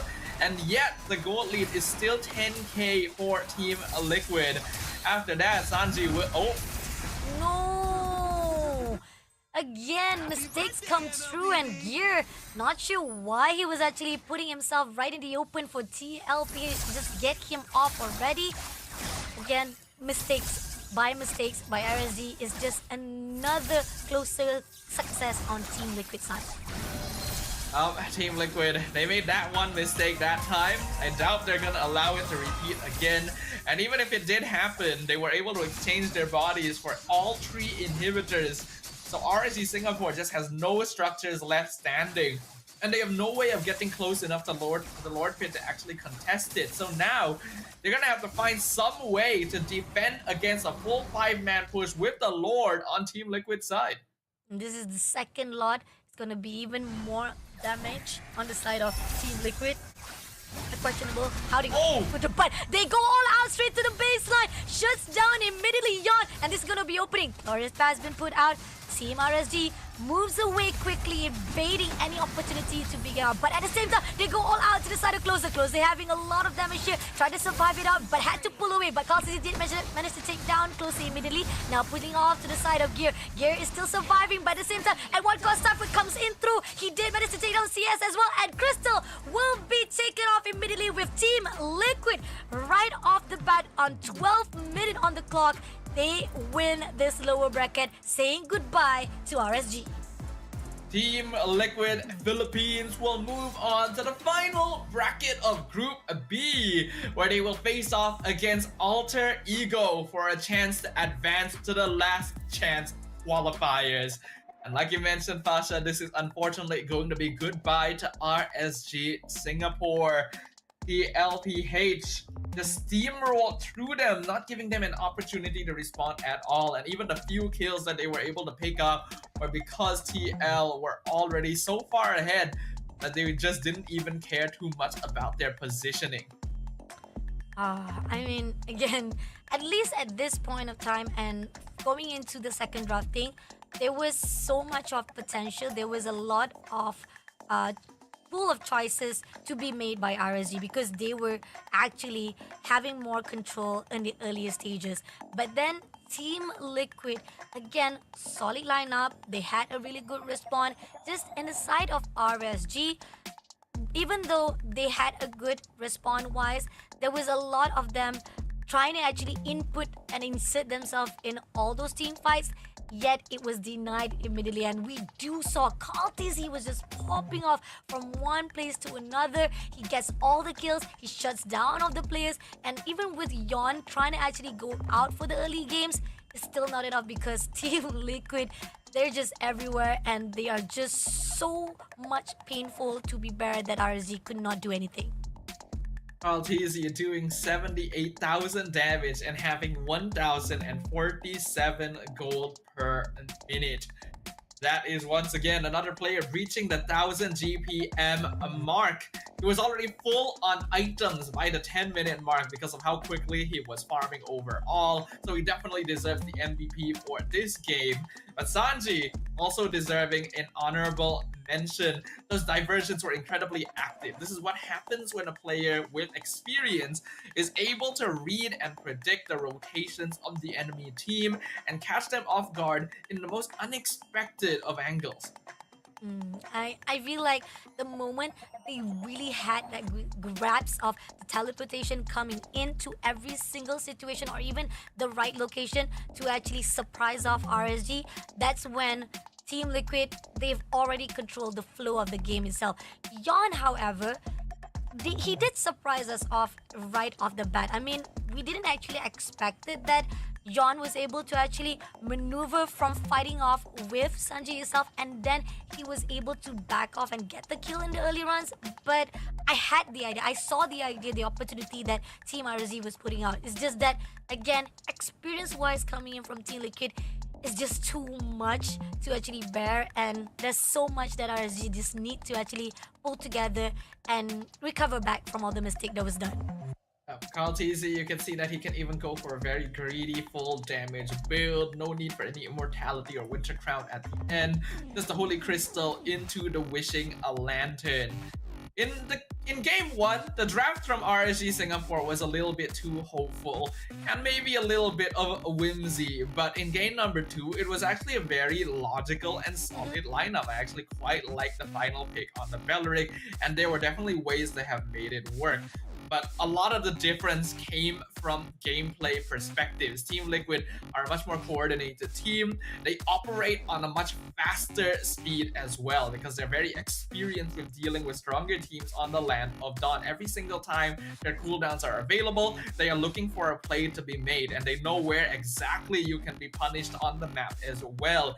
Even at the very end, when they use the diversion into the base, they use a little trick with Loyi to actually position the diversion circle outside the map so that RGSG weren't aware that they were TPing in until they had already completed the process.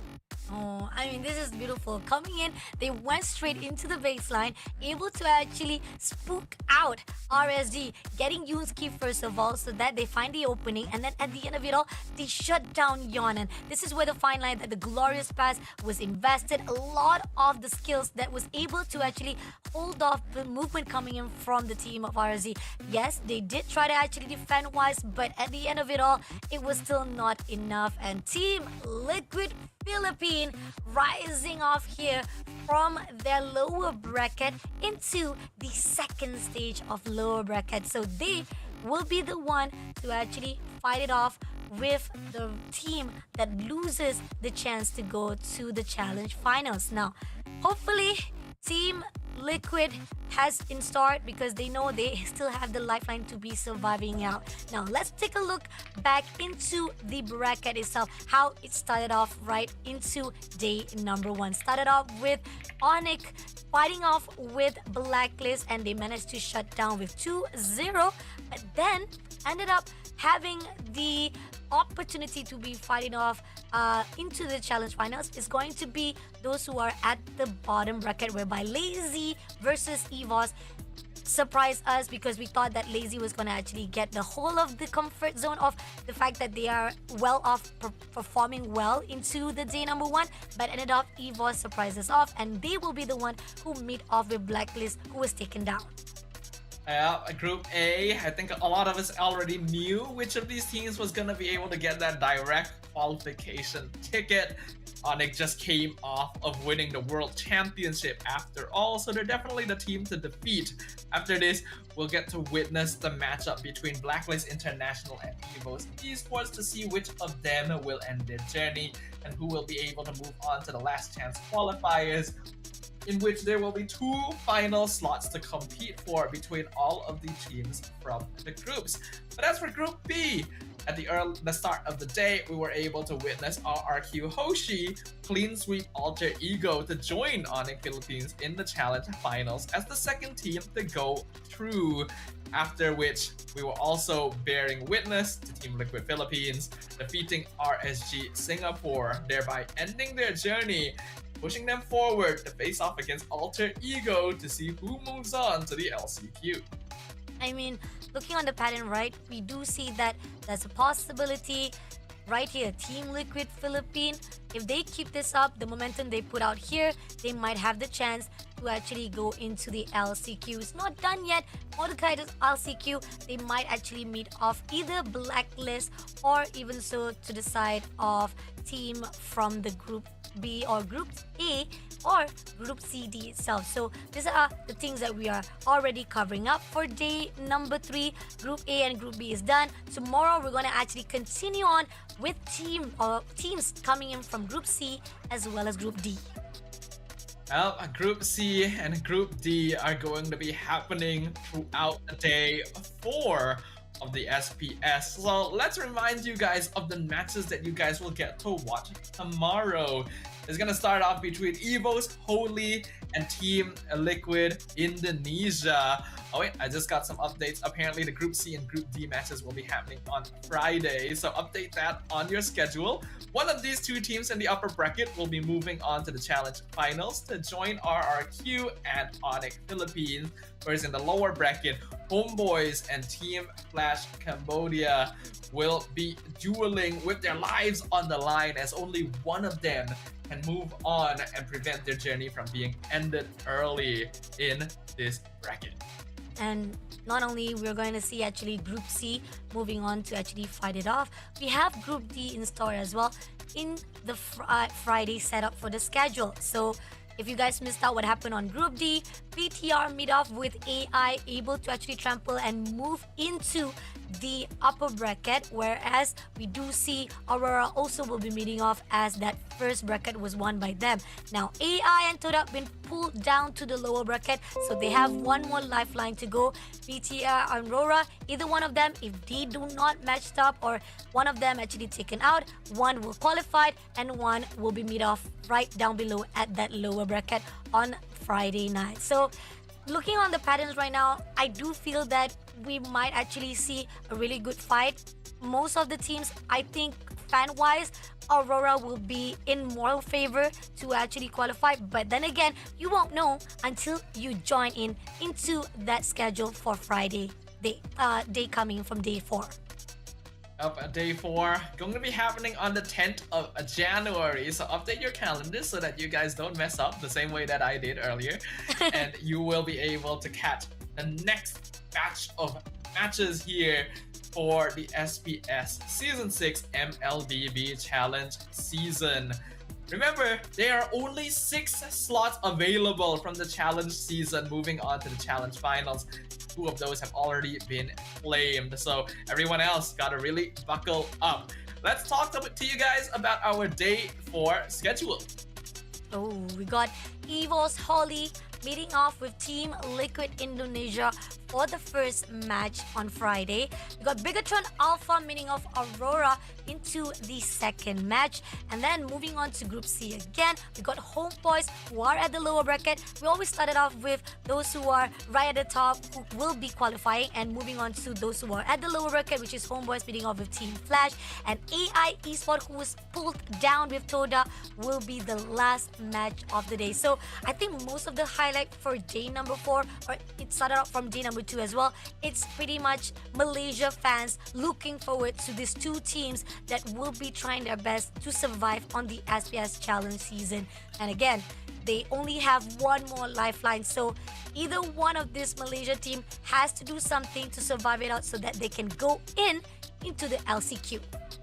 Of course, there's still plenty of teams from other regions as well for you guys to keep an eye on. You got EVOS Holy, Liquid ID, and Bigatron from Indonesia, as well as some of the other regions here: Cambodia, Team Flash, as well as Myanmar, AI Esports. So everyone's going to have something to keep an eye on there. 2 more teams to move on to the challenge finals, 2 more teams going home for day 4. But you know what else is going to be coming up in the future? It is going to be the offline playoffs for the Snapdragon Pro Series in Johor, Malaysia. If you guys kept up with MPLMY, we had our playoffs in Johor this time around. It was hype, it was cool, it was exciting. So if you guys want to be part of it, there are limited tickets on sale right now from as low as 5 ringgit. Scan the QR code at the bottom of the screen or check out the link below to grab yours as soon as possible. A chance to meet off your idols, to witness the new champions to be crowned here for the SPS, and not only that, to feel the thrill and the emotions of the MLBB community, where you got the time to meet off the whole entire community in one place. It's gonna be SPS Challenge Finals here for season number 6. So it's amazing here. Today has been a thrill. Thank you again for joining us. Do not forget to come in for Friday. I'm Fasha Bani with Stafa. We're saying goodbye. See you guys on day number 4.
The Snapdragon Pro Series is brought to you by Snapdragon Elite Gaming and DHL. In the sky.